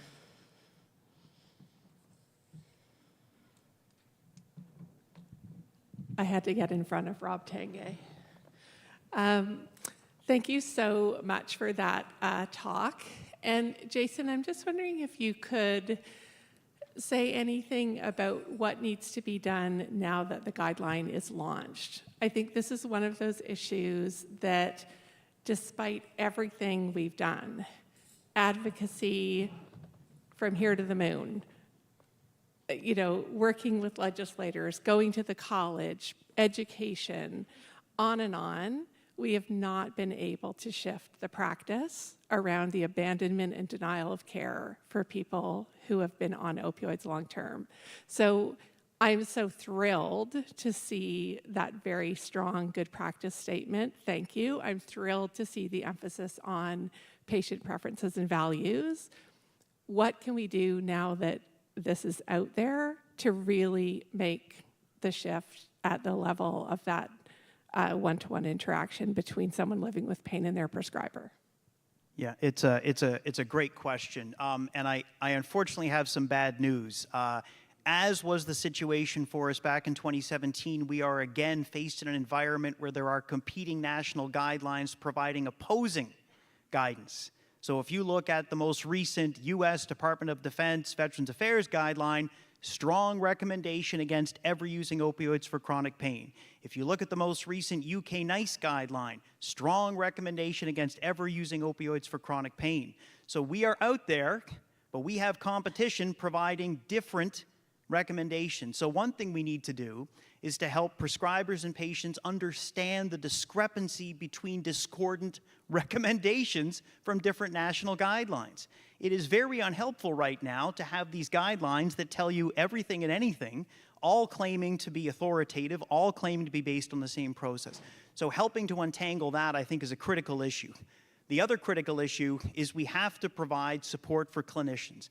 So you've heard about the opioid safety net, which I think is a great idea, and that's going to provide great support for patients who find themselves in the unfortunate situation of being without a prescriber. But we need to provide support and help for clinicians. And we've done surveys, and they sort of tell us this. We need to know how to have these discussions with patients. We need to know how to implement these things. We need to be confident that we're not going to get into trouble with our college or with regulators. So there has to be a knowledge translation effort that happens. Publishing the guideline will be nice. Who cares in a way? It's going to be in some journal. I'll put a line on my CV, but now we have to have a dedicated, concentrated effort to get the messaging out there and to help with the appropriate implementation of what's been there. So there's lots of work to be done, and we will be coming to Pain Canada for help. So John and Jason, thank you. Absolutely outstanding work. Jason, I want to ask you about the mental health issue in prescribing opioids, because there is a tremendous spectrum of mental health. Someone with very mild anxiety, a little bit of depression. Is this going to be interpreted by physicians out in the community as this is a contraindication? And my second question is a 2-month trial of opioids can you ever get up to 80 milligrams morphine equivalent in a period of 2 months to someone naive? So that's a little unusual for me. And can you explain that? The 2 months was relevant to the 9th recommendation about rotating. So someone had been established on a reasonable dose of an opioid. It wasn't working out for some reason. And so our clinical experts felt that with a rotation, without changing the dose, to an alternate opioid, you would have a sense within 2 months as to whether or not the impact was more favorable. Okay, so this was not initiation de novo Correct. of opioids. Correct. Okay, Yes. good. The other question you've asked is very critical as well. You said, what about this mental health issue? I will say, which is a real shame, individuals that have chronic pain with comorbid mental illness, which is probably about 50% of the population, they are systematically excluded from randomized controlled trials. We have no direct evidence to know what the impact is of prescribing opioids to those individuals from the randomized controlled trials. We think that the benefits are likely to be similar, but that's not based on direct evidence from the trials. We do know that there's an elevation in risk. We do think that many patients would be willing to accept that increase in risk, but many may not. And so we've made conditional recommendations, and we are sufficiently concerned about people thinking conditional means strong that in the remark that has to accompany the recommendation, we have said very clearly in each case, a conditional recommendation means you talk to your patient, you give them the evidence for benefits and harms, they make the final decision. So I hope that it doesn't result in inappropriate application, but it is a risk, and we have to get out there and provide this information to ensure that it doesn't happen. We'll go over here. Hi, thank you. Dr. Pereira, this question is for you. It comes from our Facebook group from Help Alberta. One of the patients on there, her name is Susan, and she said, a few months ago, I lost my family doctor, and I was literally days away from running out of medication. I live on my own, but require assistance with food, caring for myself, and transportation, even to medical appointments. Losing my doctor gave me 3 months to find new care, because that's how long my prescriptions lasted. I struggled and I fought and I tried. I did everything I was supposed to, and it turned out nobody in our system is responsible for helping patients like me find care. The idea of a safety network is an absolutely amazing idea, and it would have brought me a great deal of relief. The consequences of the stress caused other complicating factors to arise while I did not have a family doctor to assist me. My question to you is, would this system also have a way to help patients find a family practitioner in their local area once some become available? Doctors have come into our area, but we're not notified. We have no idea of when or where they may be arriving. So if I come to this program for assistance, is there a way to help me find a doctor back in my community? Thank you very much for that question. And to Susan, who may be watching, my apologies on behalf of the medical community. That should not have happened to you. I think just a few minutes ago we had more than 10,000 people watching live on Twitter, many of whom are patients, and I want to apologize to all of them watching. The medical community should have done better than this. And now to your question. I think step one is to build an infrastructure that is strong, a strong opioid safety net in the province or territory that you live. Once that safety net is built up, for sure, then that safety net will have to become aware of the relevant community resources. For example, not just findadoctor.com, so to speak, not just where do you get family doctors, but we would have to curate very carefully the list of family doctors who are willing and able to treat pain with opioids and so forth. So we don't want to start just sending people to the next available doctor if that doctor is not interested in pain, not interested in making some positive changes for these patients. And so the answer is yes, we have to build up that infrastructure, and that infrastructure then has to get connected to pharmacies who are dispensing opioids, connected to multidisciplinary pain centers who can help with changes based on availability, and with family doctors and primary care interested in pain. It will be an entire infrastructure. Thank you for that question. Thank you very much. So we have a few more minutes, so we'll try and get a couple more questions in the room, and I'm sure that the panelists will make themselves available if we can't get to everybody who's standing in line. So a couple more questions. Thank you to both of you. Jason, I know good research is a lot like policy. It's not a popularity contest, and I'm sure you'll take some beatings for it, but it's excellent to see that we're following data and evidence, and it's going to be tough dealing with those other guidelines. And John, thanks for presenting the Alberta Virtual Pain Program. So as you know, Phase 3 is creating the opioid prescribing aspect, so Tracy set that up very nicely. It is coming. It is a process that we're working on. But again, building ideas like what you're talking about are very difficult. And when the virtual opioid clinic was opened, it took a couple of years to build it up to the place where it can take care of the entire province. It's going to take time as well, Tracy. And I know Help Alberta is constantly fighting for this. And certainly in Alberta, I echo Tracy Wasilak, my co-chair. Pain is everybody's problem and nobody's problem, but that's not the case in Alberta anymore. And we are moving forward with a lot of work there. My question is actually to Jason. What happens to a patient, according to your guidelines, who ends up suffering with an opioid use disorder? You didn't make any recommendations as to what to do, and why not? It was really how much work the panel was able to accomplish within the time frame that we had for the deliverable. So it's obviously a crucial issue. There are separate guidelines that exist out there for management of opioid use disorder. We will be referring readers to that guidance, but as you well know, it is an entirely a different population. There's entirely different considerations. It's a large body of work. We do hope to have some involvement in creation of that kind of guidance going forward, but we weren't able to include it as part of this guideline, unfortunately. So maybe time for one last question.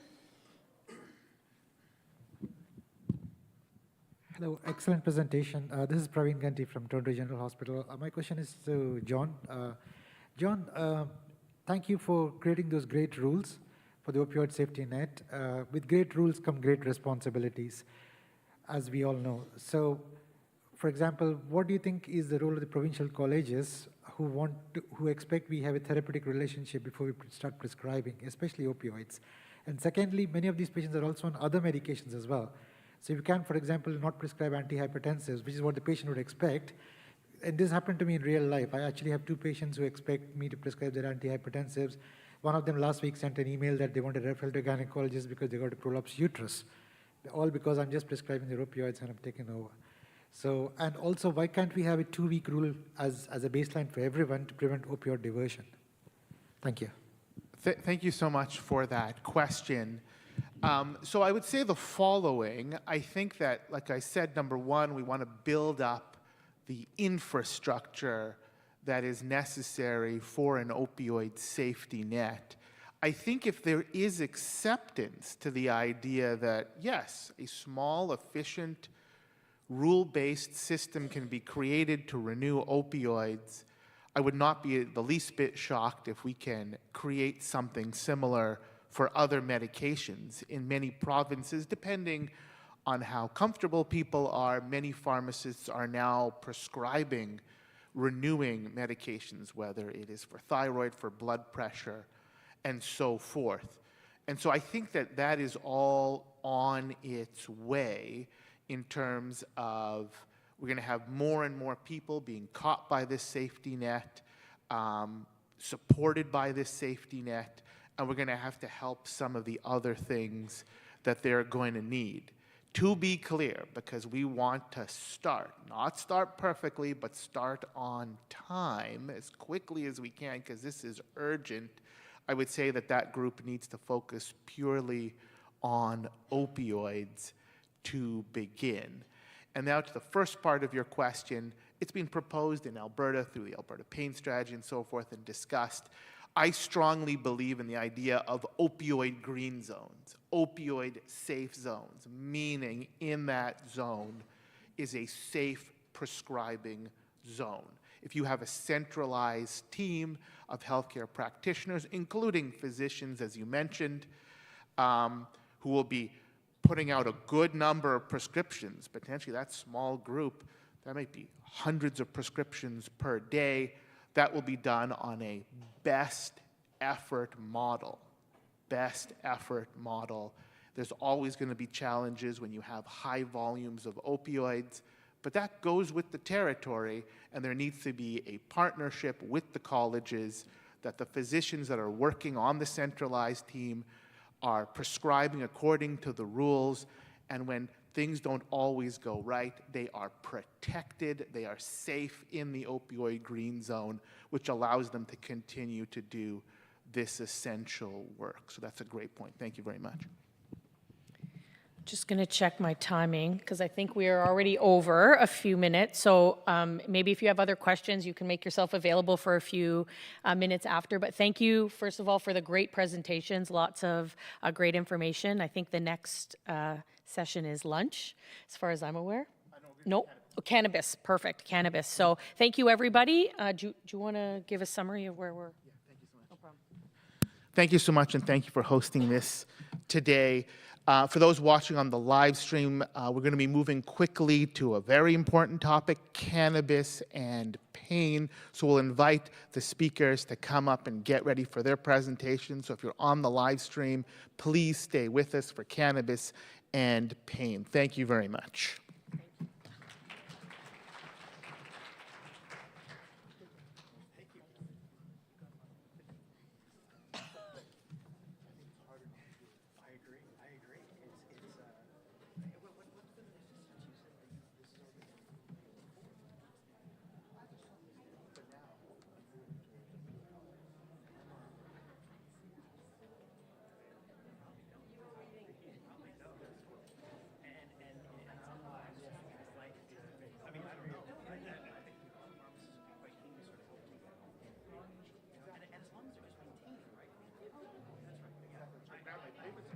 You probably have questions for him, but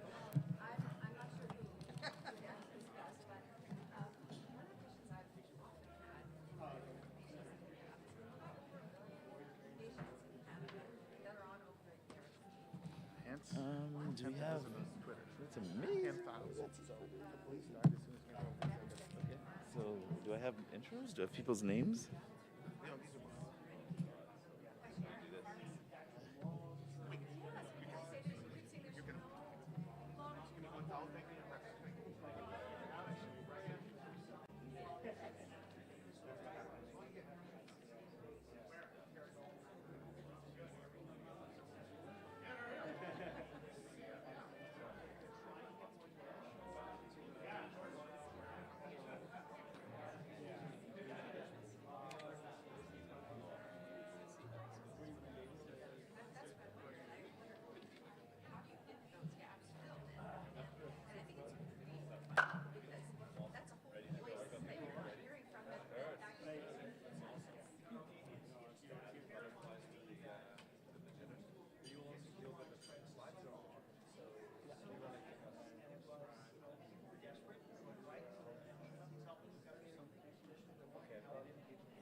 So let's get the slides up. Let me talk to you.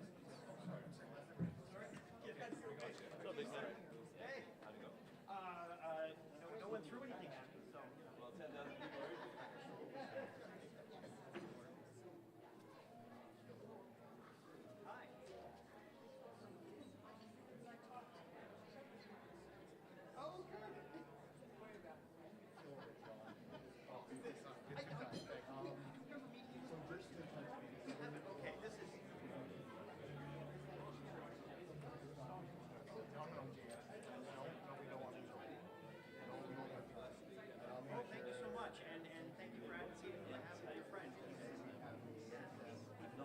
Let me take a quick look. I have it here because I assume 17 it'll be minutes, but whenever we're the 10 it'll be minutes late. whenever the lunch starts, right? Because that's what we'll get shut down for. So it says here, 11:50 to 1:10. I think it's right on 11. So we've made up time. So perfect. 11 to 1:10? That's 70 minutes. Right? 11:50, 12:50, 1:10. Okay, yeah, that's Yeah, about that's right. right. Yeah, yeah, Oh, it's okay. well, I guess it's 80 minutes. 80 minutes. Well, we can give him 5 minutes, huh? But he Yeah, wants yeah. us to start because he doesn't want to lose people Okay, online. perfect. So. Come on up, guys. So we'll Good start morning, off on Leslie. the, Good morning. Good morning. Good to see you. How you doing? Morning Ray? again. How you doing? Yep.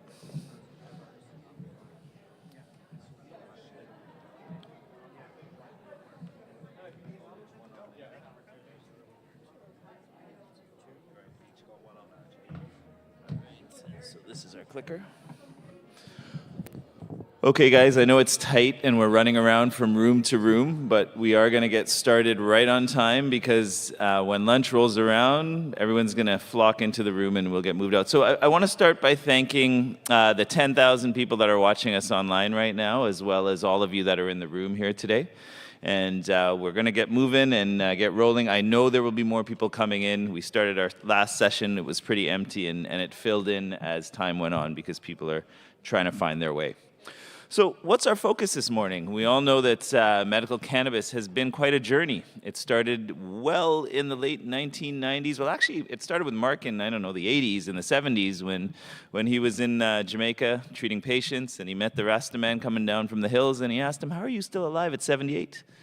And he told him it was the ganja. And I remember when Mark was working on those regulations in the 2014-15, that time frame, he said, Hans, if I had told you this was where we would be in Canada in 1978, they'd say you were using too much of what we're talking about. But here we are. 2024, we have cannabis. There is a recreational framework, but we're here to talk about its medical framework and where we're going to go next and how we're going to help our patients in our community that need to use this and access this safely and end up with a product that they know how to use, they know how to titrate, and they know how to make it part of their pain regimen. So what are the objectives today? I think I can see that. So we're going to provide you perspectives from the patient, the physician, the researcher, and the pharmacist viewpoint on the findings and recommendations of the expert panel on Cannabis Act legislative review. And we're going to discuss the current and future medical cannabis, as well as research initiatives that are ongoing in Canada. From a panelist perspective, we are welcomed, of course, by our patient with lived experience, Leslie Singer, who you've heard from and has won an award this year for all of the advocacy work that she's been doing.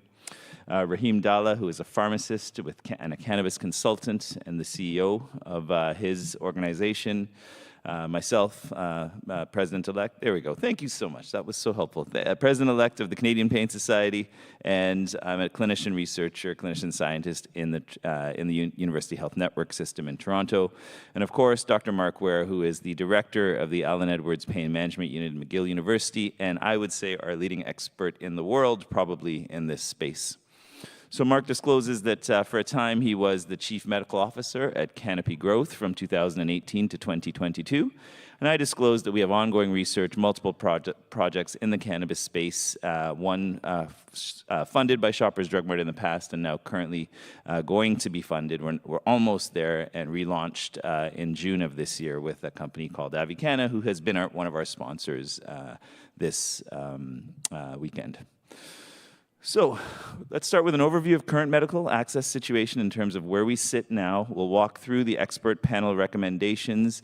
We're then going to turn it over to Leslie and Raheem to talk about their reflections from a pharmacy perspective and from a patient perspective. And of course, we're going to engage you guys and get into a discussion as we move things forward. So I just thought I'd share some data. Those of you that maybe came to my very first session might have seen this, but most of you online certainly wouldn't have. And this is just the recreational landscape, what Canada has done. We have a tax revenue stream in this country of almost $600 million. The Trudeau government have delivered on this new tax stream that is occurring. We know that the highest use, however, was going to land in the youth, and that's where it has landed. Over the past 5 years, there's been a 50% increase in use from 20 to 24 years old, from 16 to 19 years old as well. And most people's use has increased. So from a weekly usage percentage up 27%, from a daily usage percentage up almost 20%. We also know that the primary way that people are consuming cannabis from a recreational perspective is inhalational.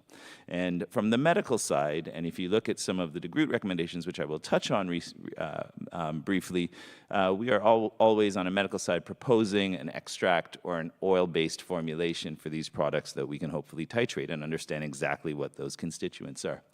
But where does this come from? It always stems from the fact that when you ask Canadians or you ask the world, you know, what are the evils, or is smoking or inhaling bad for you? It's pretty clear, yeah, don't smoke tobacco. 95% of people will tell you that's bad for you. But when it comes to cannabis, we're not quite sure.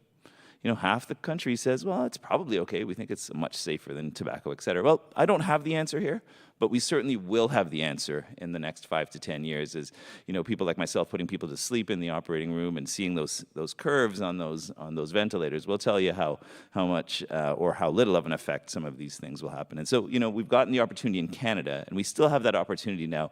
We lost it for a bit, but we have the opportunity to study this better than any country in the world at the moment. Okay. Of course, we'll start with this. And, you know, I always remember that when this came out, I really questioned, how is this going to help us in the pain world in Canada? And what did I ask? Say, well, they first of all said that please don't use this. This is not going to help our pain patients. And due to the lack of high-quality clinical evidence, the International Association for the Study of Pain does not currently endorse general use of cannabis or cannabinoids for pain relief. Wow. Okay. And 1 in 3 of the patients that walk into my office wants to talk about cannabis, and they want to know how they can use this safely in their practice. And if I don't give them the guidance, you better believe somebody standing by the elevator who's using it for anxiety or sleep and getting the product wherever they're getting it is going to be supplying your mother or your father with whatever they're consuming to say this is what you should be using. And we don't want to be in that space.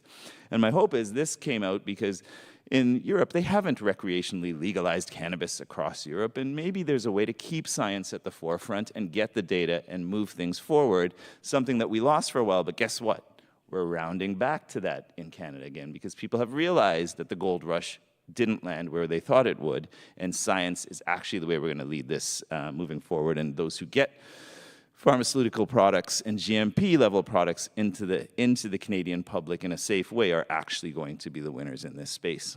So, you know, I'll give Jason Boos and his crew a shout out in Hamilton. They are the only country, once again, Canada. We did this in 2014 when we made those neuropathic pain guidelines and we put cannabis at that third line. Mark was driving that predominantly. And I'll tell you, people said we were crazy.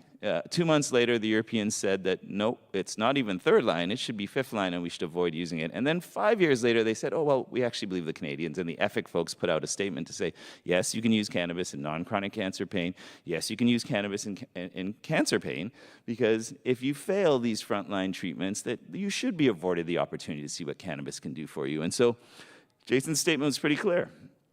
If standard of care is not sufficient, we suggest offering a trial of non-inhaled medical cannabis or cannabinoids. And so, again, where does that lead us next? Well, it leads to, well, it's great that we should trial this, but how are we accessing this?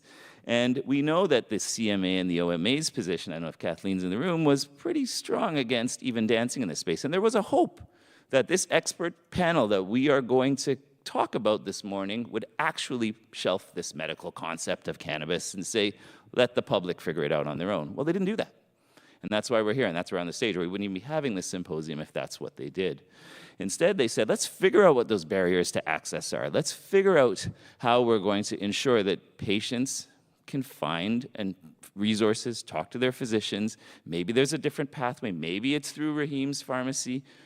Who knows? But certainly there's got to be something improved in terms of how patients are accessing. And what are those barriers?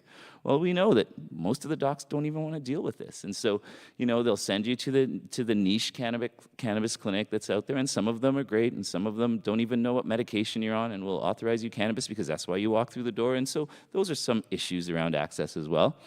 Product availability, cost and affordability. We have 2 or 3 randomized control trials that we're working on. And if you were a patient that could afford cannabis, try to convince them they should be in a trial in which there was a placebo arm. And so what's happening, again, an equity issue, is that the folks that are landing in my trials are folks that can't afford cannabis. And so they're willing to take the risk of having that 1/3 of in the placebo arm, et cetera. And so these are things that these are things that true conventional pharma, they don't have those issues because the drug didn't land in the market before the randomized controlled trials. The drug landed in the market well after the trials. And so with that as an introduction, I'm going to pass this over to Mark and have him take the floor. Can you all hear me from here? Is it okay if I stay sitting? It's more comfortable and feels more like a fireside chat. Thank you, Hans. Thanks for all the kind words. I think it's clear that this has been a long journey for a lot of people, including patients, including health professionals, as we've been trying to put our heads and arms around this challenging issue of cannabis access, and specifically for medical purposes. Written into the Cannabis Act and the legislation that came out in October of 2018 was a commitment to do a review of the Cannabis Act within 5 years of its launch, which of course fell into 2023. With COVID and everything else, it's not surprising that the process took a little bit longer, but part of that process, and of course part of the Cannabis Act, was a preservation of the medical cannabis program, which was left intact or left as it was at the time of legalization of non-medical use. So the commitment to review in 5 years was an opportunity to look back and see what happens to medical cannabis access when you now have legal non-medical cannabis access for adults in Canada. And so what I thought I would do is take a moment just to remember where this came from and a little view to where it's going forward. And of course, that's what the panel discussion is all about. I think the key takeaway message from the final report of the expert panel that reviewed the Cannabis Act, and this just came out a month ago, was that they declared that they still see a need for a distinct medical access program with improvements to better support patients. And this isn't trivial. Now, bear in mind that these recommendations have been made by an expert panel to the federal government, and specifically the Minister of Health, but they haven't been implemented. So these are still recommendations. They have not yet been put and written into law. So the opportunity we have here is to look at those recommendations and ask ourselves, what do we feel about them? How do we think they're going to be implementable? How are they going to be implemented? How do they affect our practices and our daily lives? But the important thing was that they made the recommendation to preserve some form of medical access stream. It could have gone differently. They could have said, you know what? Canada has legal cannabis. You can go down the road and buy it on a shop on Bank Street.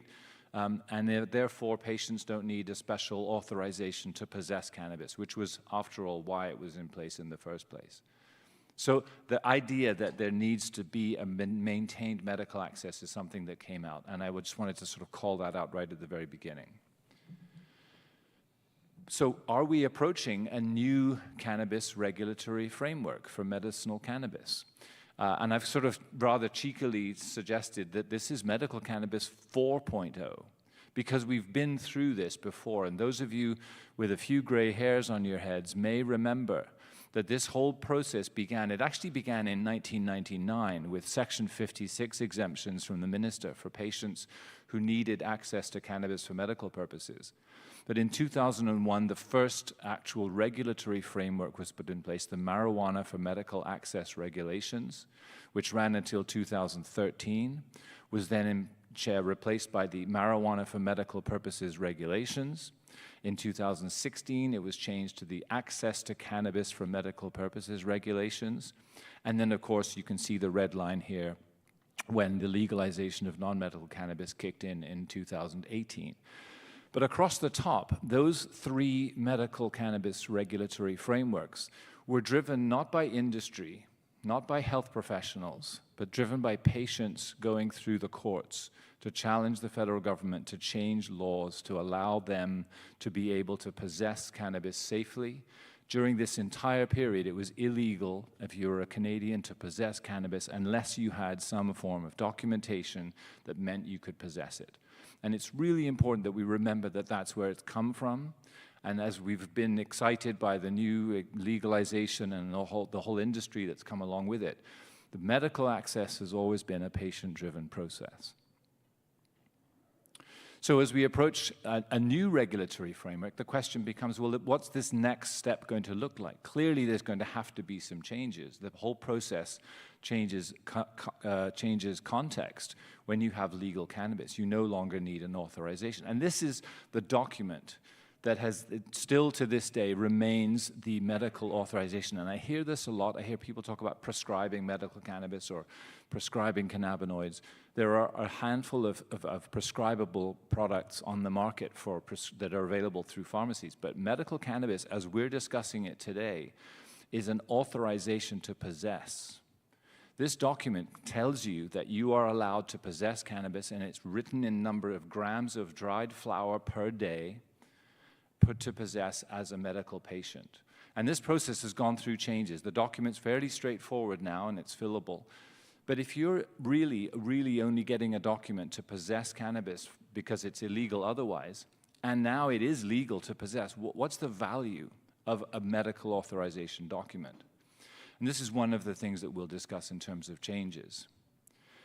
What I'd like to do is, just because I think when these things happen, it's very easy to read the headlines, it's very easy to read the quick summaries. But I'd like us to follow through, and I'm going to take an opportunity to read each one of the recommendations that the expert panel put forward, and that will then be the fodder for which we will use to discuss and for the panel to reflect on. So there were about 10 medical access recommendations. The first one was, in order to provide access and continued support to patients who rely on medical access, Health Canada should maintain the program under the Cannabis Act with improvements set out in the report. So, boom, keep it, improve it. Number 42, to improve patient access to cannabis for medical purposes, Health Canada should permit pharmacies to distribute cannabis products to individuals holding an authorization from a healthcare professional. Provinces and territories and regulatory authorities for pharmacists should consider supporting this new access channel once the federal changes are made. Boom, pharmacies now. They were not in the picture before. Now it's being recommended that pharmacies should be allowed. Number 43, Health Canada should encourage additional research on the therapeutic use of cannabis without compromising the frameworks established for review and authorization of clinical trials and health products.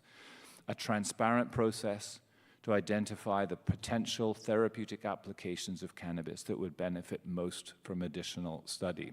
So some kind of prioritization process to commit to additional research. Number 44. Health Canada should establish and maintain a knowledge hub that provides up-to-date evidence and information on the use of cannabis for medical purposes for healthcare professionals and the public. Somewhere where people can go and get reliable and honest and safe information on medical cannabis use, both benefit and risk. And I think that's clearly something which we need to do. Number 45. In partnership with provinces, territories, patients, and health professionals, Health Canada should support the development and dissemination of national clinical guidance documents related to cannabis for medical purposes to increase the knowledge and understanding of healthcare professionals. These documents should cover issues such as indications for which there's sufficient evidence base, how to monitor patients, how to track and report adverse events. So clearly an appeal to try to help get clinicians able to have meaningful discussions with patients. Number 46, Health Canada should prioritize efforts to move beyond a distinct medical access program so that cannabis is considered within standard drug approval pathways as part of conventional medical care. This should start with the rapid advancement of a pathway for cannabis health products containing CBD, cannabidiol. And the department should also establish a science advisory committee to review the evidence related to delta-9 tetrahydrocannabinol, which of course is THC.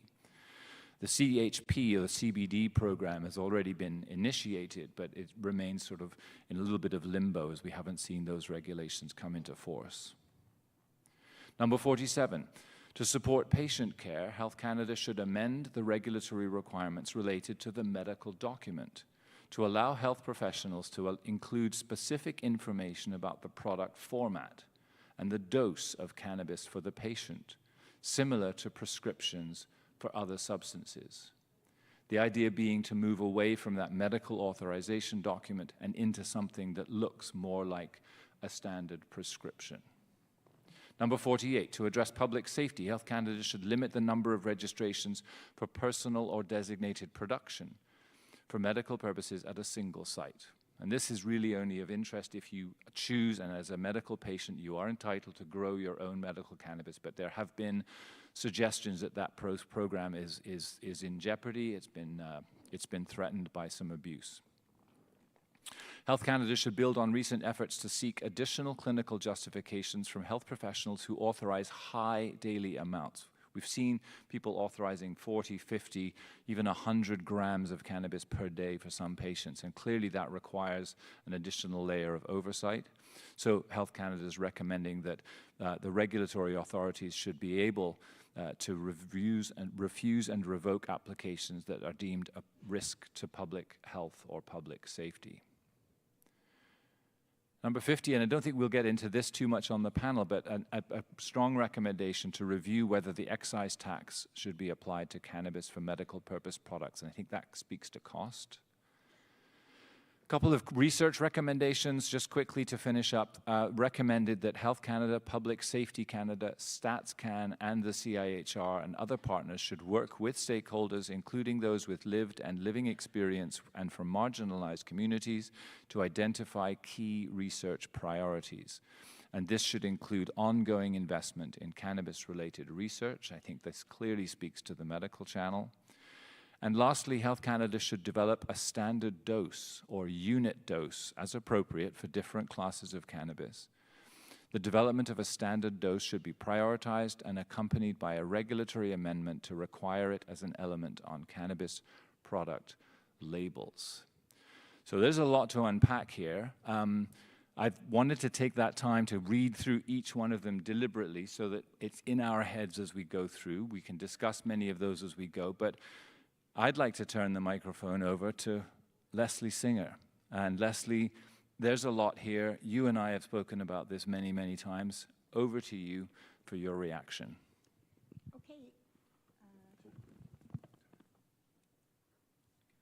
Okay, first of all, I'd like to say so many of these recommendations speak to experiences I have had. I started using cannabis in probably around 2003 as one of the tools in my toolbox to cope with my pain, and had medical access. I started in a research project, and it had a use for me to help me relax at the end of a day, to feel that I could distance myself from my pain for a little brief period of time. And I have to say that the support part from the recommendations spoke to me because it was medical cannabis. The person who was prescribing it knew my medical condition, knew what drugs I was already on, and so knew the whole picture. And so that support piece was so important. So I think that is one of the things that spoke to me. Another one was access. For me, I got mine delivered. I don't remember if it was Purolator or Canada Post, but I do remember sometimes when it was delivered, the person at the door was like, I know what's in here. And it had stigma attached to it that way. And so I had to be home when they came to deliver it, or else I had to go pick it up. And when I went to pick it up, they also knew what it was. It was in a locked safe. And so access was so important. So when I hear pharmacy, it makes so much sense to me. That's where I go for all of my other medication. Why not go there for cannabis? So I think that's a great idea. And I'm also a physiotherapist, and so my patients are always asking me about what type of cannabis. And they're saying, when I go to the store, I get all sorts of opinions. They don't know what I'm taking. I don't know whether to trust it. But anecdotally, they're hearing that it helps with sleep, it helps with anxiety. And so they are interested in trying. And so I know the need is out there. I know that we have to look at more things, more research and things like that. But I do know that it has a place, and support is all important. So medical cannabis is important to keep. It's necessary to keep. And so that's my take from the recommendations. Thank you very much, Leslie. I think now we'll turn it over to Rahim Dalla, who will speak to us about that exact issue, the pharmacy perspective. Here's your chance to see cannabis in the pharmacies. What's that going to look like? How ready are you guys for this wave of new products in the shelf? Yeah, that's a very interesting question. There's a lot to unpack with the recommendations, how it's going to look in pharmacy. If you want to go to the next slide, actually, we did a survey back in 2021, 2022, surveying pharmacists all across the country, and we've had an overwhelming response. 69% of the pharmacists or the pharmacy students that answered this survey said they wanted medical cannabis in pharmacy.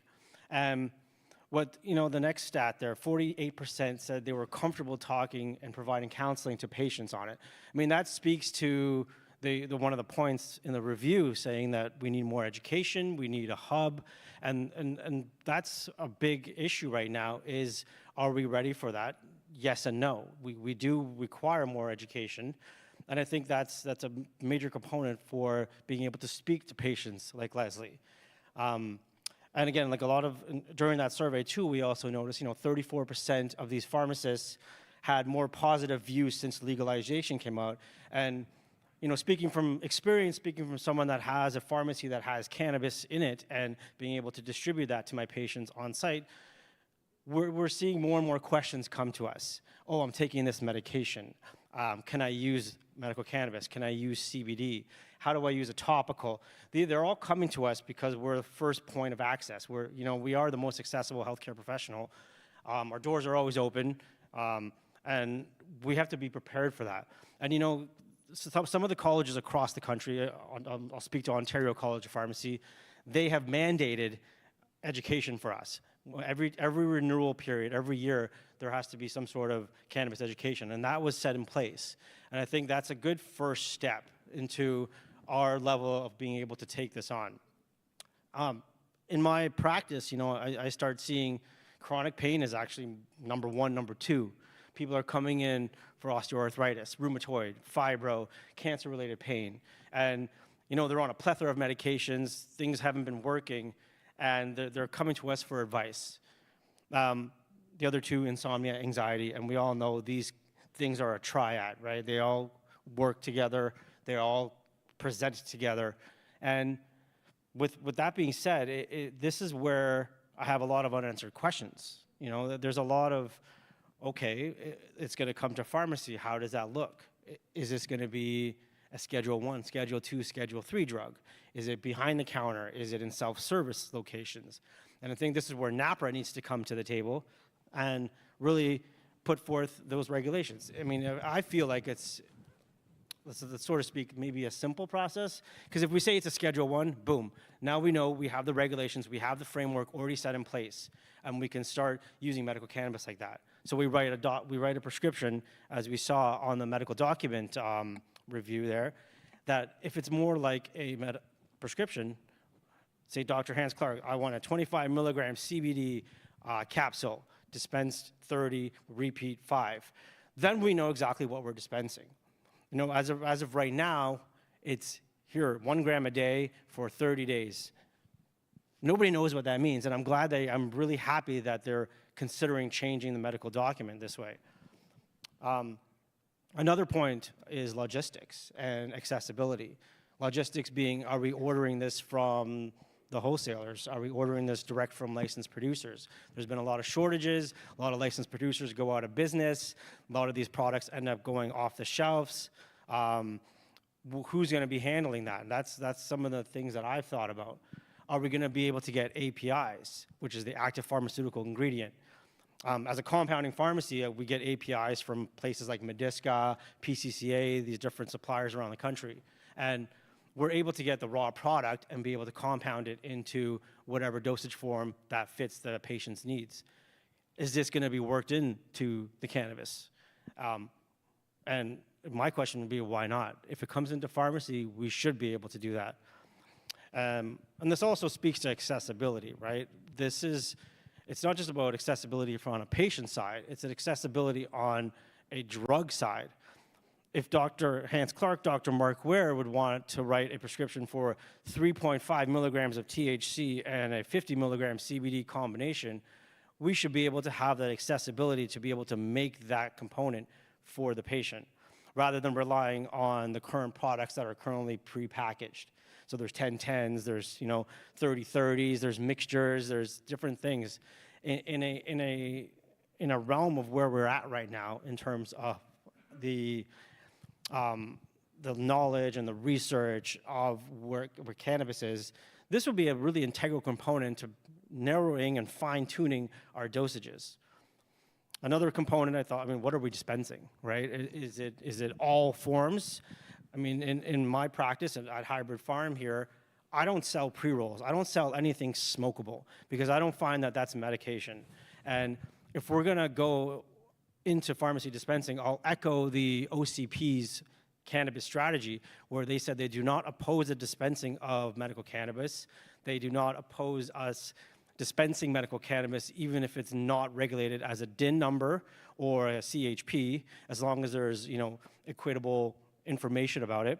And they do oppose the use of cannabis as a smokable format. So these are some questions that came up with me, right? And also, you said we're going to not really touch on the finance part, but if it does come into pharmacy, that we need to really just talk about the HST and the zero exemption for medicine, right? No other medication is like that. So what are we really discussing here? Like, if it does come into pharmacy, patients should have that ability to not pay taxes on it. Yeah, those are a couple thoughts. So we just go into discussion here, but. Working? Check, 1, 2, good. Thank you very much, Rahim. Can I just quickly throw a question to Leslie about cost, about your ability to purchase it when you buy it through the existing medical program? Do you see opportunities here with these things to affect the cost of cannabis as a patient?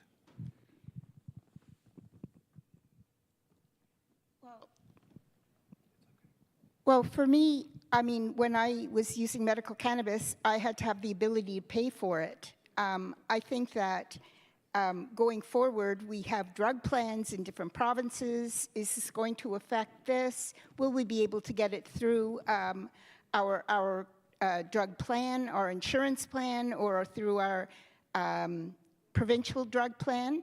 So I think that the cost will be can be affected by that. I'm not sure what the provinces will opt to do or what the insurers will opt to do. Certainly my insurance never paid for it in the past, but I see these as opportunities to look at that if it's being dispensed in a pharmacy. So yes, I can see that it could affect cost.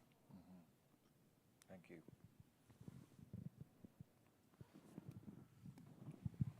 I just want to say, from a patient perspective too, we're hearing that patients, and I'll give you an example of a patient with seizure disorder, either Dravet, Lennox-Gastaut, either a pediatric patient or otherwise.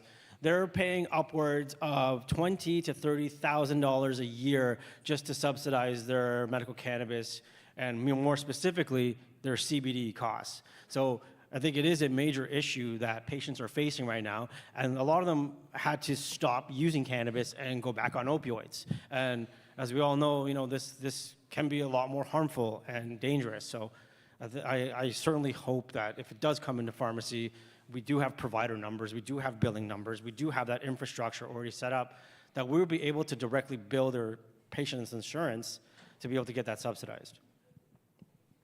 Thank you, Raheem. So we're going to open it up to you guys in a minute, but I do have a couple things I want to just run by Mark in particular. And so, Mark, what do you think was missing in this document? Are there any shortcomings or anything that the panel didn't touch on that you think or you feel should have been there? You know what? I don't think so. There was a panel discussion yesterday with Susan Law, who's been running international surveys of stakeholder requirements and input into medical cannabis programs internationally. And almost all of the recommendations, we had a meeting, you were there with us, Hans, and it was a tremendous session in September of last year, which presented a list of recommendations to the expert panel themselves, saying here are some things that patients and advocates and industry and clinicians and researchers would like to see. And I'm pleased to say that almost all of it appears in these expert recommendations. So I don't think there's much there that I would suggest is missing. I think it's got a lot of potential. As they say, the devil is in the details. It's going to be, well, how do these recommendations now get worked into policy? What does this actually look like in terms of the letter of the law? But otherwise, I think overall, I'd give it a good, solid A- for effort. I actually agree with you. So, Leslie, I see you're holding your mic. I hear you want to say. I can see you're itching to say something.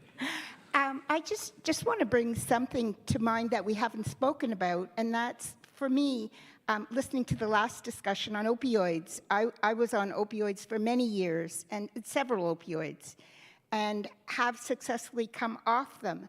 And I think when you come off them, it's important that you have something else that you can say, if I'm going to decrease my opioids, I'm going to have this. And I think this is something that we need to think about here with cannabis. If this can help someone think about decreasing their opioids, then I think this is something for everyone to think about. Is this going to be a way that we can do that? Thank you. Anything to add, Reem? No? Okay, great. And so you've already tackled the pharmacy piece. I think we've tackled the medical document piece, some changes that need to be done there. I can't tell you the number of times we sit with a patient in clinic, we talk about the products, we talk about dose titration, and when they open the box, it's a bottle of oil. And then the phone calls come. But there were no instructions, I know. We actually, you took a picture, we wrote things down. Guess what? If you come through a pharmacy, there will be instructions. There will be something to tell the patients. Here's what your doctor said. Take half a mil. Take it twice a day. If it's ineffective in 5 days, increase it to 2 mils and continue to titrate your doses. And so these are real problems in terms of engaging physicians to get them to start to consider to have these discussions, to educate their patients, because it really is a struggle given the framework and given what comes to the door for patients. And so, the CBD and the THC science, this is, I think, probably where I make a few comments. And I can tell you that we're now getting to the place in this country where we have some companies that are making products that are GMP certified. And those were one of the biggest barriers when we went to Health Canada, to the regulators, and to the clinical trials arms, and Mark touched on some of those recommendations that talked about using products within the framework that currently exists. And so now that we have some of these products, we have that opportunity to run these trials, and I'll share it here that both myself and Jason Boos, Mark is part of this. We're going to, our patient partners, and we're going to continue. It's a huge network because we had two separate parallel applications, as we often do, myself and Jason. And the committee said, no, guys, it's not going to work. You're going to have to come together, and you're going to have to do this together. And for the better of Canadians, we came together to do this together. And so we have a huge network now that has been given the opportunity to build clinical trials in this space. So I think that's a huge win.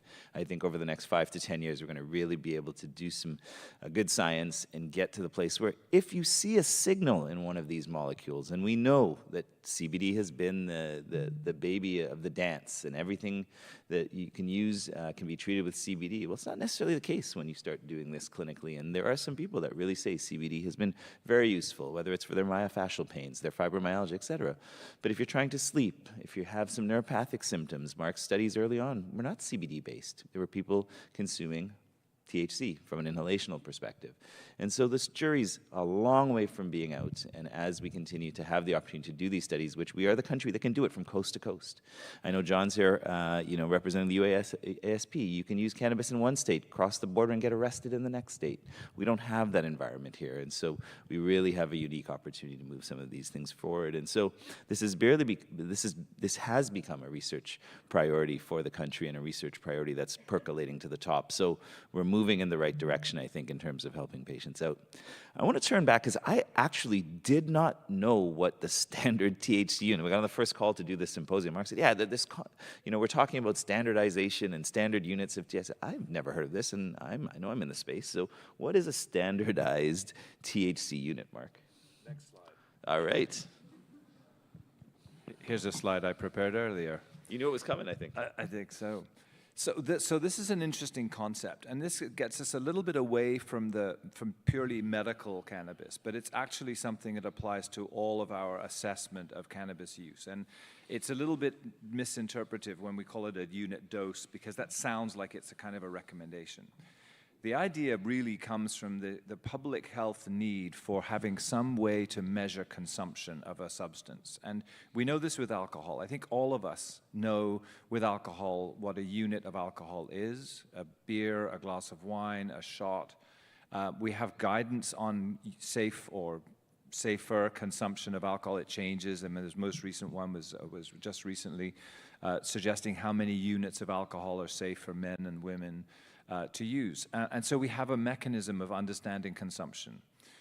We've spoke about this a lot with opioids, the morphine equivalent dose, and how many milligrams of morphine equivalents constitutes an elevated risk. And that can be calculated regardless of which opioid you're taking: fentanyl, oxycodone, hydromorphone. You can standardize it down to a dose. We don't have this with cannabis use. If you're trying to measure risks of cannabis consumption, you end up looking at things like frequency of use. How many times did you smoke or use cannabis in the last month or in the last year? Or are you a daily user? It doesn't ask about how much. There have been attempts to create the standard joint measure, how many joints per day, like we do with cigarettes. Pack of cigarettes per day is a pack, per year is a pack. There are epidemiological methods for a lot of other substances, but this is completely lacking for cannabis. We run into complete roadblocks when we start to actually measure consumption. So the proposal was made back in 2019 by Tom Freeman from Bath and Valentina Lorenzetti from Australia to have something called a standard THC unit, which isn't meant to be a recommended quantity for consumption. It's a way of trying to look at all these products. You've got outdoor cannabis, dried flower, hash, shatter, oils, gummies. For most consumers, we have no idea how much THC is in these products. I mean, you may be measured by percentage. Maybe 25% of the flower is THC. Well, so I put a bit in my joint and I smoke it. How much THC did I consume? I have no idea. I could potentially calculate it. I crumble up some hash with some tobacco. If I put it in a pipe, how am I using cannabis? How's my THC consumption being measured? It gets a bit easier with oral products because, as we know in Canada, when you purchase oils or some of the edibles, they have a quantity of THC in them. So there are already tendencies to move towards trying to standardize what's in a cannabis product, but this needs to be applied in a much wider. So this is actually an international effort.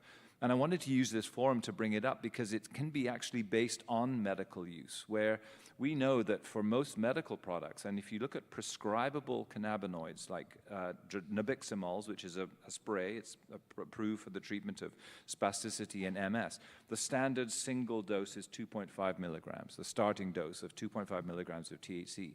When Marinol or dronabinol was available in the Canadian pharmacy market, the initiating dose was 2.5 milligrams of THC. So there's a bit of a debate going on now between the Canadians and the Americans about whether the standard unit should be 2.5 milligrams or 5 milligrams. If you think about it, the idea would be that you could calculate your consumption. If you use a couple of joints a day, or if you use a gummy plus a joint, you could work out what your units of THC consumption are.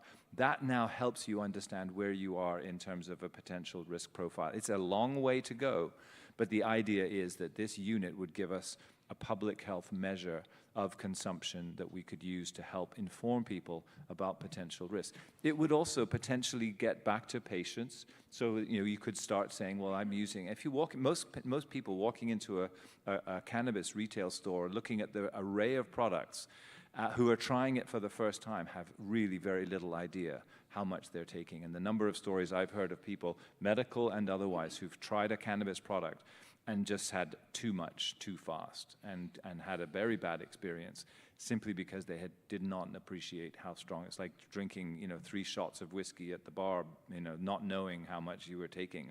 Yeah, it's not going to be much fun, and then you'll never touch it again. So I'm sold. I think we should use the standard THC units. Now here's why. We're rolling 2.5 or 5 Well, milligrams? this is where I'm going. Great question, Mark. You almost knew where I was going. So, we're rolling out an RCT.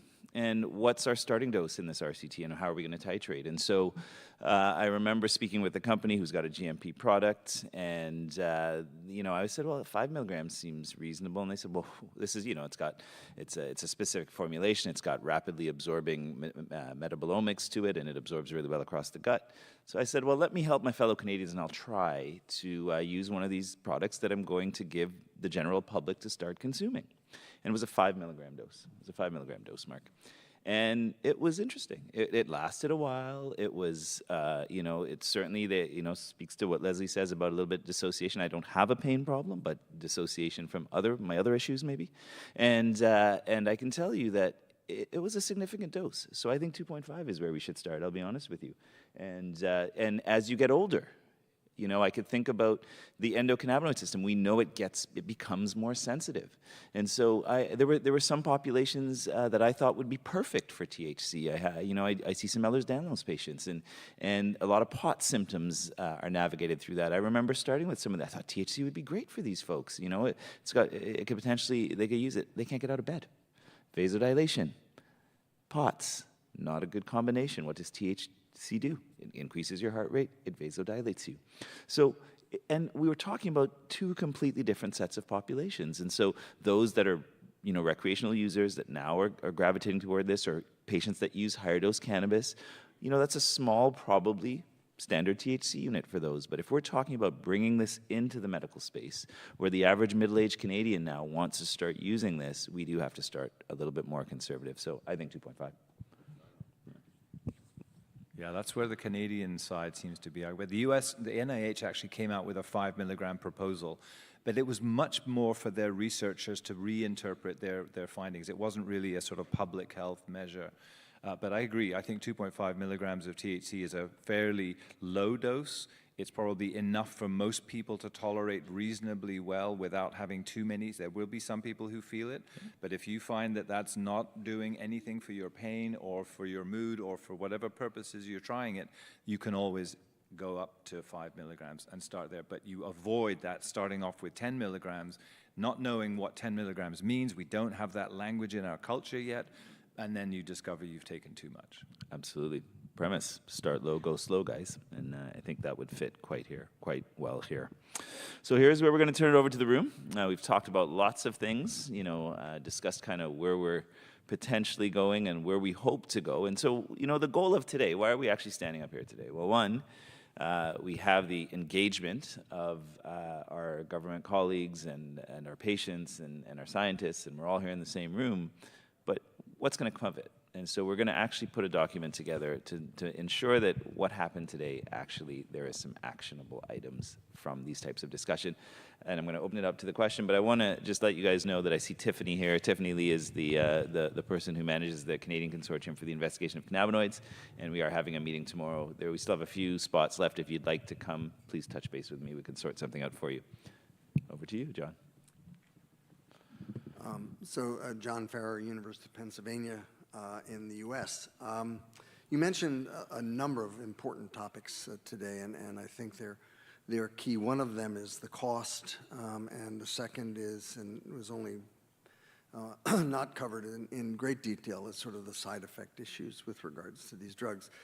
The one issue with cost, at least in the US, is unless there's clinical trial evidence of efficacy, the likelihood of being paid by insurance or by Medicare, Medicaid, the national system that pays for these things, is very unlikely. And even with things as effective as acupuncture in certain situations, the healthcare system doesn't pay for it, at least in the US. So I wondered, with regards to the costs issue, how this might move here. I applaud you for the research that you're planning to do, but that's a 5 or 10 year horizon that is a little bit difficult. And then I'd like to bring a second issue in, which wasn't discussed here, and this is of great concern to me anyway, and to others I think, which is that the potential access for young people, 12 to 16, maybe 10 to 16, and the growing evidence that it actually affects the development of the brain in a way that might lead to abnormal processes later in life, I think should give us a little bit of pause in thinking about how to do this. Now, the horse is out of the barn, right? I mean, both countries have legalized use, but I just wondered whether thinking about the untoward effects that may occur in a broad sense, and remembering back to the opioid epidemic, some of the first really poignant things that were brought to people's attention was my son who took one, or my daughter who did this. And so I think we do need to keep a very careful set of controls, or we need to think about how to deal with that potential long-term effect. So two questions, and I'm not sure who the right so people I'll are. jump in first, and I know I'll pass it to Mark and the rest of the panelists. And I want to tackle the last one first. So when I used to give these talks, I made sure I put in slides on side effects, on the fact that cannabis use disorder is a thing, the fact that early onset psychosis, consuming high amounts as a teenager is a bad thing, cannabis in pregnancy. If you look at Dr. Google, it's apparently completely safe to be consuming cannabis and being pregnant, and we know that that's when your largest cytoskeletal development of your fetus is occurring. It's probably not the greatest idea. And if you look at some of the guidelines that have been put out by the obstetrics and gynecology folks, they're certainly not on side with using cannabis as your primary nausea, vomiting prevention strategy in pregnancy. So thank you for the question, John. But here we have deliberately focused on the medical and the positive aspects. And I did present that data earlier about the increased use, because that is an issue. And there are lots of individuals, I would say, across the country looking at those effects in terms of the youth, and we have had an uptick, 40% from 20 to 25, and 25% from 12 to 16, as you've identified. And these are things that are going to occur when you legalize a recreational product. It's the same thing with alcohol, and it's interesting. We don't know where it's going to land, and those risks are real. And if I look at, my boys are in their early 20s. When I was in university, we certainly didn't use a lot of cannabis, and we did a lot of alcohol. And you can see the shift of the population towards cannabis. We'll see where that goes. Maybe we'll vegetate, the Canadian public in the years ahead, but I don't think so. I think, this is going to probably layer out just like any other drug that became recreational. And you hear these things, I know Mark and I had a discussion about this, you hear the CSAM folks in particular talking about this in the day of prohibition. And remember, we didn't stand here and fight for this. The patients fought for it. The patients want this as a tool to use. And so, we're here to support them. We're here to try to figure this out. The untoward consequences of anything are real, and that's certainly something we have our eye on. But we're talking about more on the positive side. So I'm going to maybe have Mark say some more, and then move on to the first part of your question, which was side effects and how we actually go about safely using. Yeah, no, thank you, John. It's a very valid point. I think it's important to read the rest of the report, because the expert committee reviewed the entire public health impact of legalization after 5 years. We focused in here on the medical recommendations, and they have looked at and examined. And one of the benefits of legalization, if you like, is the ability to actually measure real consumption. And when it was illegal, it was very difficult to know who used what and where and how. So you were never quite sure, whereas we're getting a much better picture now of actually real-term cannabis use. I feel from, and just to sort of quickly get my perspective, I don't get the feeling that youth use has been skyrocketing since legalization. If anything, it's fairly stable. What has increased, interestingly, is the use of cannabis in people over 55. So there's a sort of an older population that's using it, and everyone seems to think, okay, that's fine, the boomers who used it before, they're just going. I actually think that's actually very interesting. There's a pain story that may be happening there, using it to self-medicate, but they're also using products that are a lot stronger than what they probably used when they were experimenting back in college. And these are stronger, so that we've seen this with adverse events, falls, issues with overdosing are higher in older people who are coming in and using products that are too strong and too much. So we need a lot of education, not just on youth use, but I think it's also important to remember at the other end of the lifespan, older people are using cannabis too, and they have their own issues. So I'm not going to discredit that there's an issue about the developing brain, but I think there's also an issue about the aging population and cannabis use. So let's spread it right across the board and be concerned about all of it. And then think your question about side effects. Yeah, we had a whole panel yesterday on more details around the use and the side effects and stuff. So this was a deliberate choice not to dive into it. But you're absolutely right to flag it. I think this is something. What I will quickly say is the conversation with a medical professional around cannabis, whether it's medical or non-medical, is a really important point of contact. It's really sad that when the expert review was being done, the Canadian Medical Association did not participate. At no point did they engage. They were asked, they were invited, they did not engage. That strikes me that the medical profession in Canada is not engaging in discussing the impacts of one of the biggest public health policies that we've had in our country is really striking. And so I would appeal to our medical association. The nurses, pharmacists, they're all on board. They're trying to educate their members to say, how do you talk to people about cannabis use? The CMA has dropped the ball. I see, Leslie, you're gearing to go. I think that something that was important here was knowing, and I think we have to look at places like Gérer ma douleur in Quebec, and we have to look at Power Over Pain portal, so that we, as people living with pain, can be better informed to know what we're taking. Because I think what Mark said is important, the older population, and that's who I see. It's my friends who are asking me, from my experience, what should I take, what can I take? And so we need to better educate people living with pain, and we need the places for that. And we also need the places to educate our healthcare professionals. I know as physiotherapists, we do speak about it as well in the profession.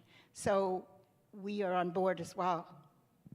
We actually, in collaboration with like the Arthritis Society of Canada, we launched a survey to patients and consumers about medical cannabis. And some of the questions in there were, are you seeking medical advice and help from a healthcare professional? And the outcomes of the study, and this is not published yet, it actually will be published.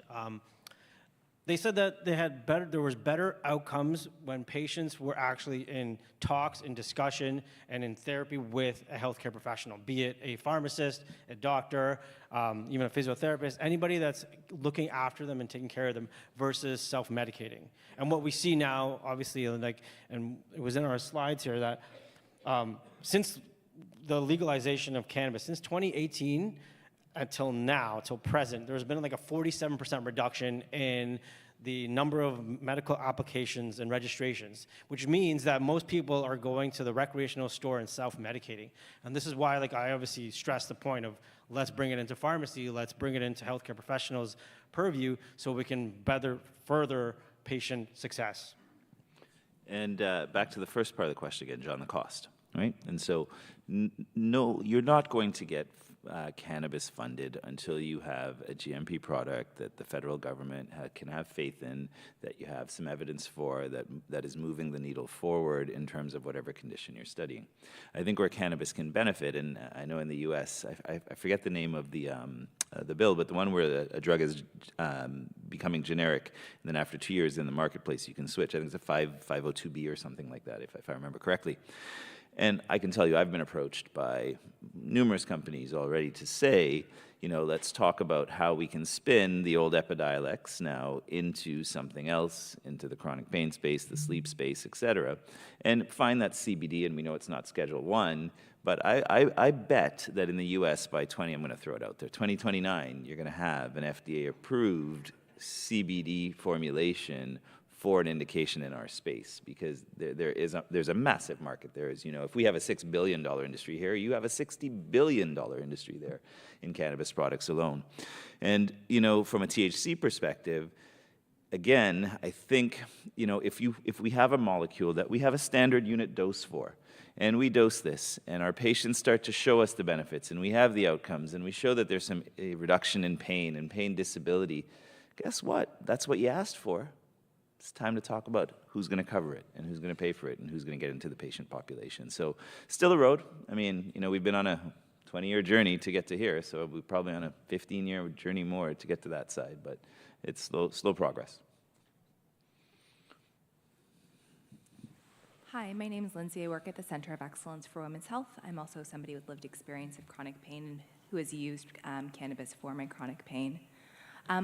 One of the things that we've looked at in our research is, you know, the sex and gender implications, and you see that cannabis use for women, one of the top 5 reasons is for pain management or to use in lieu of another prescribed pill. And you also see that women use and get their advice from dispensaries at quite high rates, and there's been some research at the States. And part of that is because of delays to diagnosis. And so I'm wondering if you could comment perhaps, like, there's such a diverse panel with such great experience on the considerations for sex and gender as we walk through this regulatory process, but also implications in a pharmacy space. I can jump in first, then Raheem, and then move over. So we actually have some pilot data looking at sex and gender differences in cannabis, and very pilot, 54 patients we looked at. And we did a little exploratory look at, you know, some of the biomarkers and what gets upregulated, downregulated, and there are clear sex differences. There are typically more women than men that are using medical cannabis. Obviously, in the recreational space, those numbers flip. And, you know, things like IL-6, you know, a lot of the interleukins, they can be higher in women than they can be men. And so even some pro-inflammatory markers shift based on what you're looking at. So it's certainly something, just like we were hearing yesterday and at the Women's Health meeting, that was an excellent session, that sex and gender are major drivers of differences. And so looking at that becomes an important issue.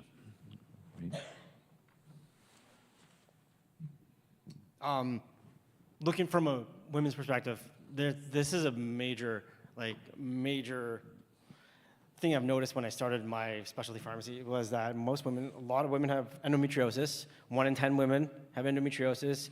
Underdiagnosed, gets diagnosed late. What are they using? Opioids, NSAIDs. They burn a hole in their stomach, they can't use NSAIDs anymore, they go to opioids. Or they go to surgical, then they have hysterectomies, and it's a huge, huge problem. And what we're finding is a lot of women are starting to use cannabis, either CBD, some of them are smoking, some of them are using the oils capsules.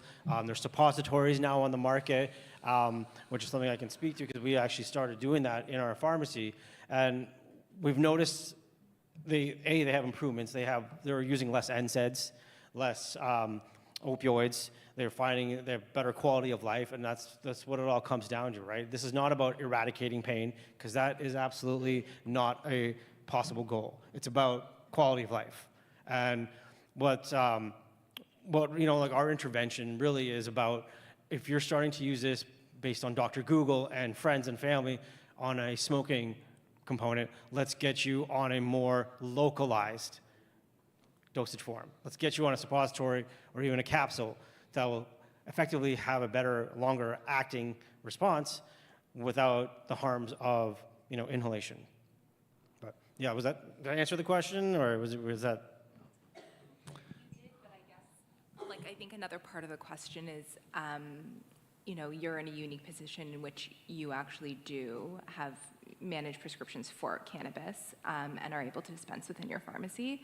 But as we're seeing sort of that balance where women are using cannabis not prescribed because they're going to a dispensary and getting advice there, and they don't know what to use because maybe they don't have a diagnosis. Endo is a 7.9 year delay, and so like managing the diversion from an opioid or an NSAID or anything else to unprescribed cannabis. Again, it's about accessibility, right? And I've spoken with a lot of patients that are actually afraid to go to their doctors to talk about this because they feel like, A, they're going to get judged, they're going to get derostered, and they don't want to find another doctor because it takes them 2 to 3 years to find another doctor. So they're just sit in silence or go self-medicate. And I've had that. And with me personally, I've actually written, consultation notes and recommendations to doctors. And honestly, 9 out of 10 times coming from a pharmacist, you guys are going to say yes. You're going to be like, okay, good, you're following them. I'll help you along too. We'll follow the patient together, and we will have more success that way. So it is a collaboration. It's a multimodal approach. Great point, Raheem. So my name is Peter Pennyfather. I taught at a school of pharmacy for 35 years, and when I first started in pharmacy, we talked a lot about pharmacokinetics and druggable molecules. And the very fact that we call it medical cannabis says that this is not a molecule. This is not something that could be reliably tested in the traditional sort of monetizable way of taking a druggable molecule that has passed all the toxicology and pharmacokinetics and safety issues and reliability issues for manufacturer. But given all that, and given the session that you shared a little earlier about Indigenous health, this idea of spirit, cannabis affects the spirit as well as the microglia and the white cells and so on and so forth. And at the same time, it works for some people and it doesn't work for others. And we don't know why it works for some people and it doesn't work. So why not reimagine the clinical trial to recruit people who it does work for and try to figure out why it works for them and not for others. And try to, using modern tools like AI, recognize these transcendent aspects of the medication experience and organize that into a registry where the partners, all of our partners, explore why it works for some people and not. And we're not trying to create a $90 billion industry. We're trying to create a solution for certain people using stuff that grows in the wild that you can grow yourself, which was the reason why the legislation was changed, and medicalize medical marijuana. So there is a lot to unpack there.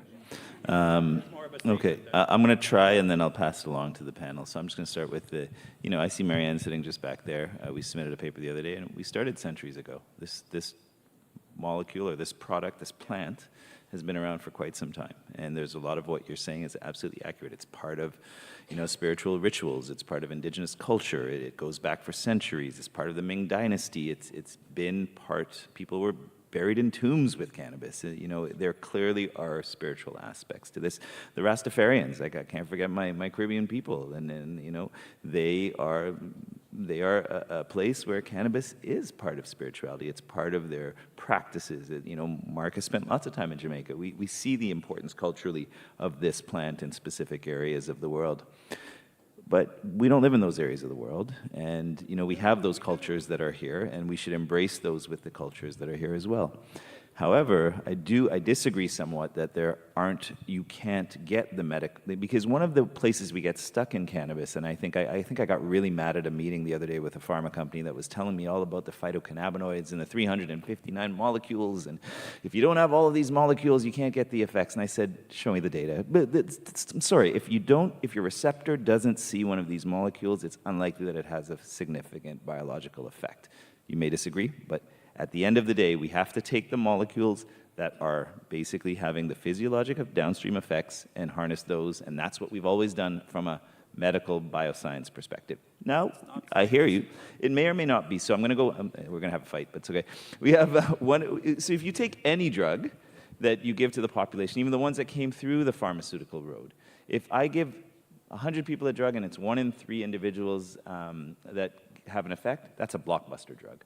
There isn't a drug out there that really you can give to an individual and you're really going to expect an effect more than 50% of the time. And if you get to 50, you're super lucky. It's usually 1 in 3, 1 in 4, 1 in 6, something along those lines. And cannabis has that signal, though. It does have that signal. It has the 1 in 3 effect. So we got lots of data to look at, coming down the pipeline in terms of who those people who will benefit from might be versus those who don't. So I'm going to pass it on at this point.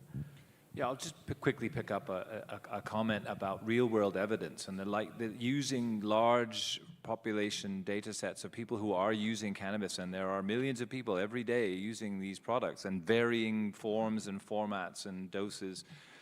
It may be possible to parse out that data to see type of not just responders, but people who are likely to have adverse effects and who don't respond well. And we know those people are out there too. Nobody's arguing that this is a panacea. I think the challenge is that even 25 years after I first began to sniff down this interesting rabbit hole of cannabinoids and pain, there are still so many more questions than answers. So many more. There's every conversation I have triggers another 5 questions that we need to answer. The challenge is going to be figuring out what questions to answer first, and then second and third. And I think in the recommendations that were made by the expert panel, there was a suggestion to prioritize research, figure out what it is we need first, make sure it meets the patient's needs, because we could satisfy our own curiosity for PK/PD studies in phase 1, phase 2.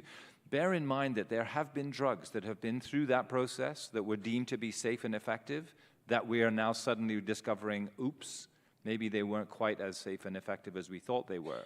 And I turned to our opioid panels this morning. Those drugs all got approved.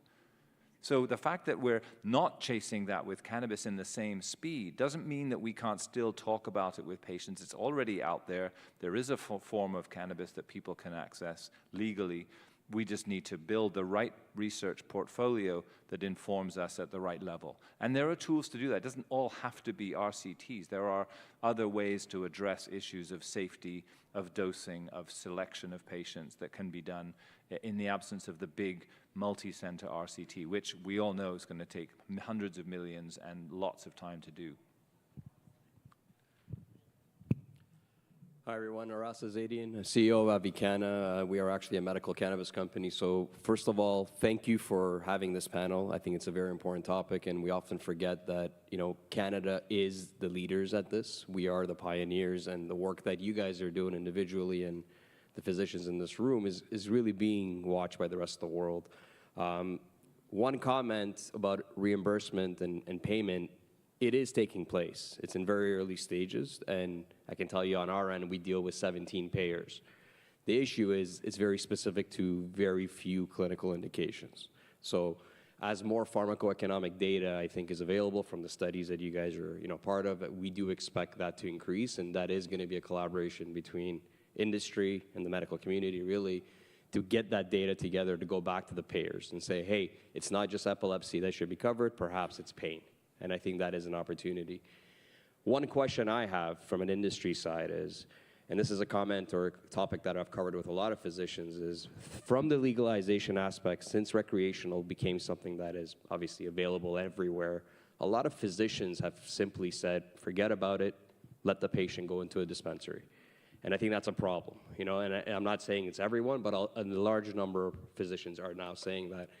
What can industry do to get the medical community to get re-engaged, to understand that there is a difference between medical and adult use, that the hand-holding that physicians do need to have for the patients is still a necessary aspect of the process, of the patient journey, because we do believe that patients are going to have better outcome having pharmacists, having physicians in the process. But we're still hearing from many physicians that, look, there's a dispensary down the street, just send the patient there.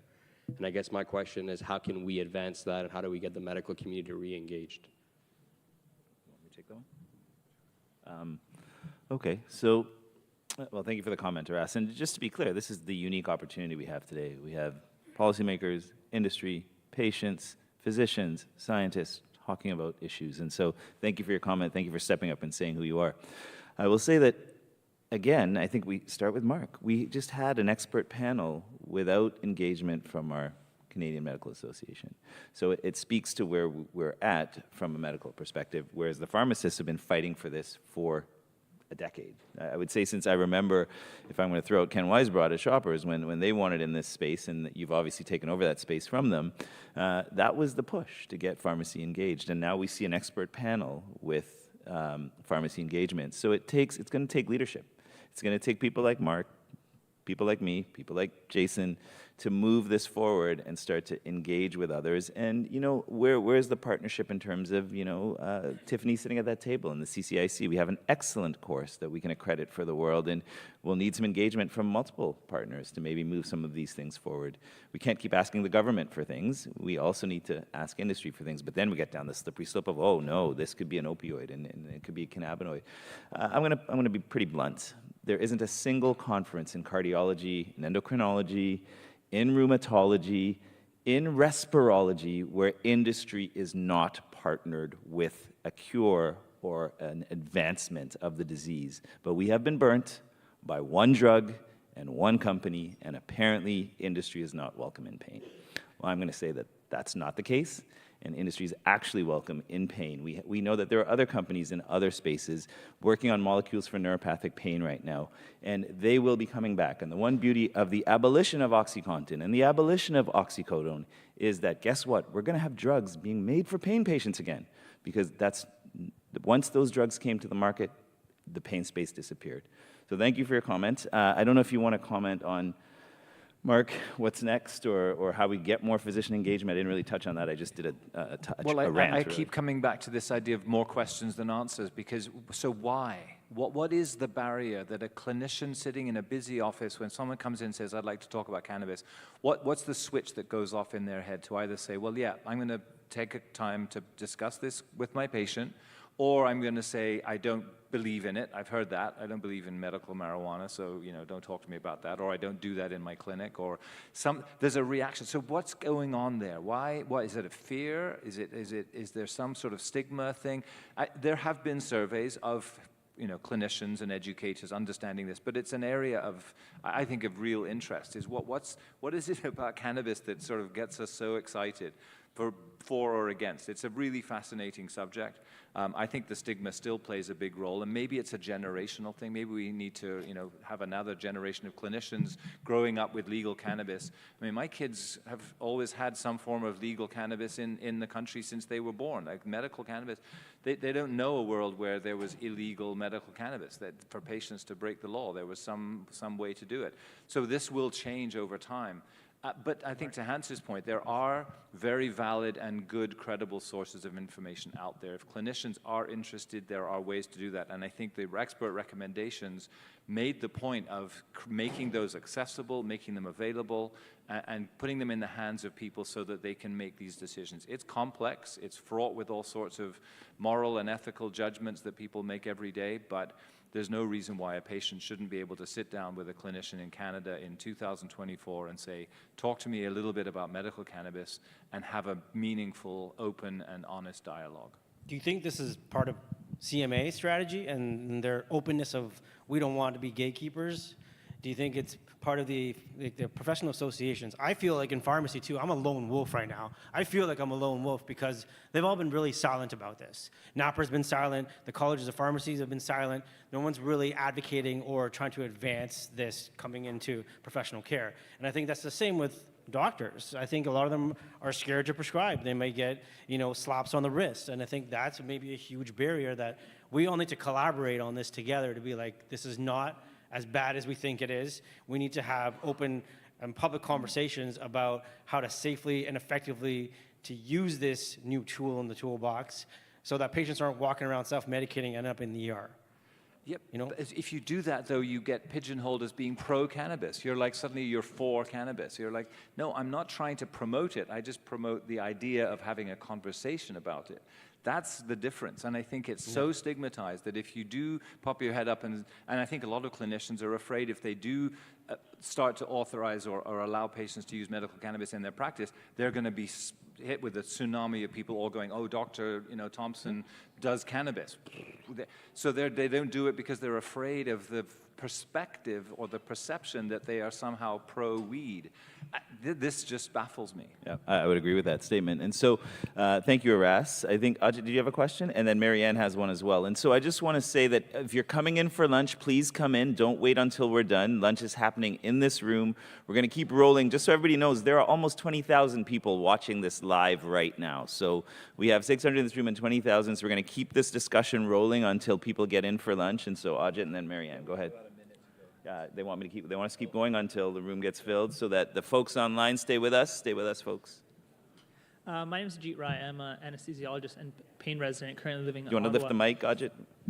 Yeah, so I'm a pain resident currently here in Ottawa. And I guess the question is, because from treating pain from a physician perspective, my main focus is function, right? Yeah, it's great to see the pain scores go down, but function, I think, is the most important thing. And for a lot of people, that's decreasing the disability, being able to return to work. And I think one of the challenges to kind of answer that question of why physicians may be kind of hesitant to prescribe it is the THC component. We know that a lot of people who use marijuana use it for not from a medical side, but from a recreational side to get high, right? So how do we balance that? Like, I think the whole idea of having a standard unit of 2.5 milligrams may help at decreasing the intoxicated component. But when we're prescribing a medication for patients, we have to kind of warn them that being able to drive may be affected by your use of X medication. So how do we kind of balance that? And is it on me if I'm prescribing patient a medication that may make them impaired? Do I inform the ministry that this patient is now on a medication, and how does that affect kind of, one, the patient's willingness to use the medication, and two, their actual ability to function? Because if I give him something that, yes, I have less pain, I can work, but I have to lose my license because I'm taking X medication, how do we kind of balance all that out? So I don't know if there's an answer because medical marijuana has been around for 20 plus years in the country. Yeah, Ajit, I was going to say that, I don't know, that's more of a comment than a question. And I would say that there's no doubt the disability and the driving aspect could be a whole other symposium. I don't know if, Mark, you want to say anything quickly about it, or we'll move to Marianne's question. Or... No, but except to say that there have been some fairly robust guidance given to clinicians about what to say. You know, don't drive after so many hours of oral or smoking. There's information out there.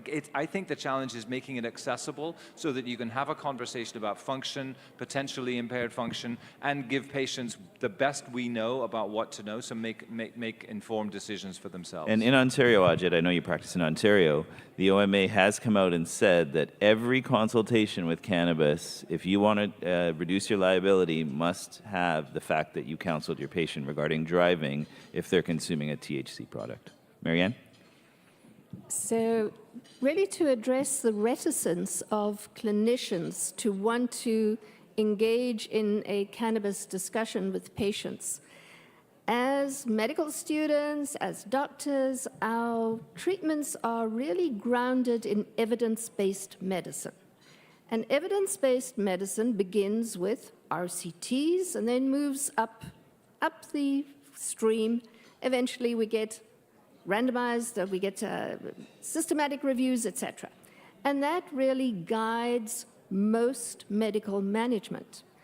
We're not there with cannabis as a medical treatment at this point. And I think somehow my challenge to you as researchers is how can you change this culture, because we're not going to get the results of RCTs in the next 2 or 3 years. We're going to have to re-educate our medical colleagues that this is sort of going to be a change. We're going to have to look at surveys, at cohort studies to help to inform us. So how can we re-educate our medical community?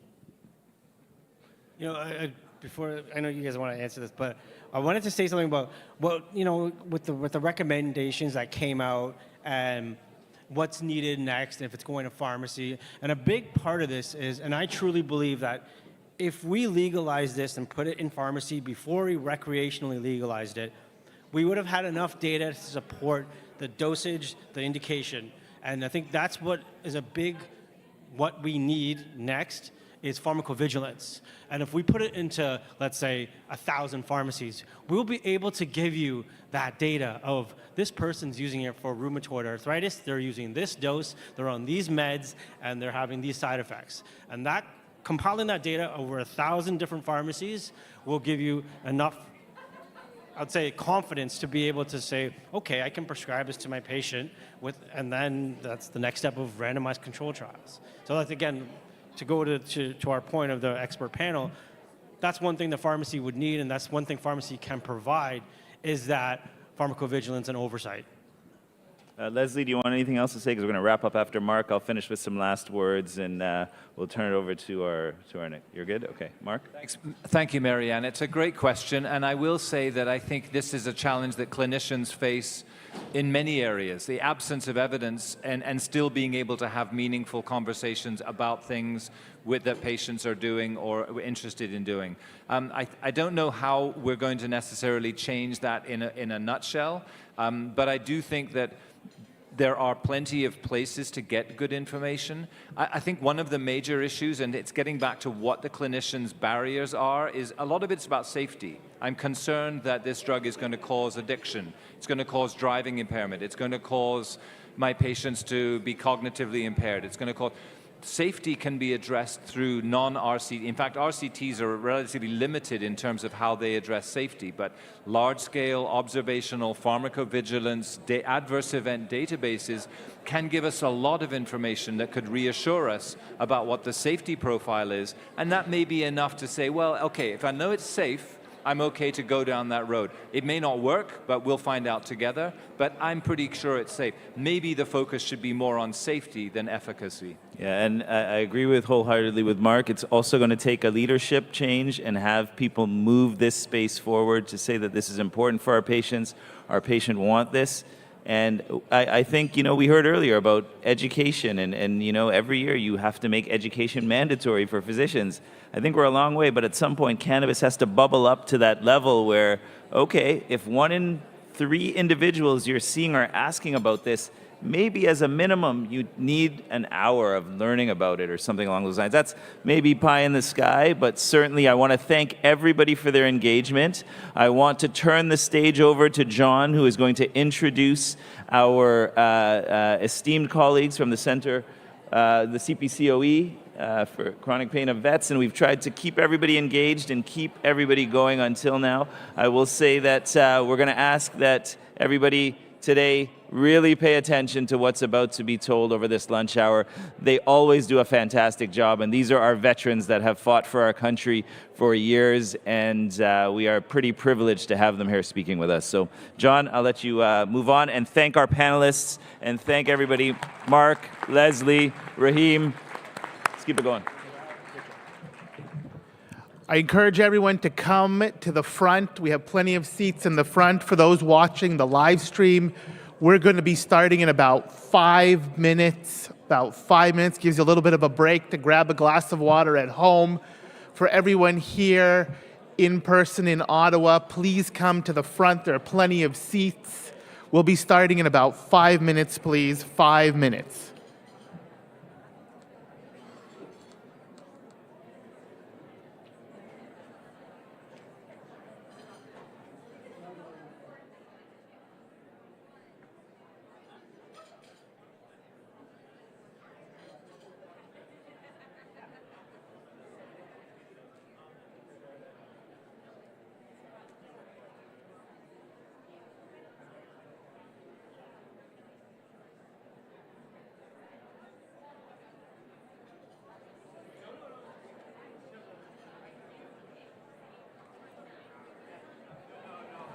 Please come and get seated. We're going to be serving lunch soon. Please come and get seated. There are plenty of seats in the front. We'll be starting in about 4 minutes. 4 minutes, please.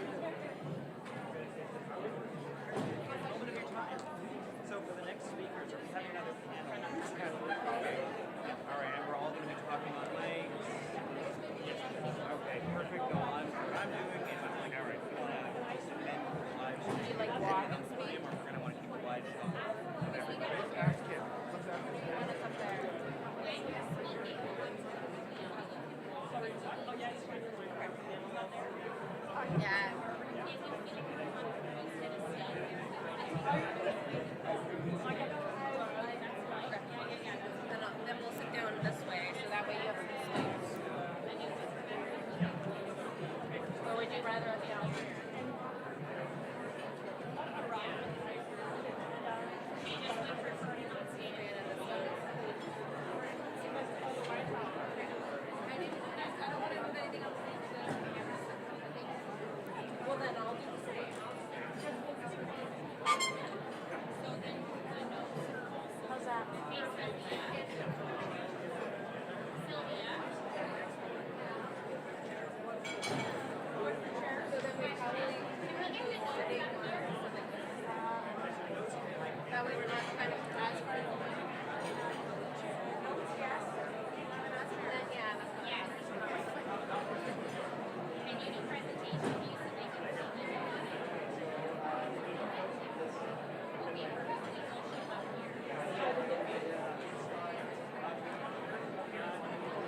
Please come on in. We'll be starting in 3 minutes. 3 minutes. There's plenty of seats for lunch in the front.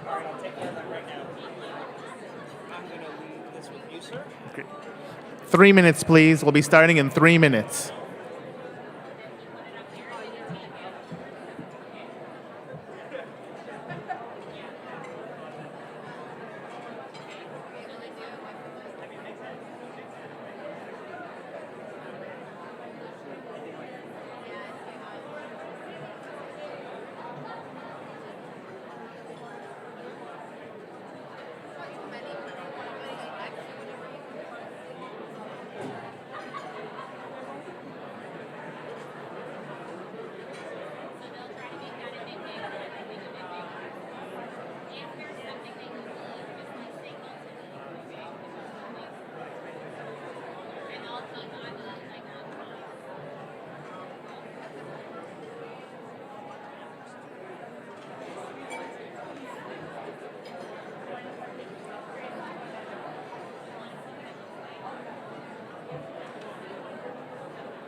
Two minutes, please. Come on in. Come on in and have some lunch. There's still some free seats on the right side over there. 2 minutes.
We'll be starting in 1 minute. If you could all take your seats, we're starting in 1 minute.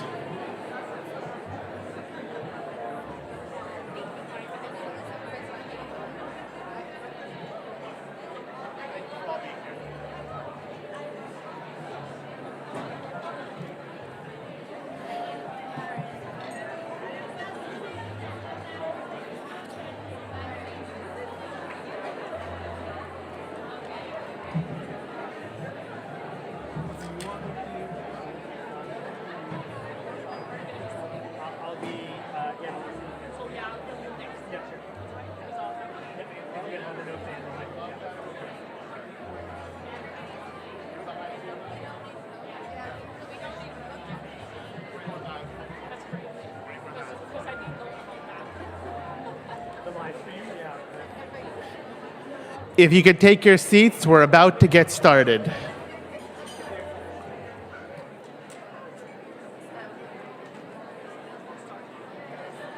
John is going to introduce me.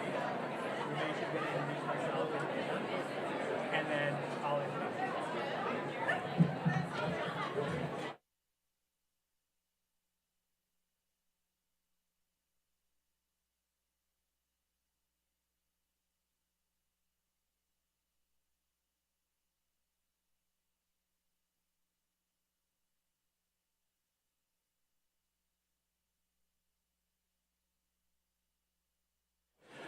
Okay, if you could all get your seats. We have some seats free in the front, and we are going to get started now. It is my great pleasure to welcome the Chronic Pain Center of Excellence, which is an independent, not-for-profit organization funded by Veterans Affairs Canada for research in chronic pain in Canadian veterans, to improve their well-being and for the well-being of their families. Dr. Ramesh Zacharias is the president and CEO of CPCOE, as well as the medical director.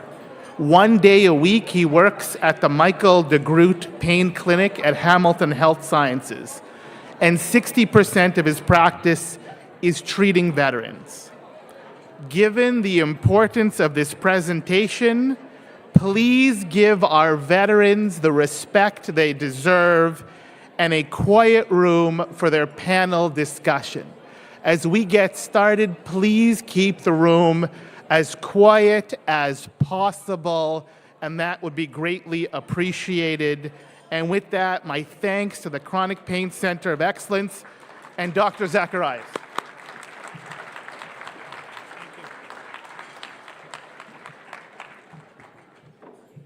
Thank you, Dr. Pereira, for your kind words. And bonjour, bienvenue.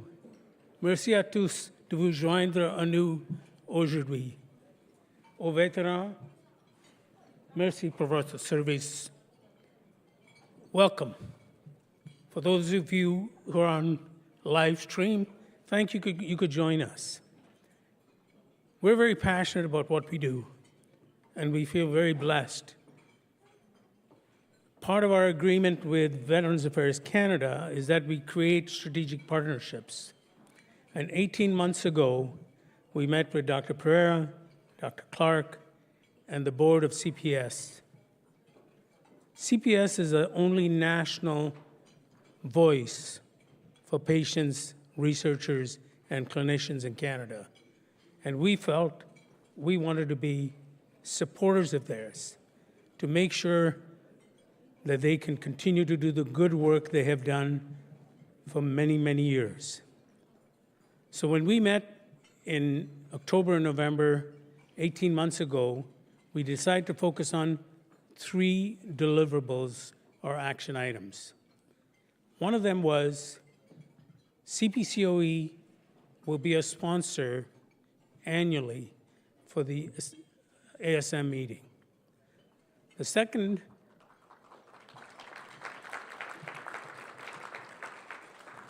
second thing on Dr. Pereira's insistence, no boxed lunch, but a hot meal for this particular day.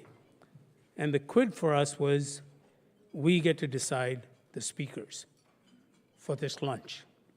So for those of you who were with us in Banff last year, we talked about the identity, the changes that occur with professional athletes and veterans, and the similarities of loss of purpose and meaning.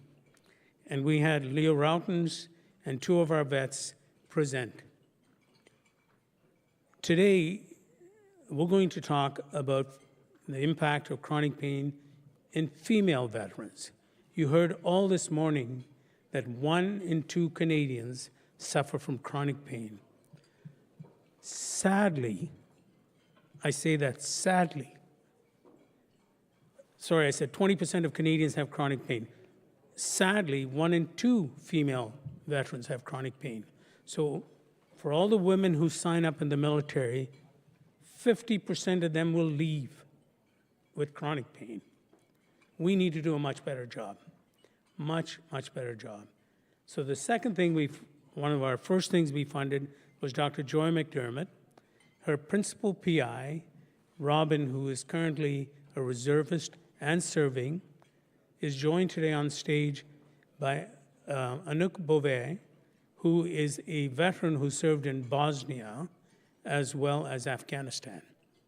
And they will talk a little bit about what chronic pain is within female veterans. And the third aspect of our deliverables was that jointly CPS and the CPCOE would fund a postdoc. And so today is a very special day because we will be announcing with CPS the winner of this postdoc award. Anna Taylor and Abhimanyu Sood, who's our Chief Scientific Officer, will come and present to the winner. I have one comment to all of you. We live in an amazing country. You and I can sit here and have a meal. We can walk down the street and not worry about IEDs going off or us getting bombed. It's because our military goes to the fight. So we don't have to fight.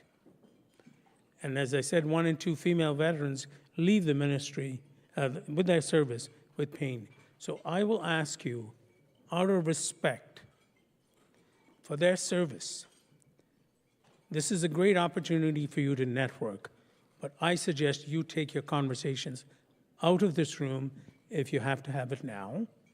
But we would love for you to stay and hear the amazing work that Joy and these two serving people have done. So now I'm going to introduce Abhimanyu and Dr. Anna Taylor to do the presentation.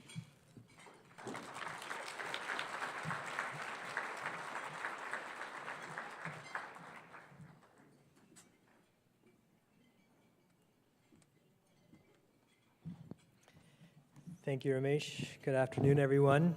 I just want to reiterate how proud CPCOE is to be a sponsor for CPS this year, especially being a Sapphire sponsor, because I'm afraid in a couple years under Tanya's leadership, we might become a Rhinestone sponsor.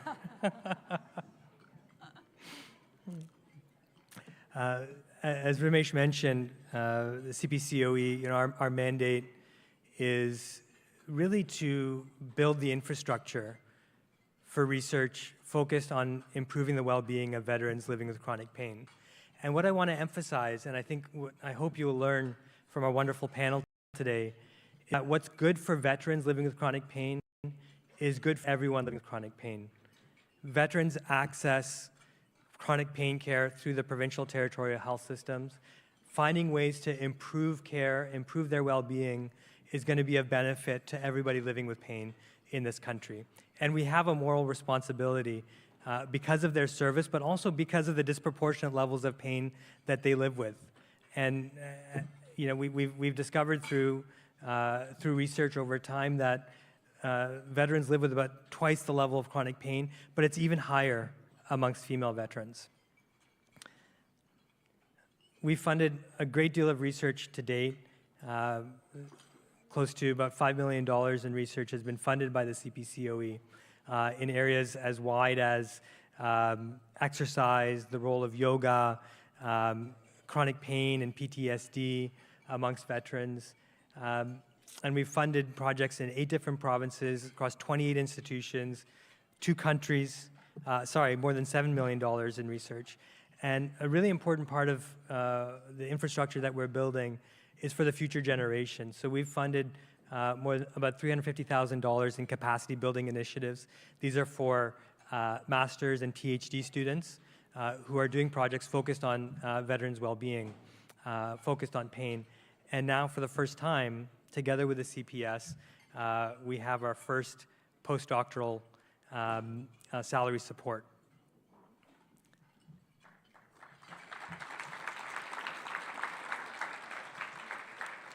So I'm going to pass it over to Anna to speak a little bit about the partnership with CPS. Great. Hi, everyone. Really thrilled to be here to represent the Canadian Pain Society on this inaugural postdoctoral award. I think this is an excellent example of what can happen when two organizations with a shared vision come together to make a transformative and meaningful impact for Canadian veterans living with pain, quite honestly. And so we just wanted to acknowledge that from my point of view, the sort of efforts and vision held by the Canadian Pain Society President, John Pereira, and President-elect, Hans Clark, in collaboration with the CPCOE for really getting this initiative off the ground. Also wanted to thank my awards co-chair, Nader Gassamloo, and our reviewers that helped adjudicate this postdoctoral salary award.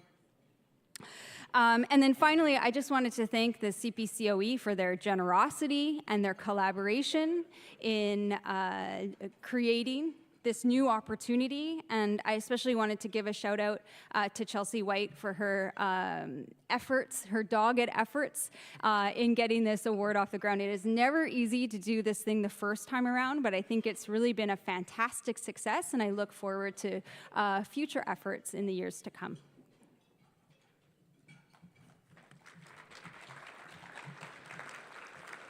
Thank you, Anna. And as Anna mentioned, this is the first time around, not the last time around. So we've committed to continue to fund postdoctoral salary support over the next several years.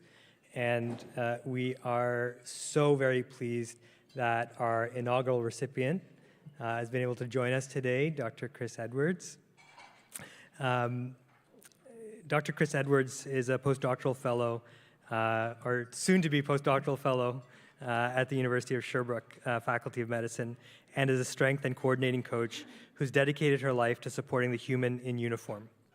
Her perspective is strongly influenced by her work with members and veterans from the Canadian Armed Forces, NATO, NASA, and numerous first responder organizations in Canada and abroad.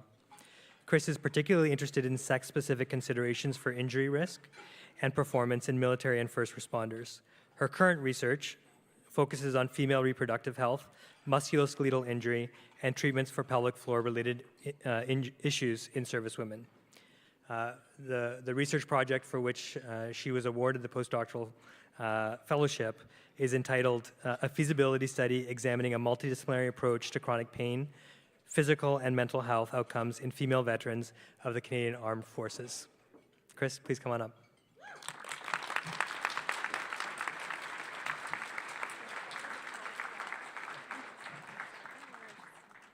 Congratulations. I'd like to say a few things. Yeah, I guess I can talk.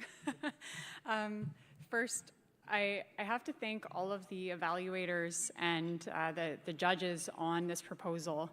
Each of them took a lot of time, it seems, to loan their expertise on all of their comments, and it really made the proposal and the project a lot better. And so the mentorship, the support that I've already received and seem to be hoping to continue to receive is kind of overwhelming, but very exciting. The CPCOE and CPS both have a big beast to wrestle with the chronic pain in Canada. And as we just heard, the women veteran population, the Canadian women veteran population, we really have to do better. They are a hugely underrepresented population in the literature, and often we hear in testimony from them that they feel invisible. And I get to spend my days with these people. I get to support them, but also interact with them, and they're incredible. The sacrifices that they make every day are unimaginable, and I feel very fortunate and very humbled to be able to work with them and to receive this funding and this support, to be able to not just identify problems, but to actually, hopefully, be able to provide some solutions for them. It means a lot to me, and I'm really hoping that we can have a positive impact on, again, this population that we've had Canadian women serving in our military and the RCMP for over 100 years. Over 100 years. And so it's really about time we spent effort and more time to address these solutions. So it's the least we can do. Thank you so much, and enjoy your lunch, I guess. Thank you, Chris.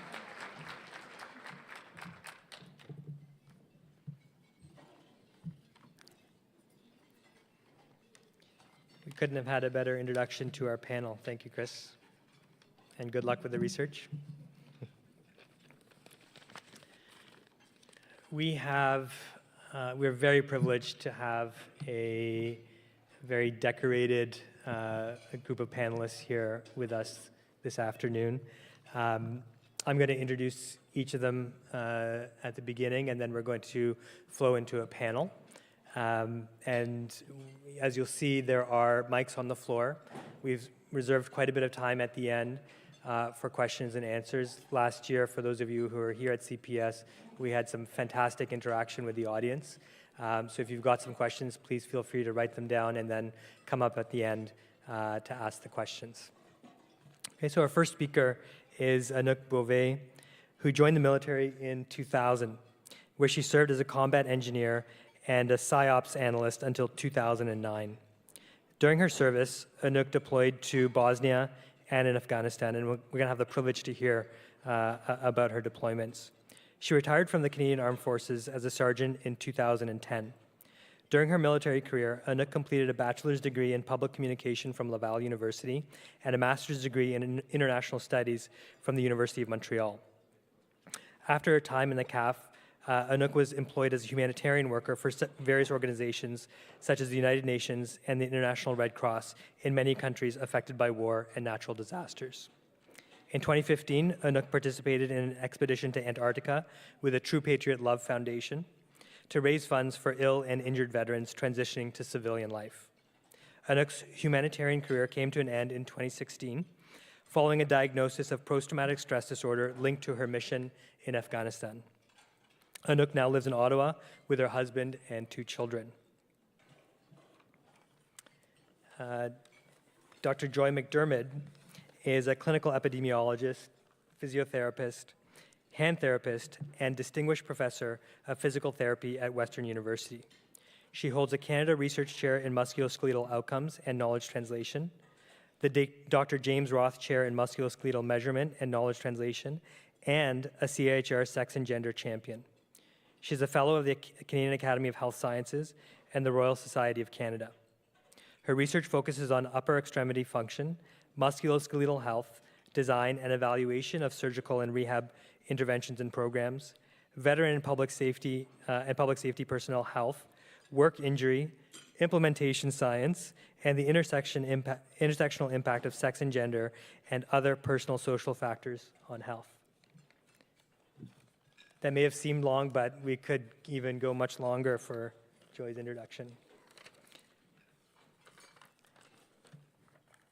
Dr. Robin Campbell Bromhead has 15 years of experience in public safety, frontline service, including 10 years as a volunteer firefighter and 6 years as a reserve military officer. She had joined the Royal Canadian Navy as an intelligence officer in 2017. In 2020, she switched to the public affairs officer trade and now serves in the Royal Canadian Air Force as a reserve public affairs officer at 8 Wing Trenton. In addition to her own experiences, she is a military spouse and the daughter of 2 Canadian veterans. Robin currently works as a research associate at Western University. Her research program focuses on the health of firefighters and military personnel, evaluating the uptake of relevant mental health innovations through implementation science and a gender equity perspective.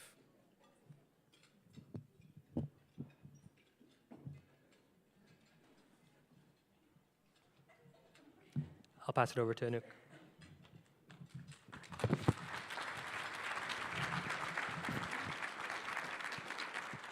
Hi, everyone. Sound is good in the back?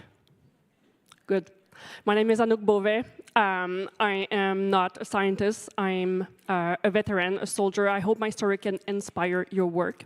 I live with chronic pain since many years. So I will start by explaining that I joined the military in 2000, became a combat engineer. I was young, I was in shape, I was fearless. And I realized quickly that in the military, you have to push yourself. It is in the culture. You're invited to push your limits. And I'm telling you, when you think you actually reached out your human limits, you can actually go further, especially when you're like in combat zone, like when life and death flirts with each other, right? So it's kind of damaging for the body. pushing these limits as a woman can quickly become a way of living. It's part of our military culture. It's ingrained in you. Why especially a woman? Because we have to prove ourselves all the time with the boys, especially in combat trades. And because of the stigma, everyone remembers the one woman failing. You would hear, she's dangerous, you need to get her out of the platoon, right? She's a woman. And I will not mention the sexual harassment as well. One day as a fresh soldier, we were back from a 13 kilometers walk. I took out my boots, and my sergeant saw my toes. They were painted with, I don't know, red, purple, something. And he started screaming, "Beauvais! What is this?" And I said, "This is just my toes, Sergeant. I'm a woman." And he said, "There's no women or men here. There's only soldiers." This is where your identity is stripped out, right? You become a soldier. I didn't put makeup or even a skirt for 10 years. I'll talk also, like you can see here on the slide, me in Afghanistan.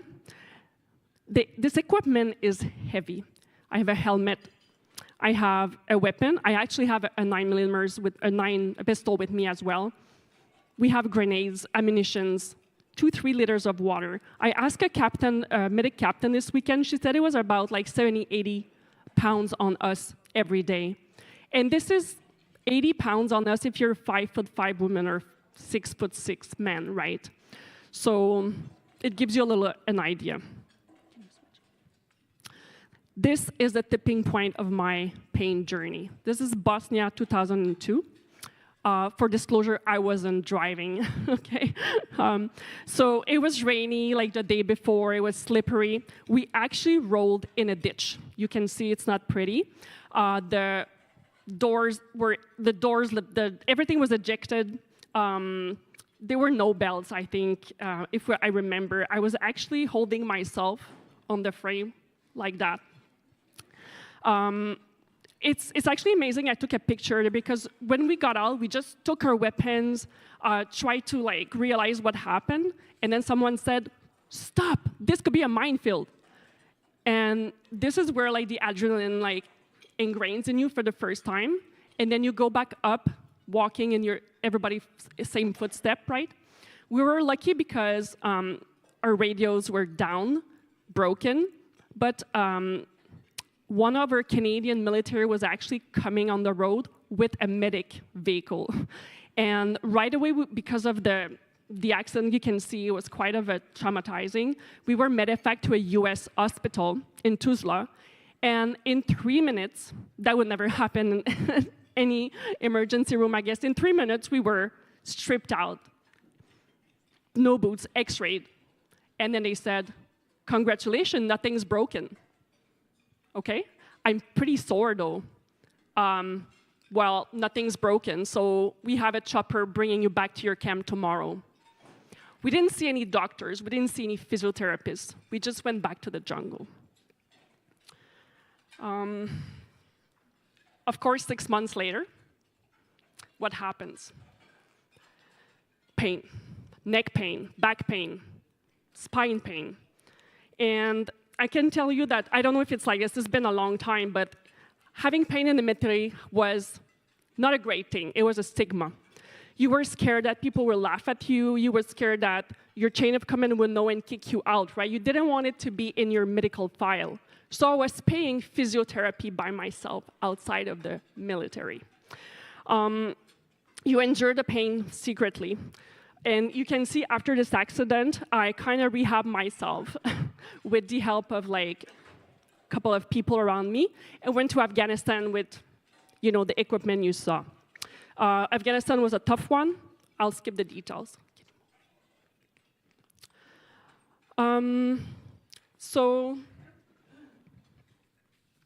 Sorry, I have notes here. Yeah, after the military, homecoming, military discharge, it's a shock, psychologically, physically as well, because you still feel you need to push yourself because you've been pushed so many years, right? If you don't push yourself, even if you're out of the military, life has no meaning. It's in your identity. It takes a long time to rest sit down, and often it's too late. The chronic pain is already in you.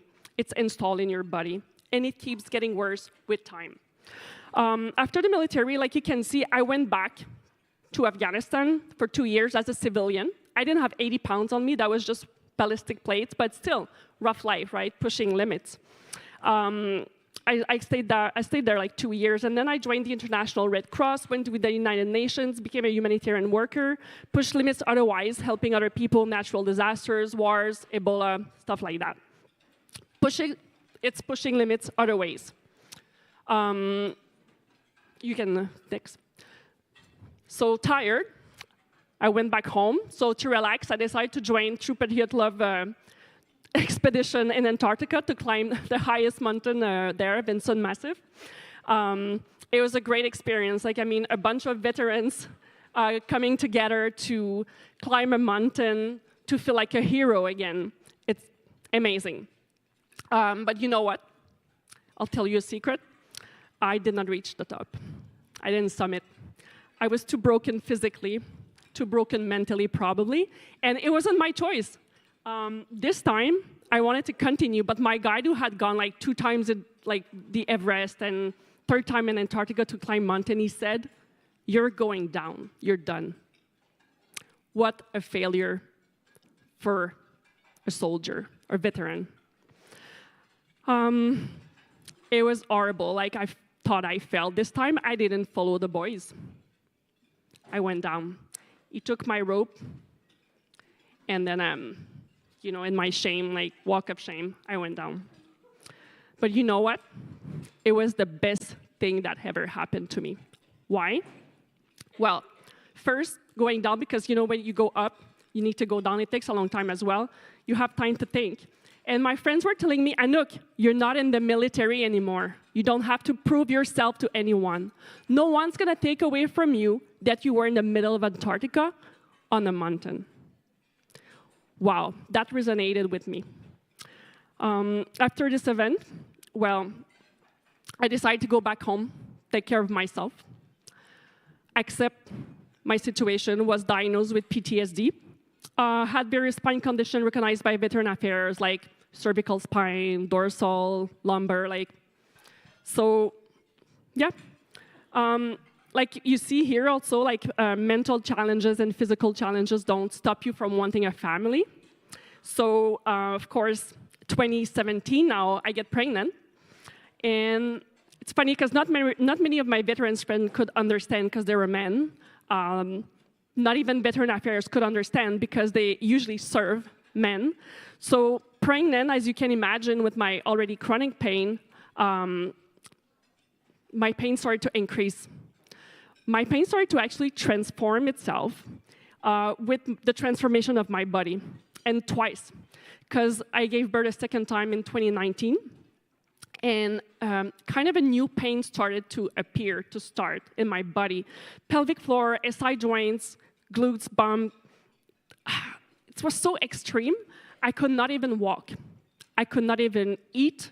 I was losing weight, I was depressed, I was scared. I was even sent for a colonoscopy because we couldn't pinpoint what was that pain.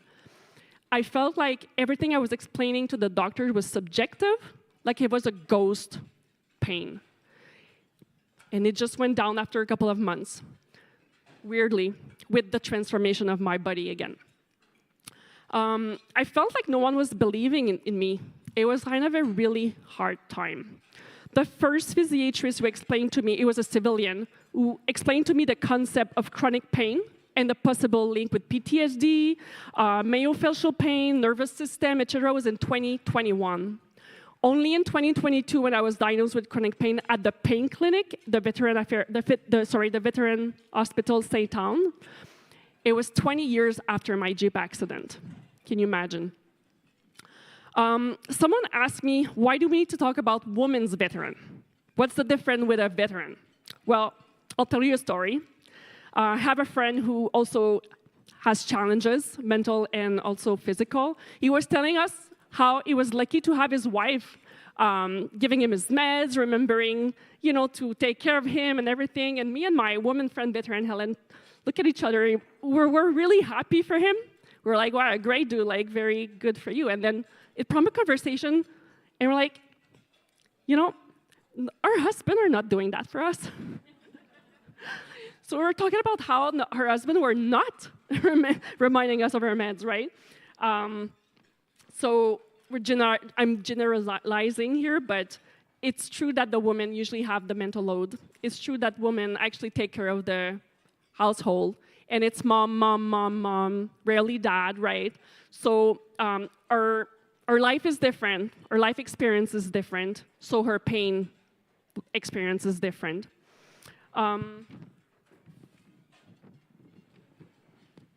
We also talked about how her body changed during her pregnancy and how it might change during her menopause. We don't know. We're scared. And we really hope that the next woman with chronic pain and women veterans with chronic pain can actually get the service they deserve, and that people believe in them and believe their pain. To conclude, I will always be a soldier in my heart. It's in my DNA. But after all these experiences, I'm learning every day what are my real limits. And it's an everyday challenge. I have accepted my other roles, my other identity. I'm a mom, I'm a wife, I'm a colleague, I'm a public servant, and I have chronic pain. And I accept that as well to talk about my vulnerabilities in the service of other veterans. Thank you.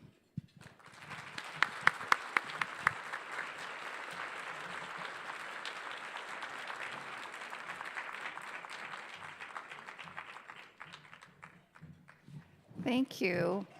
I'm so honored to be here today between these two women and thank them for their service. I'm going to talk a little bit about chronic pain in women veterans from the perspective of being a scientist.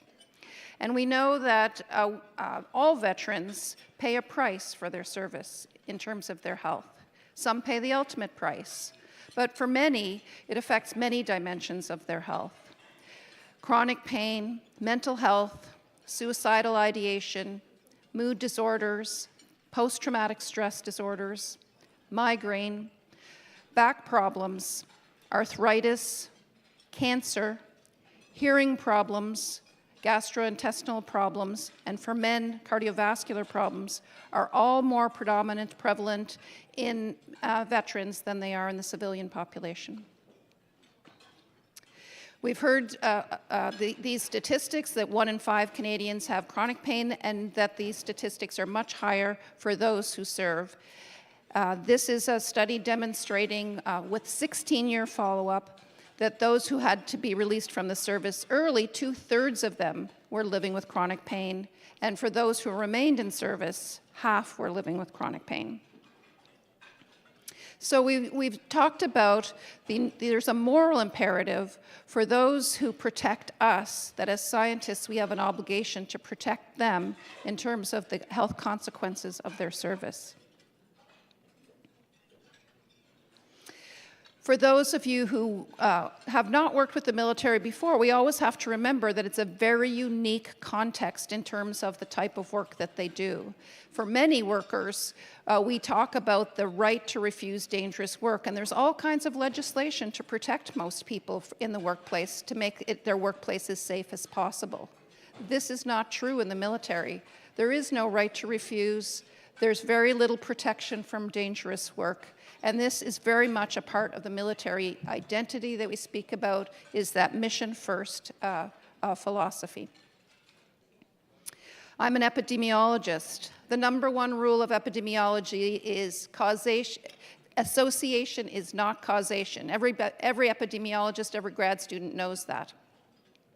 And so when we talk about trauma and pain in human beings, it's very difficult to study those relationships. Most research is cross-sectional because we don't know when someone's going to have trauma. So whether you're a clinician or a researcher, we very seldom know what that person was like before their trauma. So there's a scientific reason why we also should be compelled to understand chronic pain in veterans. People who join the military have rigorous screening for their medical fitness for duty. They maintain rigorous training throughout their service in order to be ready for duty at any time, which means they're ongoingly a very fit population. They have regular health monitoring, and when they do have an injury, they have more expedient access to care than the average Canadian in the civilian system. So we know they come in healthy. We know they're exposed to trauma. And so this is a unique opportunity to be able to study the impact of trauma on chronic pain. Because we don't know whether association is causation, these Hill's rules of causation have been developed to help us understand whether associations might indicate causation. And of course, number one on this list is temporality. Do we know if the trauma occurred before the chronic pain? And so uniquely in the military population, we actually do. As an example of some of the research in this area, this is a follow-up from a study. So Dr. Walton and Elliott in 2018 published this model, a clinical model of pain, to help understand pattern recognition of the different subtypes of chronic pain. And so this is their model. There are 7 different types or dimensions of chronic pain, and they encourage clinicians to think about these and actually graph these spider plots to characterize different patients' pains, to understand the complexity of chronic pain. So in this study, funded by the Chronic Pain Center of Excellence, we investigated whether these models were evident in the veteran population. And so this study, literally published days ago, so in the Journal of Pain, April 2024, we looked at using latent profile analysis of military veterans to see if we could identify these subgroups or subclasses of chronic pain. Using some very simple and abbreviated short report measures, and measures that I consider quite imperfect actually, we were able to see these 5 clusters of different patterns of pain. And in fact, with 16 questions, we were 83% accurate in subgrouping veterans into these different types of chronic pain. Interestingly, we did not see sex differences or gender differences in this, although this might require a much larger sample to look at the subgroups. But it does illustrate an important fact that it's just as important to know when men and women are the same as it is to know when they're different. So we know that sex and gender differences do occur and that they matter. Sex and gender affect the risks, disease processes, treatment responses, and outcomes. The number one rule of sex and gender-based analysis is that women are not small men. Women are different in their body structure and function. As Anouk talked about, they're different in their life course of their biological changes, such as that occur with pregnancy and menopause. And women have very different gender roles in society in terms of family and how they're treated in society. These are all going to impact on the health of both civilians and military serving members and veterans. As an example, here's data illustrating the prevalence of musculoskeletal pain in the civilian population. And it's the blue bars are individual studies, the red bars are the meta-analysis. And if the blue bars go up, that means that the prevalence was higher in women. And so you can see for all of these types of musculoskeletal pain and widespread pain and oral pain are all higher in women in the civilian population. So it should not be totally surprising to us that the rates of chronic pain are also higher in women veterans. In fact, this study illustrated that they're higher than men veterans, than women civilians, and men civilians. In 2016, this landmark paper was published, which talks about standards for researchers and how we should consider sex and gender in research, sex and gender-based analysis, but thinking about sex and gender throughout the entire research process. In the very first study we were funded by the Chronic Pain Center of Excellence, we wanted to look at meta-analysis as a method for telling veterans what is the different size of treatment effects you might expect from different treatments depending on whether you're a man or a woman. And as a start to doing that, we looked at the state of the literature. And so what we did in this study, we picked 2 different interventions, opioids, because we know there are huge sex differences in opioid response, and with rehabilitation, where we expected there to be substantial gender differences in response. And what did we find? We used the Sager guidelines to evaluate whether the literature was ripe for this kind of study.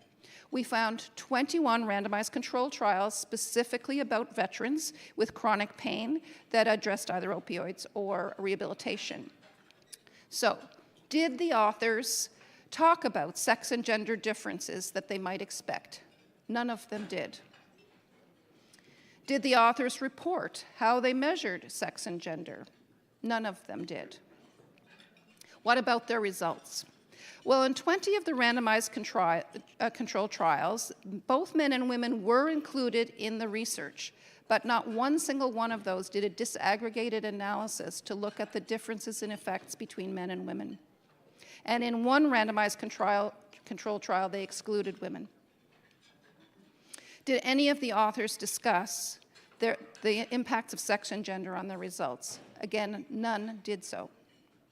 So this indicates a huge problem in terms of being able to tell men and women, veterans, what they can expect from treatment if the results are not disaggregated and we can't do meta-analysis. This study was published using a scoping review to look at the qualitative literature and to see, do we have great qualitative research talking about the experience of women veterans and veterans of the Royal Mounted Police. And the overall conclusion of this synthesis was there was very little research that actually looks at this topic. And where it is looked at, there are substantial differences. So again, women are not small men, even in the military. Building on the population differences between men and women, there are also differences unique in the military experience. Men and women do not necessarily have the same exposures during their service. Even when they have the same classification of their job level, they may not perform the same roles. Women also have different organizational exposures, which can include how they're treated in the military, including military sexual trauma. In this recent study, which the poster is in the hallway, we looked at what the exposure to sexual harassment was in women veterans and found that women were 26 times more likely to experience sexual harassment than men. We used structural linear equation modeling to look at the relationships between harassment, psychological distress, and severe pain, and found that sexual harassment and sexual assault were directly associated with distress, and that was a significant pathway to severe pain. And this explained 40% of the variation in pain. So we know the change is happening in the military, and it's much needed to address the culture that allowed this to happen in the past. And as we move forward, we can expect that the experiences, there'll be a generational impact in the military, that some of the earlier serving members might have different experiences than the current serving members. So my key points are, scientists should study veterans with chronic pain, both for the moral imperative and for scientific reasons, that it's a unique opportunity for us to understand trauma and chronic pain. There are shared unique factors affecting men and women veterans, including the no right to refuse dangerous work, a strong military identity felt by both, high risk of environmental, operational, and organizational trauma, and challenges transitioning from the military to civilian life that include transitioning from a military healthcare system to a civilian healthcare system. In addition to all the things that men expose, women have this additional layer that affects their risk of chronic pain because there are different bodies and different minds, different levels and types of operational exposures, different levels and types of organizational exposures, and a profound lack of attention to their needs in research in terms of sex and gender differences. Thank you for your attention, and I'll pass it over to Robin. All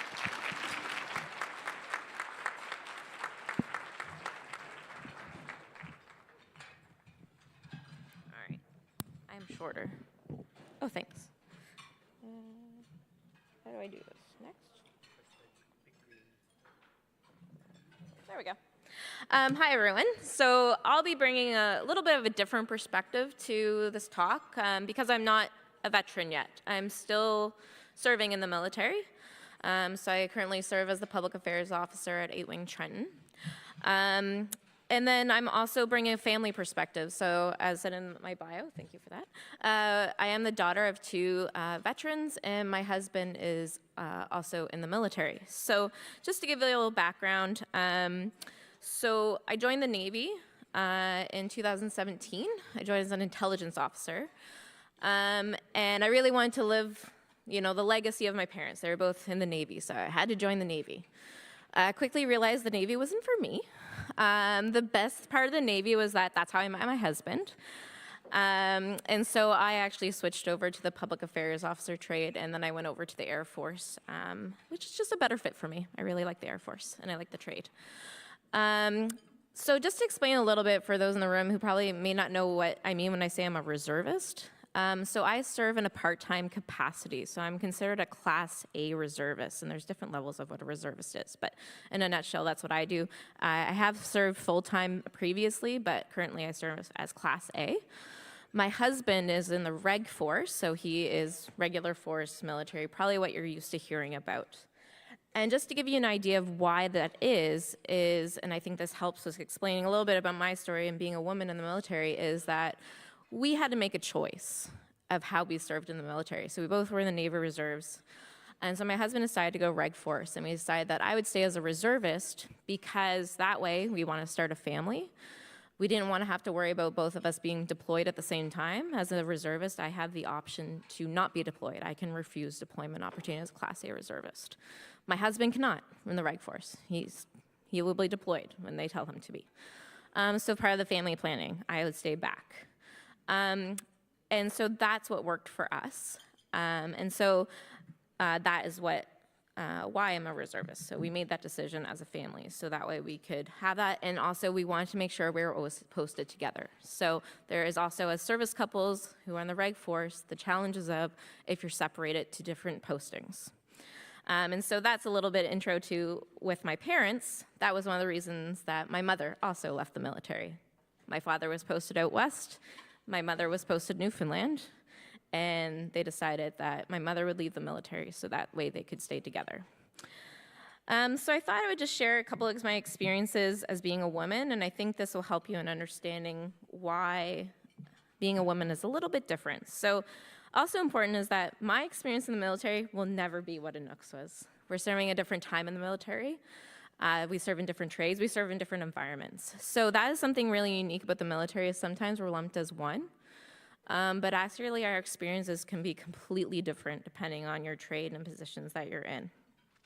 But there's 2 commonalities. We both did basic training, and we both had to do the annual fitness test. So that's kind of the common things that we all do no matter what your environment, whatever trade you're in. So I want to share a little story about my time on basic training when I was learning to do rifle drill. And short person, the rifle's almost as tall as me, as you can see kind of in that picture. So I asked my mom, I was like, what on earth did you do in the 70s? How did you do these silly things that they're trying to get us to do? I can't do it. And she looked at me and she laughed.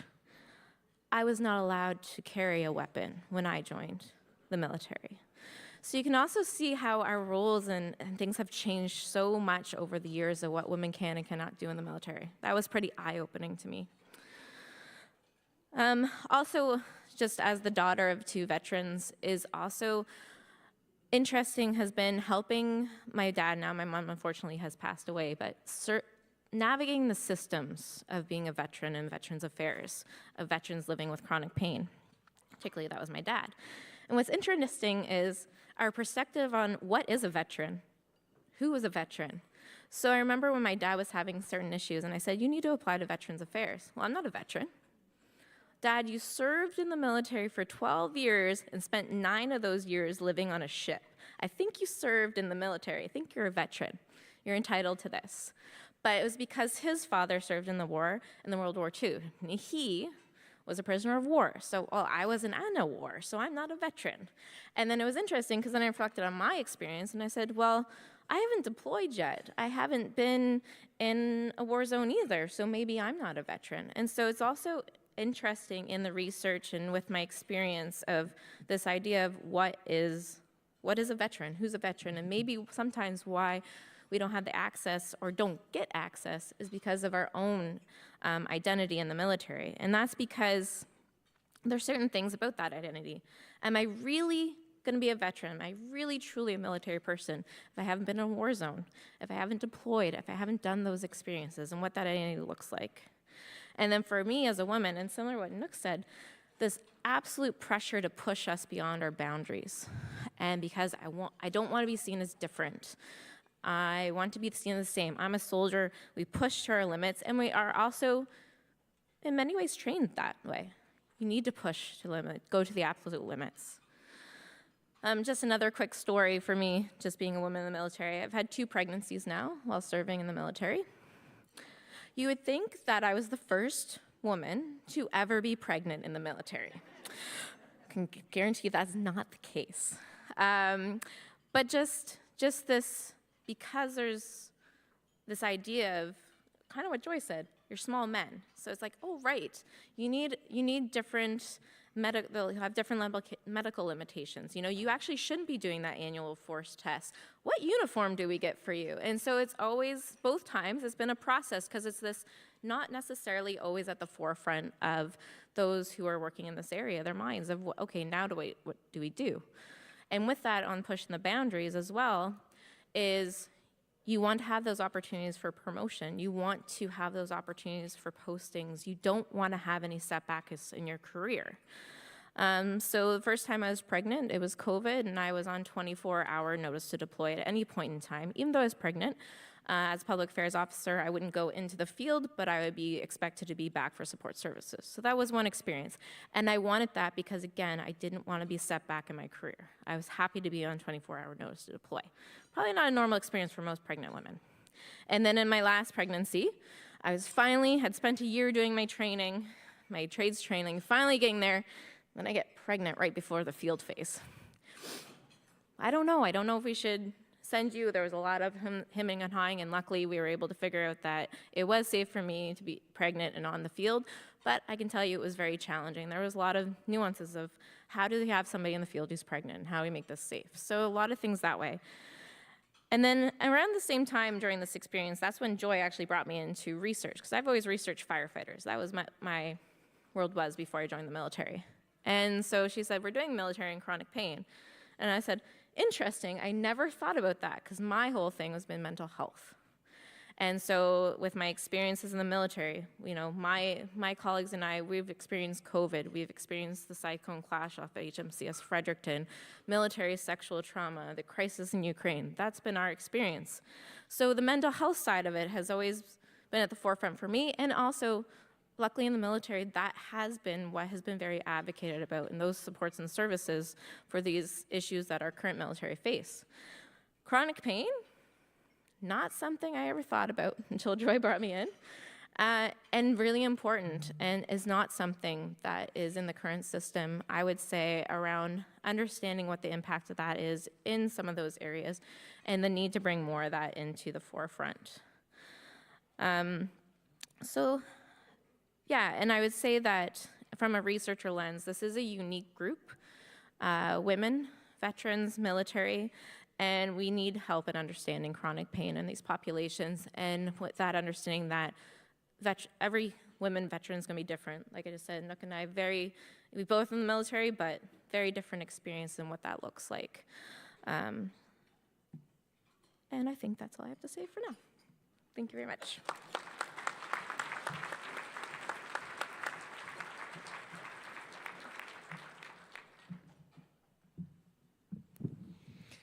So much, Anouk, Joy, Robin.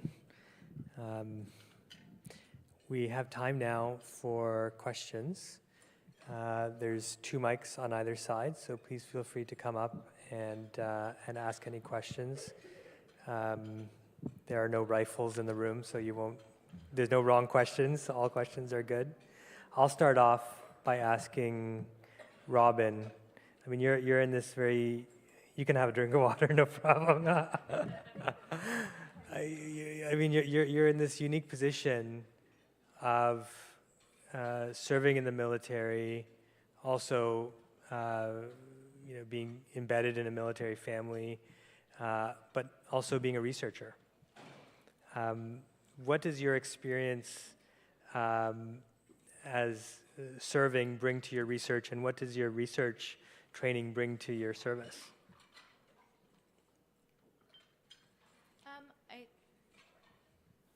Is it working?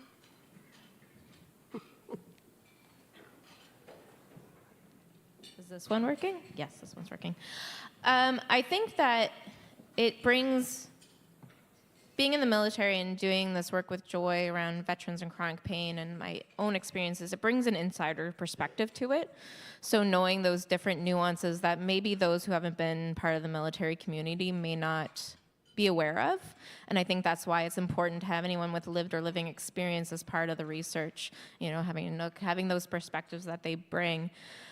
And then I think one of the hardest and the biggest challenges I think any researcher knows is getting your research into the hands of those who need it.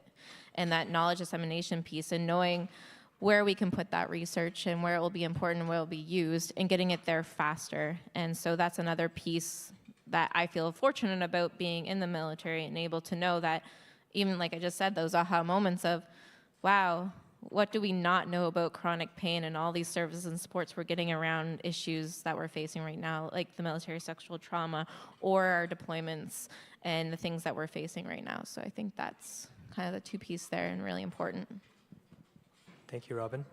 Anouk, you've recently taken on a role as a member of the Advisory Council for Veterans for the CPCOE. This is one of the key bodies of the CPCOE that guides and is really our shining light for determining our research priorities. What made you decide to join the ACV? What does that mean to you to be able to inform the research mission of the CPCOE? So living with chronic pain, but having so many friends living with chronic pain, especially from the Afghanistan and Bosnia crew, I thought I had this opportunity, and I thought it's good to have this link with scientists. We are reachable, we can share a story, so it's easier to collaborate. And yeah, it's really hard, close to my heart. So we're out there, we're reachable, and it's good. I just feel connected with this group where I see there's things happening in the science, and hopefully other veterans will have great services. Thank you, Anouk. I joined the CPCOE 2 years ago, and that was what amazed me the most was the ability and the capacity for veterans to be engaged in the work of the organization and the researchers. And we're really doubling down on that and hoping to build a very substantial infrastructure across the country to support high-quality veteran engagement and research. I said there's no rifles in the room, but with Angela, you never know if she's packing heat or not. With some trepidation, I'll pass it over to Angela. Okay, just to introduce myself, Angela Maelis. I have been the director of the pain program at the University Health Network for 33 years. In another 10 years, I have an independent interdisciplinary facility in Vaughan, Ontario, funded by the Ontario Ministry of Health. We are the only community-funded program by the Ontario Ministry of Health. We are an educational facility. We publish extensively, and we treat patients. In July of 2020, my friend Ramesh Akarias and Norm Battle, they visited my center, and we were proclaimed the 11th Veterans Clinic in Ontario. We have the staff, we have 26 people of staff, we have the expertise, we have the space, we have the will to treat. To this date, we have never received one single referral 3.5 years later for a veteran. We have treated first responders and veterans on our own funds, civilian funds. We have not been able to break through to the Veterans Affairs, to Blue Cross, nowhere. And I'm saying to you, we are ready. We are putting a women's health program with emphasis on pain. We are a dedicated, celebrated program with numerous publications. We are here to treat. And we have a black wall in front of us, and I have never seen one single veteran referred to us for 3.5 years. So I'm just putting that, and I know, Ramesh, we have been together. I still love you. It's nothing wrong with you, but I have to say that in public. It's a very unpleasant issue, but I don't know what more to do to bring the veterans to treat. Thank you, Angela. Yes, we know access to treatment is a major issue for veterans as well as civilians with chronic pain. And as I said, Angela always packing the heat. All right. Hi, I'd like to thank the panelists for their very inspiring testimonies and very eye-opening ones. I can't help but wonder, you've all described a lot of organizational trauma and violence with the risk of being possibly deployed in 24 hours while pregnant, the sexual assault that we are all very, very aware of and how prevalent it is, and having to push yourselves in front of peers, not to save lives, but in order to not get passed up for promotions and that kind of stuff. Has there been any research done into the contribution of these avoidable and unnecessary violences compared to the contribution of the more unavoidable, combat exposure in terms of their contribution to the risk of developing PTSD and chronic pain? And do you feel like these, again, avoidable and unnecessary violences are being recognized and addressed to the same extent that the PTSD and chronic pain is being addressed after the fact?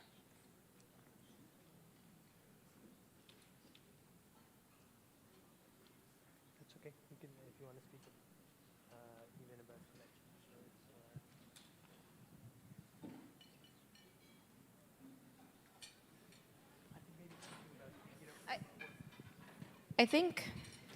I think there is research being done now. There's lots of different studies being done around those different issues and understanding that the experience in the military is more than just deployments and being in that situation. So there are a lot of studies being done, moral injury, organizational culture, systemic issues. It's not necessarily my wheelhouse in that way, so I don't know all the outcomes of that, but I do know that is heavily focused, like CIMVR, and so the Canadian Institute for Military and Veteran Health Research, the Atlas Institute. I believe the chronic pain is also getting into more of these areas of how these different aspects impact military and chronic pain, but I don't know too much to answer that question. I mean, Robin, you even spoke earlier about how your experience in the military and Anouk's are different. I mean, based on the nature of the work, but also timing. We've seen major changes because of also some of the people in the room around even what basic training looks like, right? We know that there are preventable things or preventable causes in the military of chronic pain, PTSD, and there is capacity to change and develop that. I don't know, Anouk, if you wanted to add to that. I think it's important to put back into perspective that I left the military in 2010, and I'm not sure how it's handled right now. I don't have a lot of friends. This amazing officer, medical officer there, like she knows more, but yeah, so, but I hope so. I really hope so. Yes, same. It's a very important issue, obviously. It's not my area of research, so I can't tell you about any specific research in that area. I'm sure it's being done. I know it's a genuine area of concern.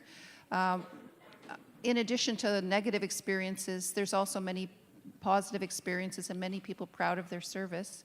But moving forward, thinking about the military, I think it is a concern in terms of attracting people to a career in the military. This current generation of people joining, as people are joining the workforce, you're not seeing the same level of interest in joining the military, and that's not just the military, it's also true of other public safety personnel who put themselves at risk. So all those occupations are, challenged to find ways to make sure that people are attracted to those positions because we need them. So it is an important issue. Dr. Young?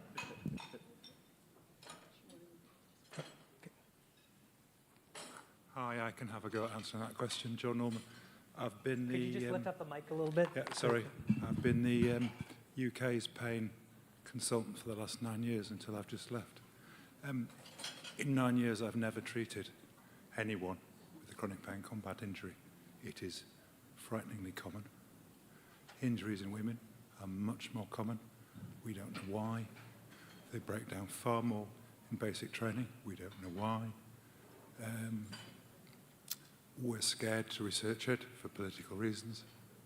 It's a big issue, and I'm sorry for that, and I'm very happy to speak to you afterwards, because you seem like you want to research it, and that's great. So I might be able to give you a few pointers into where you might want to look. Thank you very much.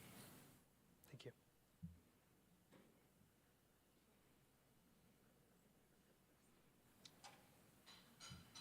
I feel like I have the spotlight on me. I'm clearly in uniform. Hi, everyone. My name is Lieutenant Commander Jody Young. Yes, I'm a medical officer, and I'm a specialist in physical medicine and rehab, and this is my wheelhouse. Thank you all, firstly, for coming and for listening. I wear a uniform, and we're also talking about veterans who typically it does include military members on the broadest of definitions, but typically that is associated with people who have served and transitioned on. Thank you very much for sharing your experiences in the military. Everyone has their own experience. Mine is 24 years and going. I would like to speak to the research that's needed with respect to chronic pain, as it isn't just one condition, it's a multitude of conditions, and you all know that.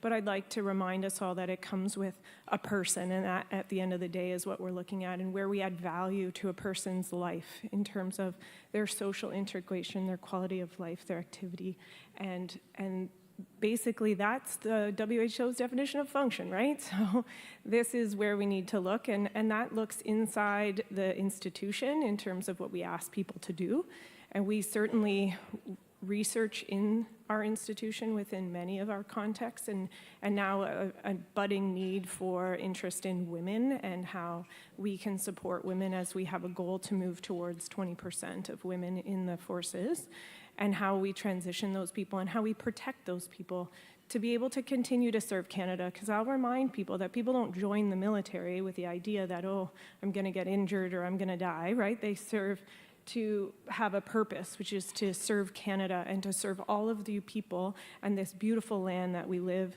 and have peace. And so with that in mind, I just wanted to bring it back to the idea that while people are suffering, and we should study the intricate nature of which they are suffering and support them along their journey on this earth, this is where a call to research through, thank you, the Chronic Pain Center of Excellence is one of our partners in studying the whole lifespan of an individual who has served in the military and then transitioned to be a veteran. So I just mostly wanted to say thank you. A lot of this was just statements and then commenting towards sort of what we're doing internally as well, because certainly our own health system, which you could think of as another federal jurisdiction, this is a topic that we are interested in, because we need people to stay in the military, because yes, people aren't coming in droves to come and work in service industries, and we have to maintain the individuals who have decided to sign their lives for unlimited liability. So with that, I thank you very much for today, and I thank you all for your interest in pushing these individuals who suffer with chronic pain to improve their quality of life.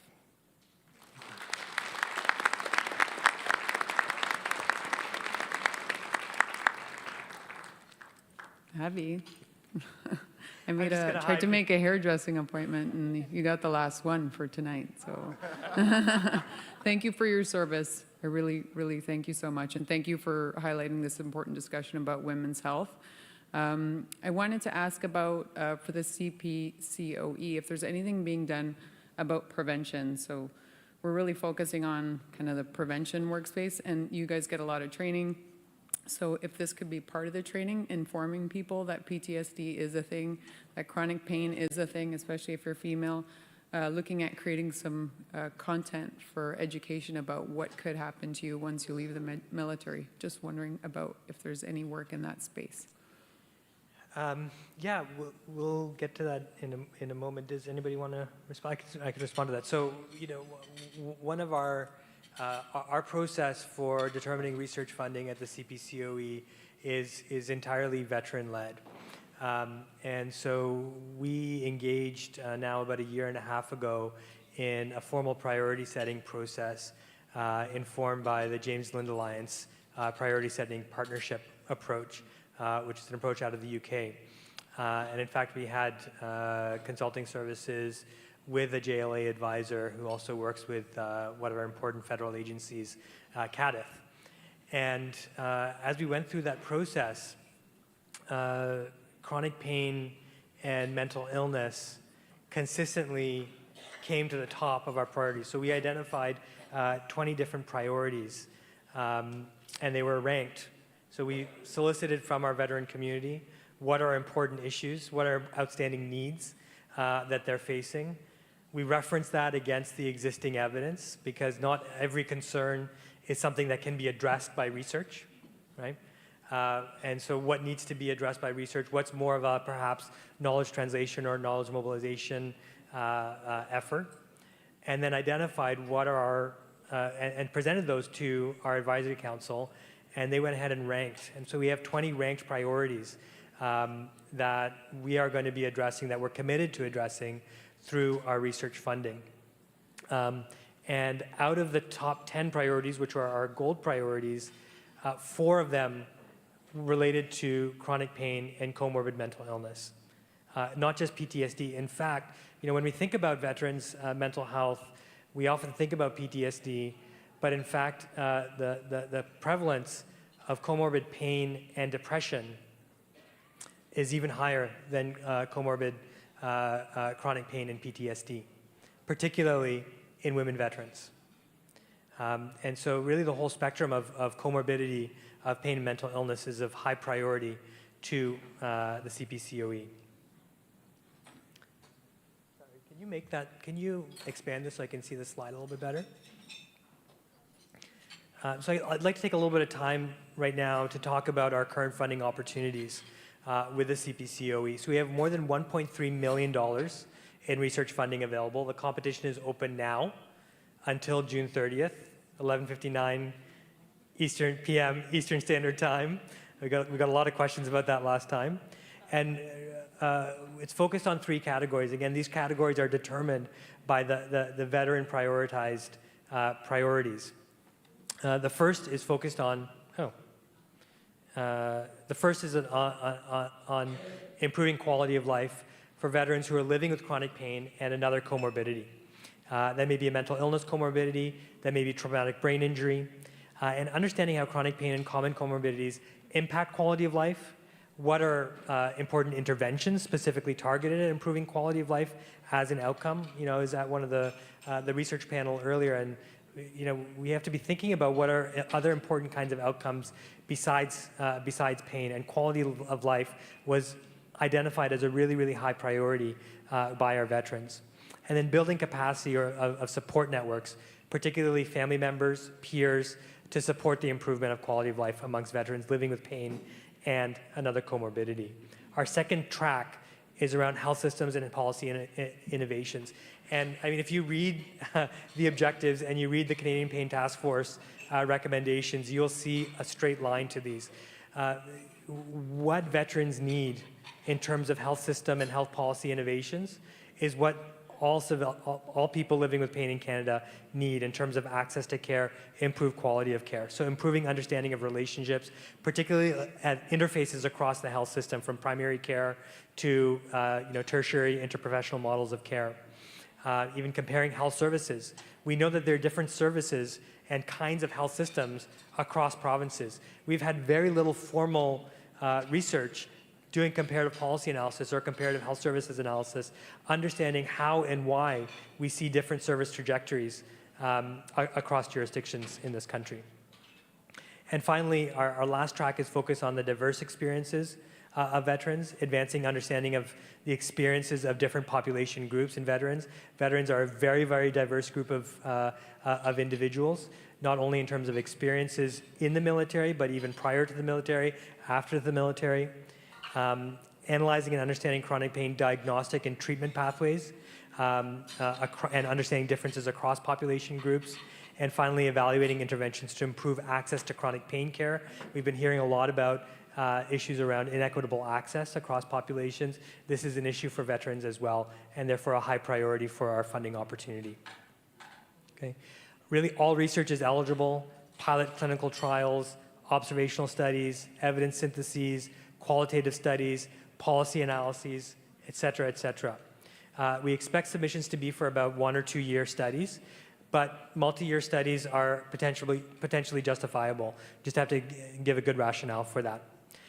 And principal applicants must hold an academic position at a Canadian or international academic institution. We're very proud, as I mentioned earlier, that we've had now, in our last few competitions, we've had applicants from multiple countries outside of Canada. Of course, if you're applying from outside of Canada, you have to be able to demonstrate the relevance to the well-being of Canadian veterans. Okay. We expect to be funding about $450,000 in each of the 3 streams. And about three research projects per stream. If you have any questions, please feel free to write to research at vcp-vdc.ca. And here's our QR code for more information. We also have a booth in the exhibitor hall. Okay. So thank you again for the panelists. We really appreciate your time and experience. And thank you all for all your attention.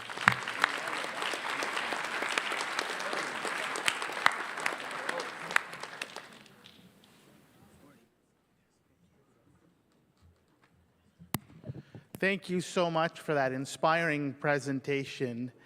We're going to take a 5-minute break to rearrange our stage for those watching on the live stream, a 5-minute break, and then we will return with our final session, a panel discussion on where to go from here for pain. Please stay with us. We'll be back in 5 minutes.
If you could take your seats, please. We'll be starting in 2 minutes. 2 minutes, please.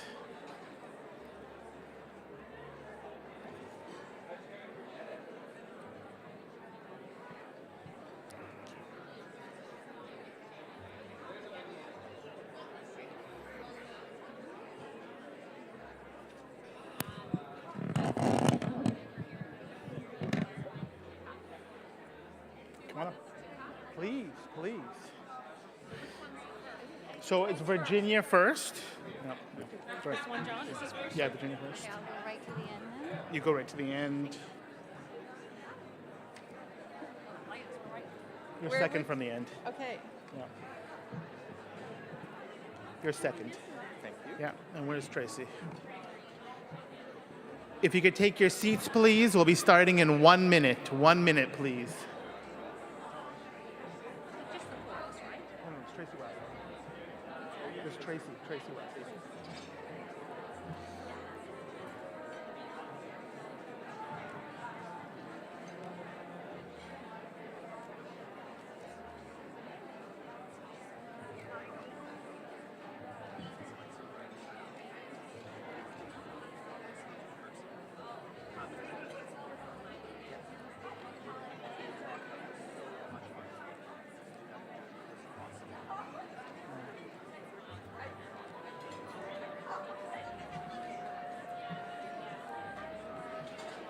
If you could take your seats, we'll be starting in just a moment.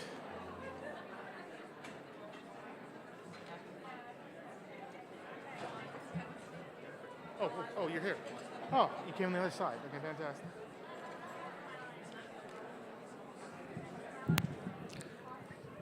Okay, we're going to get started in just a few seconds. There are plenty of seats here in the front. Come on in.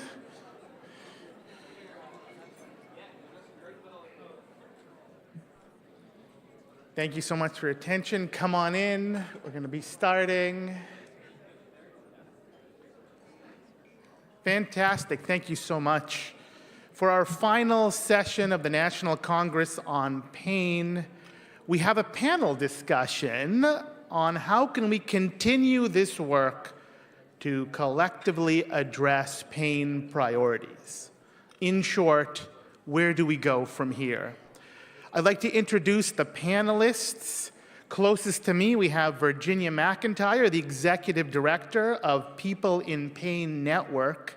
Virginia works extensively as a lived experience partner on research projects and many pain initiatives. She's a proud member of several advisory committees, which includes Pain Canada, National Advisory Committee. She's the chair of the Canadian Pain Society People with Lived Experience Committee, the Canadian Pain Society Communications Committee, and the Atlantic Mentorship Network Advisory Committee. Virginia is a public presenter, educator focusing on pain-related topics, committed to diligence and increasing awareness of peer support and chronic pain. On the panel, we have Arun Radhakrishnan, a family physician with a focused clinical practice in chronic non-cancer pain. He's an assistant professor with the Department of Family Medicine at the University of Ottawa and an investigator at the Briere Research Institute. His research and education interests are in knowledge translation, mentoring, and digital health innovation. He's the past AMX Phoenix Compassionate Care Fellow and a leading Health Canada-funded national project to use mentorship to improve access to chronic pain care. In the middle, we have Tracy Wasilak, the Chief Program Officer, Strategic Clinical Networks with Alberta Health Services, and a founding co-chair of the Alberta Pain Strategy. She's held numerous senior leadership roles within Alberta Health Services and the previous Calgary Health Region. Tracy received the Order of Merit Nursing Policy Award from the Canadian Nurses Association, the AHS President's Excellence Award, and in 2023 was awarded the Queen Elizabeth II Platinum Jubilee Medal in Alberta. Next to her, we have Maria Hudspeth, who has worked at the intersection of systems change, health equity, and community engagement for 30 years. She's the inaugural executive director of Pain BC an internationally renowned pain advocacy organization. She co-chaired the Canadian Pain Task Force, co-authored the Action Plan for Pain in Canada, and co-created Pain Canada's Action Network. And then we have Jen Sachs, the Associate Assistant Deputy Minister, Controlled Substances in Canada's branch in Health Canada. She has held a great number of senior leadership positions throughout the federal government. Welcome to all of our panelists.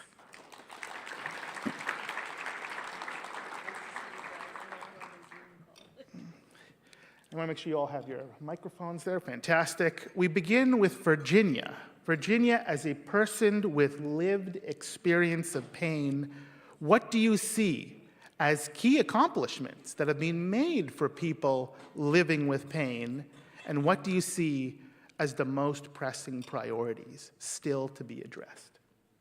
Thank you, John. Can you hear me? No. Still no. Try to have it on. All right, is that better? Awesome. Okay, so I came with cheat notes. So there's many key accomplishments I've seen, and after hearing today, I feel like I should rip these up and start again, because there is a lot. I think some of the key, most accomplishments we've seen in the last few years is the action plan, the Health Canada's action plan for pain. This was big, and this was big to have this rolled out.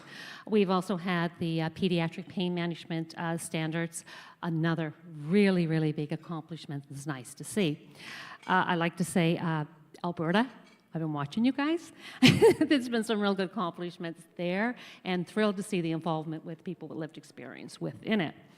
I listened to Hans this morning and forgot about the transitional pain. As someone who is post-surgery pain and was for 2 years, like Graham was for 8 years, for 2 years without care, this is another accomplishment, too, that we see.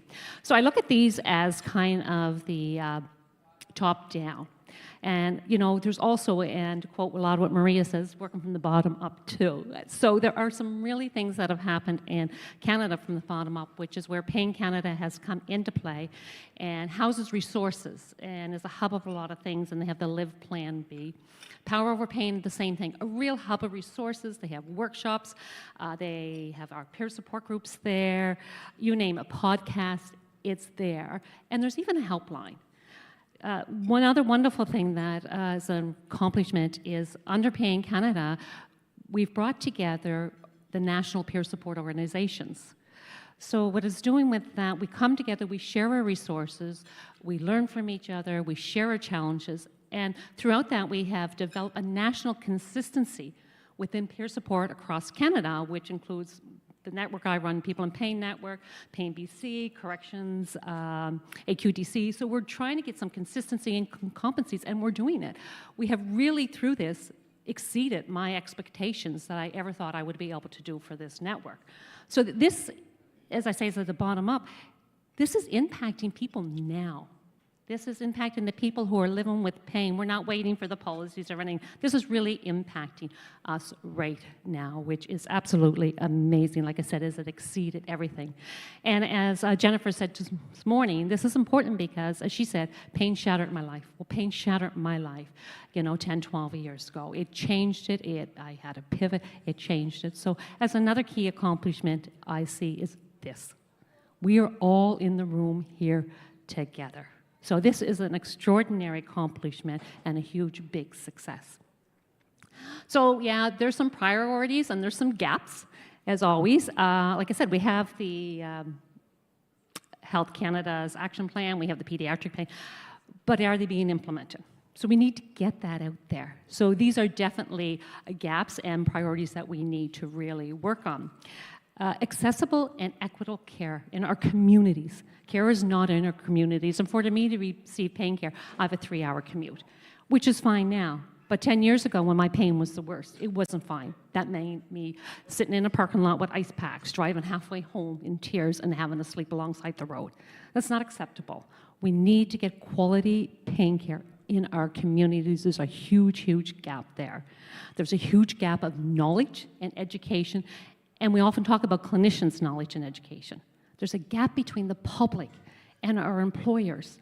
As somebody who was injured at work, led to a surgery, told the surgery was successful, and for 3 years out of work, it leads to a lot of disbelief, it leads to a lot of bullying, things that you can't even imagine. So we need to get the education out there, and with some hope getting the knowledge out there, will also help reduce the stigma around chronic pain, which will reduce the dismissal and the disbelief about it. We've talked about today about our primary care physicians that really are a hub of our care and our first access of care. You know, they need more time. Don't tell me I've got 10 minutes and ask me about my pain, and then I have to go out the door because the tears will start, and it is going to be hard to shut me down. So it's going to be hard. So we need more of that. We need more time. I could go on, but I'm going to pass it on. But that is some of the main priorities and some of the things that I see that are impacting us. And as with someone in an organization who I have frequent contact from people because of our website, they can reach out to me. I'm constantly hearing, I'm crying all the time. I can't get care. I'm not believed. I moved into a certain province and there's no care. I can't get my medications. So we need some work to do. Let's go ahead and build on what Virginia said, which I think is so important. Perhaps, Arun, can you comment on the accomplishments Virginia mentioned, and at the same time describe some of the complexities and challenges surrounding chronic pain management, particularly at the primary care level where you work? Thank you, John. I'm joining you with cheat sheets as well. Thank you for the question, John, and it's a really complex question. The answers aren't easy, and I'm going to try and take a stab at trying to give you some ideas or a perspective on what are some of the challenges that we're facing in primary care. And just sort of a good place to start is to build off from what Virginia, you were saying in terms of accomplishments. And so I want to pick up on the one around resources, right? So power over pain being one of those, Live Plan B being another, right? These are some great accomplishments, a first step, I believe, around addressing one of the challenges that primary care has identified, which is, well, what are the resources I can give my patients who are living with pain? What can I connect them to? And so this is a great first step. But there's a lot of other challenges, right? And so one of the ones that we keep hearing, and Virginia, you brought this up, is knowledge, right? We hear about a lot of clinicians, especially physicians, who identify that knowledge around what is chronic pain and how do I treat it and what's the best practices. That's still an enduring issue for many primary care providers, right? So knowledge is an issue. Confidence is an issue. I'm not quite sure how do I enact what I've understood as a best practice in the primary care space. I don't always have the resources to do it. So how do I get that done, right? So one of the things that goes with confidence, I think, is another challenge, is complexity. And I think we've heard about this throughout the day, the complexity around chronic pain, right? So when we think about complexity, it can create crisis in confidence, but a lot of the complexity that we see in chronic pain, especially in the primary care level, is the intersectionality, right? Where chronic pain intersects with mental health, where it intersects with substance use, and where it intersects with social determinants of health, right? An individual who doesn't have that income stability, doesn't have housing stability or food stability, right? And oftentimes what we see in the primary care space is that we just don't have the tools to address those issues. And sometimes what we're left with is an element of moral injury, of watching people suffer and being unable to make a change, right? So this is part of complexity, the complexity that kind of creates that crisis in confidence. You spoke about time, right? Jennifer spoke about time this morning. Where's the time for a primary care clinician to connect with their person, with the patient who's living in pain, right? Where's that time? And that time is compromised by complexity. It's also compromised by the fact that we're in the midst of a primary care crisis. There's just not enough clinicians out there to deliver the care that we all need, right? So time becomes an issue. And so and then of course, we know that resources are important. So I'll bring it back to where I started. So resources. So we started to make that first step, but not every patient that we have can connect to these virtual resources, right? Either they're limited in access to internet or the capacity to interact. And so they need more intense resources, right? And what we've got is a fragmented primary care space that doesn't allow us right now to deliver that integrated interprofessional care in your community, right? So these are some of the things I think we need to build. So what I've kind of hopefully shared with you is a bit of this web. It's a web of interconnected challenges that are all sort of very connected and difficult to sort of individually pull apart. But I don't want to be all doom and gloom, and I know, John, you didn't ask about this, but I'm going to just maybe touch upon some accomplishments, because I think we have to have a little bit of positive pieces there, right?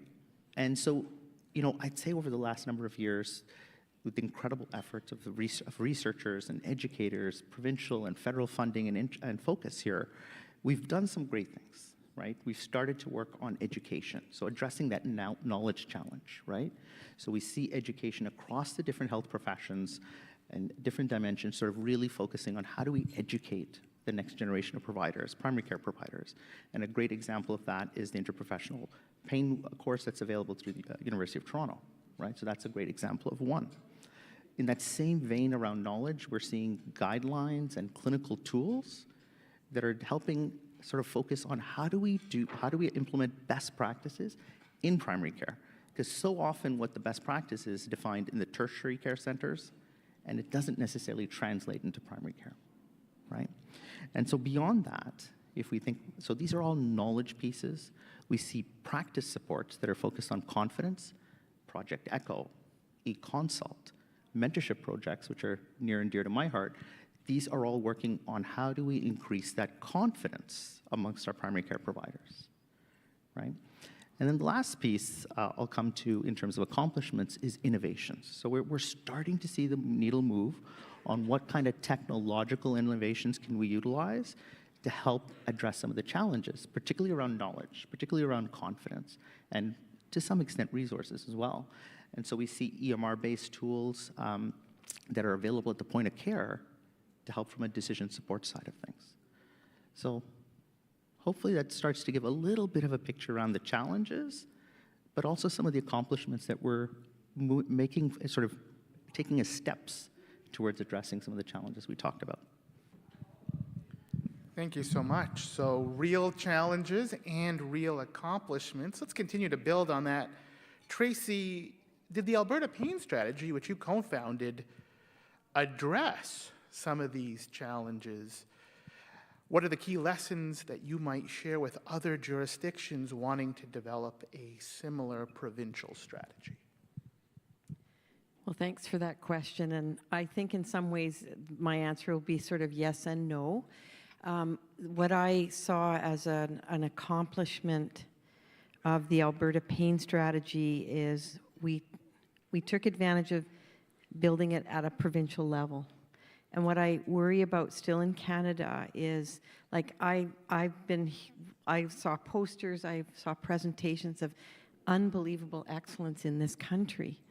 And so how do we mobilize that so we're not all starting from scratch? And we can't mobilize in silos if we don't think about this from a provincial landscape. From the far corners of our geography as a Canadian system, we will continue to build a siloed system. So the pain strategy, when we started out, had everyone at the table.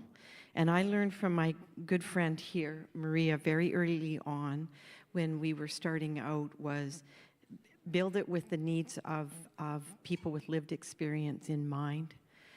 Because if you don't, it won't be the right lens. So we were very intentional from the beginning to have all the partners at the table. In fact, we even, from a research perspective, asked a few of the basic science people to be there, and they were saying, why should we be there? I said, because you're building the molecules that someday will be the health services intervention. And research is an intervention, so we need to understand that and have it part of our strategy. So one thing I would say, if you're thinking of a strategy, go as broad, go beyond your borders, and bring everyone to the dinner table. Because a good friend of mine said, if you're a second thought to the dinner party, you're always feeling like you're a second thought to the dinner party. So we threw our net very wide. We had a lot of leaders in the room when we built the strategy, and I'm a health system leader. I mean, I have a clinical background and I've studied pain, but we've got to have government, we've got to have people who are the decision makers in the system there as well, because if we don't understand what their pressures and levers are, then a strategy won't be able to address it in a way that you can walk into a boardroom and say, this strategy will help you with whatever that is. And so we tried very hard to make sure the strategy resonated with the delivery system, and we could draw a line of sight to their gaps and our solutions in the strategy. I think a second really key enabler for me was, and John, I met John in a cafeteria in a Richmond Road in Calgary. Never met him before, but he was president of the Alberta Pain Society, and someone said, if we don't have the society there, we won't go. Okay, fine. John and I have coffee, and he's kind of checking me out, and I'm checking him out, and I know the speed dial thing because I got on it pretty early. And what John said to me was, like, I'm not interested if we're building a strategy and it's sitting on a shelf, because how many in this room have been involved in strategy that goes nowhere? I bet everyone in this room has had that experience. And I looked at him, and he can quote me. I said, John, I am not interested in wasting my time building a strategy if it collects dust. So we will build that strategy, and we will build the 5-year action plan. Are you in or are you out? Because I need you. And he said, I'm in. And then I got on speed dial.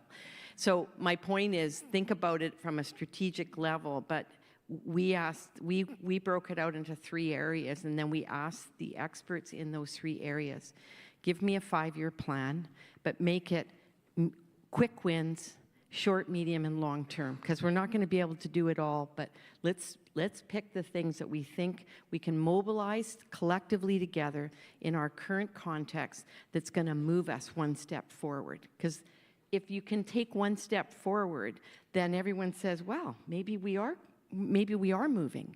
I'm going to come to the next meeting. And I think from a health system perspective, people vote with their feet. If they come to your meeting and you set it up in a way where they see progress, they stick with you. But if you create roadblocks, they don't show up at meetings anymore, and suddenly you can't mobilize that strategy.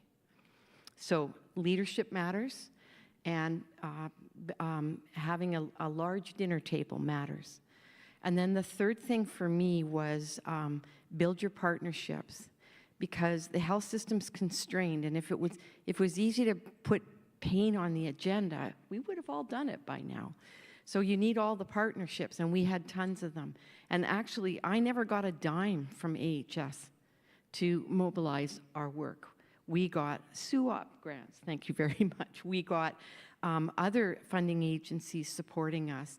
And in small ways, we took those projects and took them to the decision makers in AHS and said, here's our strategy, and here's a way for us to get started. Can we have your support? And so our executive in AHS signed off that strategy, and their only caveat to me was, you can't do it all at once, Tracy. So if you want our opinion, focus on chronic pain. And at that point, I had them. I said, okay, well, we've got a chronic pain working group. I can do that. In the meantime, the other groups were working along, but I kept going back to our executives saying, here's what we're doing in chronic pain now. Here's the inch that we've moved. And that has been a big way of connecting the clinicians, the patients, to the decision makers, but in a thoughtful and meaningful way. And I'm telling you this from a health systems perspective because lots of people say, I've done fantastic work, and I can't get into the boardroom to tell them how good this work is, and therefore, I'm just on a laundry list of 5,000 other priorities. And so for me, having a leader in the room that can be a translator is really critically important. And then there are 2 other key enablers. We decided we would start to measure we would have measurement as a fundamental for us. And there's a few people in the room, Magali's one of them, where we had a measurement working group for chronic pain because we weren't measuring chronic pain in a consistent way. In acute pain, I think it's easier because we have been doing it, but not in chronic pain. And so a working group got together and said, well, let's get a measurement strategy, because if we don't have data to walk into a boardroom and say, here's why it matters, we're hooped. And so measurement matters, but measurement costs a lot of money. So you have to be very discerning on what's part of your strategy that you can measure that's going to move your dial. And with that movement, you might be able to measure a few more things. So be very selective so that it can help you mobilize. And then the last enabler, John, was people with lived experience. We did two things in Alberta. One, we mobilized Help Alberta. We talked to the society because there's lots of groups out there. I didn't know who they were, but experts around me did, so we brought those groups in. We also trained patients who have lived experience as what we call our painkillers. We have a qualitative research program which trains patients in qualitative methods to do research with other patients to really tease out relevant research questions that are relevant to them.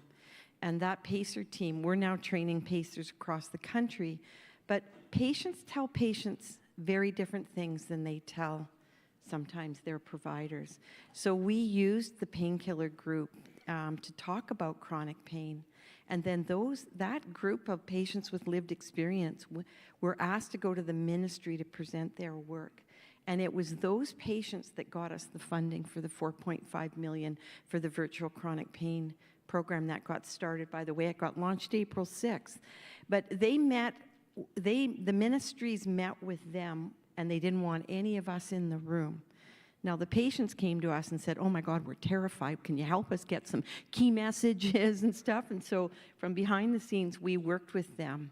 But they mobilized the ministries for us. And so I think when you're thinking about a strategic intent and you're thinking about building this out, have the right people, have some data, make sure that you've got tangible steps to an end, and make sure people with lived experience are really at the center of that strategy. So thanks, John. Thank you. And what you mentioned is so important in terms of taking a step forward. A big step forward happened April 2022 with the establishment of Pain Canada that supported a number of provinces and organizations to expand capacity for pain self-management, education, and care. So Maria, based on your experience, where else do we need to build this vital capacity? And what are some of the opportunities and outcomes we want for people with pain?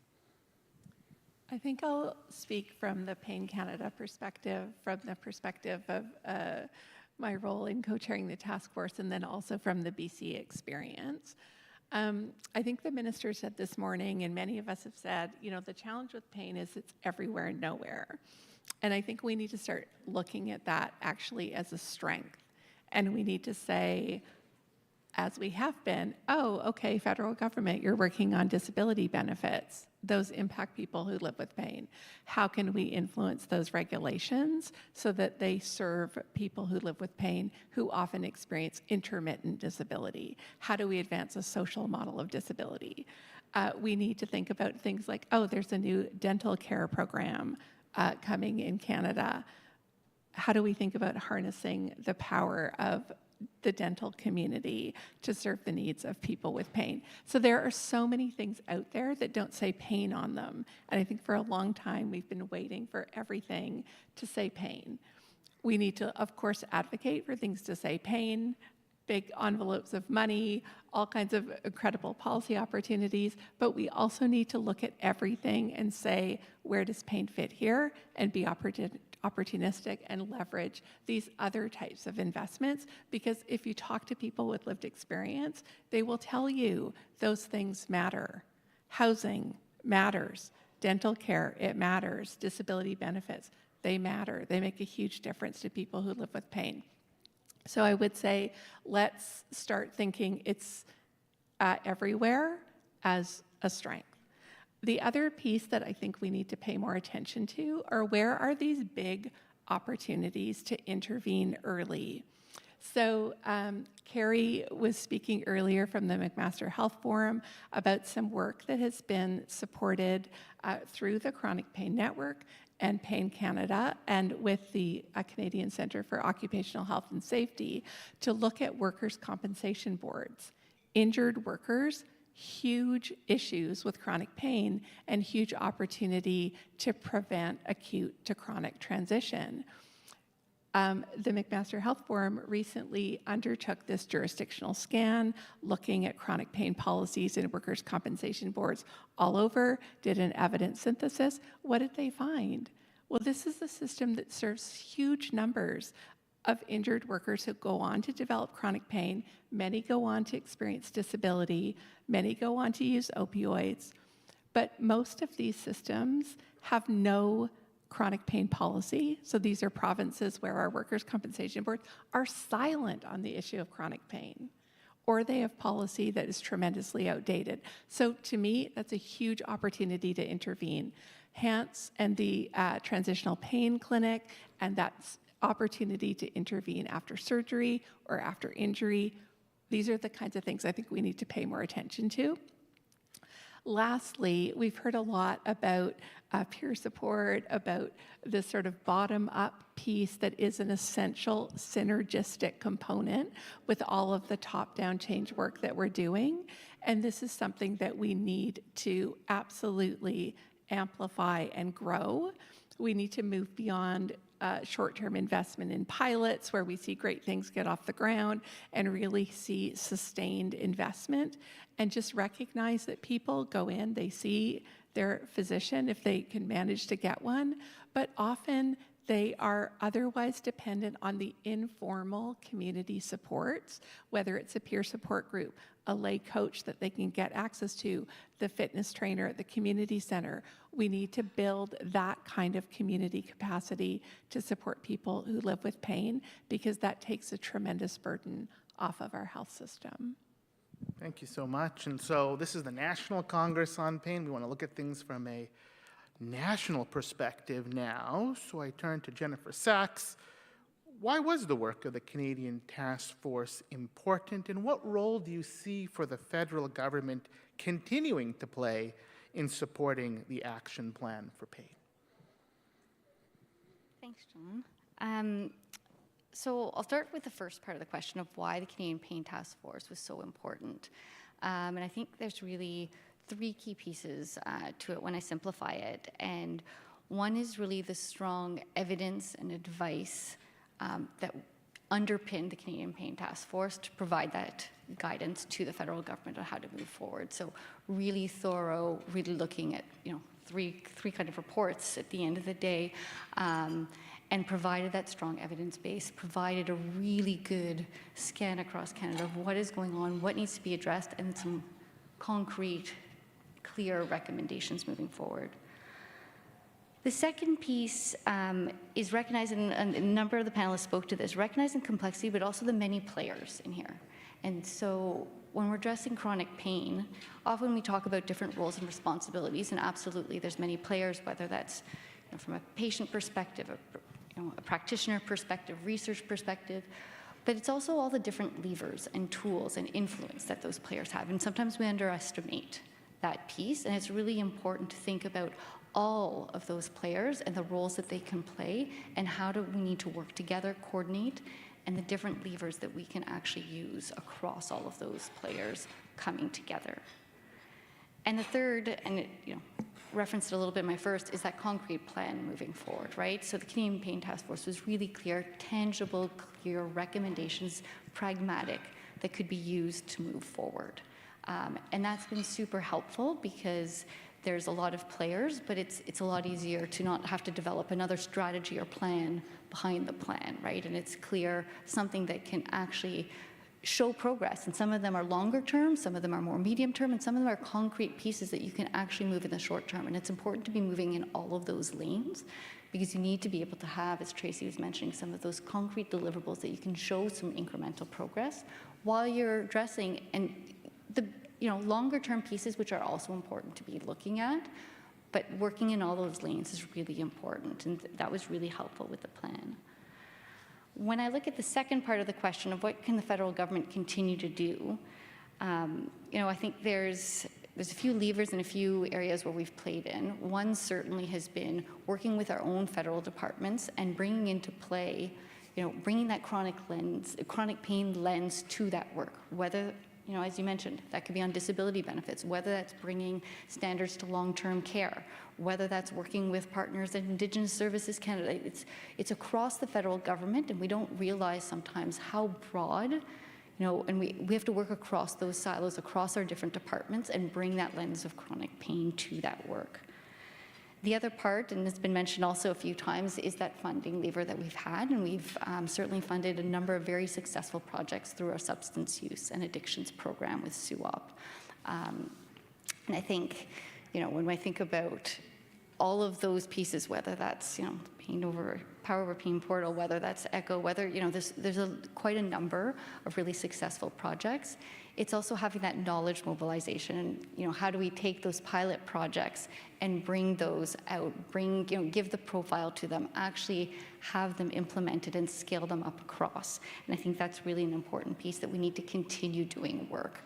So when I think, moving forward beyond those two areas, there's definitely work that we need to continue doing in terms of research, data, surveillance, and continuing not only to monitor pain, but actually where are we making progress? Where do we need to adjust? And without that data and research, we won't know that. How do we continue to raise awareness? Hugely successful event today, seeing everybody in the room throughout the day at different sessions and what you've been able to bring together. Really powerful to be able to have conversations amongst people and raising that awareness. How do we scale that up with the Canadian public, within our own communities of, wherever we are and sit? And I think a continued commitment to engage people with chronic pain and people with lived and living experience in our work is really a critical piece, and the federal government can certainly continue playing a role in that regard. Thank you so much. In the interest of time, there's just a few minutes left. I'll give the same question to all of our panelists, starting with Virginia. What do you see as the most pressing priorities for pain in this country? The most pressing priorities, I think the most pressing priority right now is to break down the silos and start getting everybody around the table. Like Tracy said, make the table big. Get everybody around the table.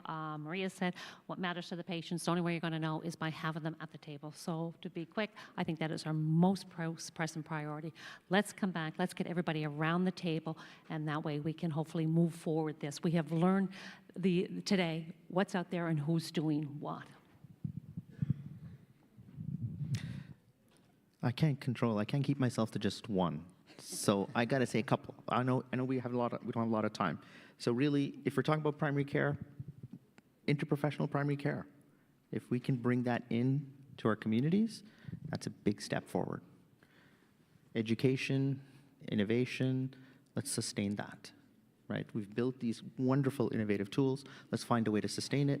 And the last plug I'll make is for technological innovation, especially looking at artificial intelligence and what its potential scope is for delivering care directly to patients and supporting clinicians to provide better, more compassionate care.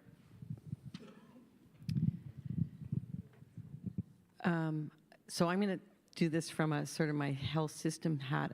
I think the most pressing issue is we need to get this issue on the agenda of the ministries because in order to advance primary care and to do some of the things that we've talked about, if the ministry's not at the table, if the funder's not at the table, then we can't influence some of the policy pieces that we need to influence to make this everyone's business. Otherwise, it goes underground, and ministries are getting worried about too much surgeries or not all the waiting lists. So we're pumping surgeries through, and we're just lining up the chronic pain queue because they don't understand the need for this to be their number one concern. So I want to think about how do we strategically mobilize to the ministries across our country and maybe bring the feds with us. Oh, you got one.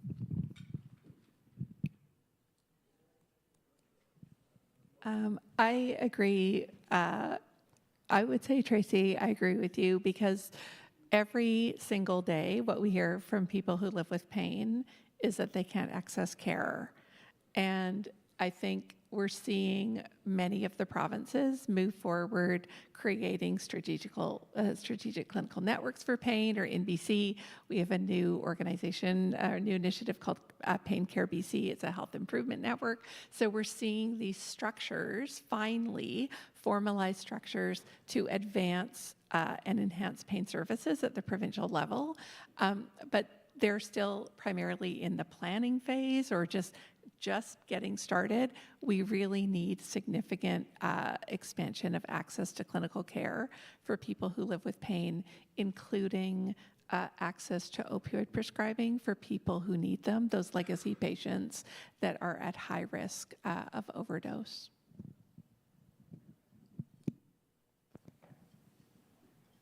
So I was going to say breaking silos as well, and I think maybe I'll just take a different angle on it and talk about coordination and collaboration. And I think it's really, really important.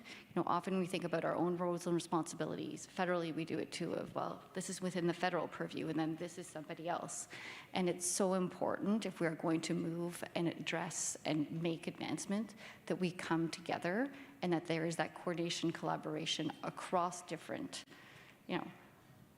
sectors, different expertise, different roles, all of those pieces come together to work together and find solutions, address how we can better do data, how we can better deliver care, how we can further amplify the knowledge, how we can further amplify our tools. And I think Pain Canada comes a long way. It's moving that, and is something that I'm really hoping will continue to help advance some of that work as well.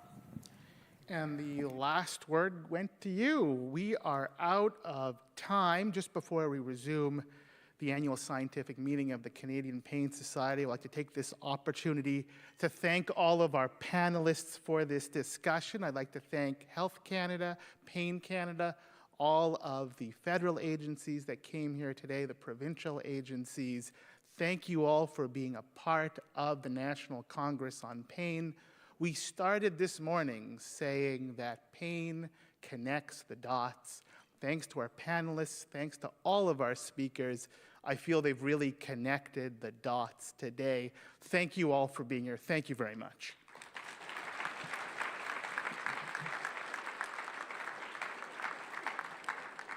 And with that, we have a 2-minute break, and the annual scientific meeting of the Canadian Pain Society will continue. Thanks, everybody.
We'll be starting the conference back in 1 minute.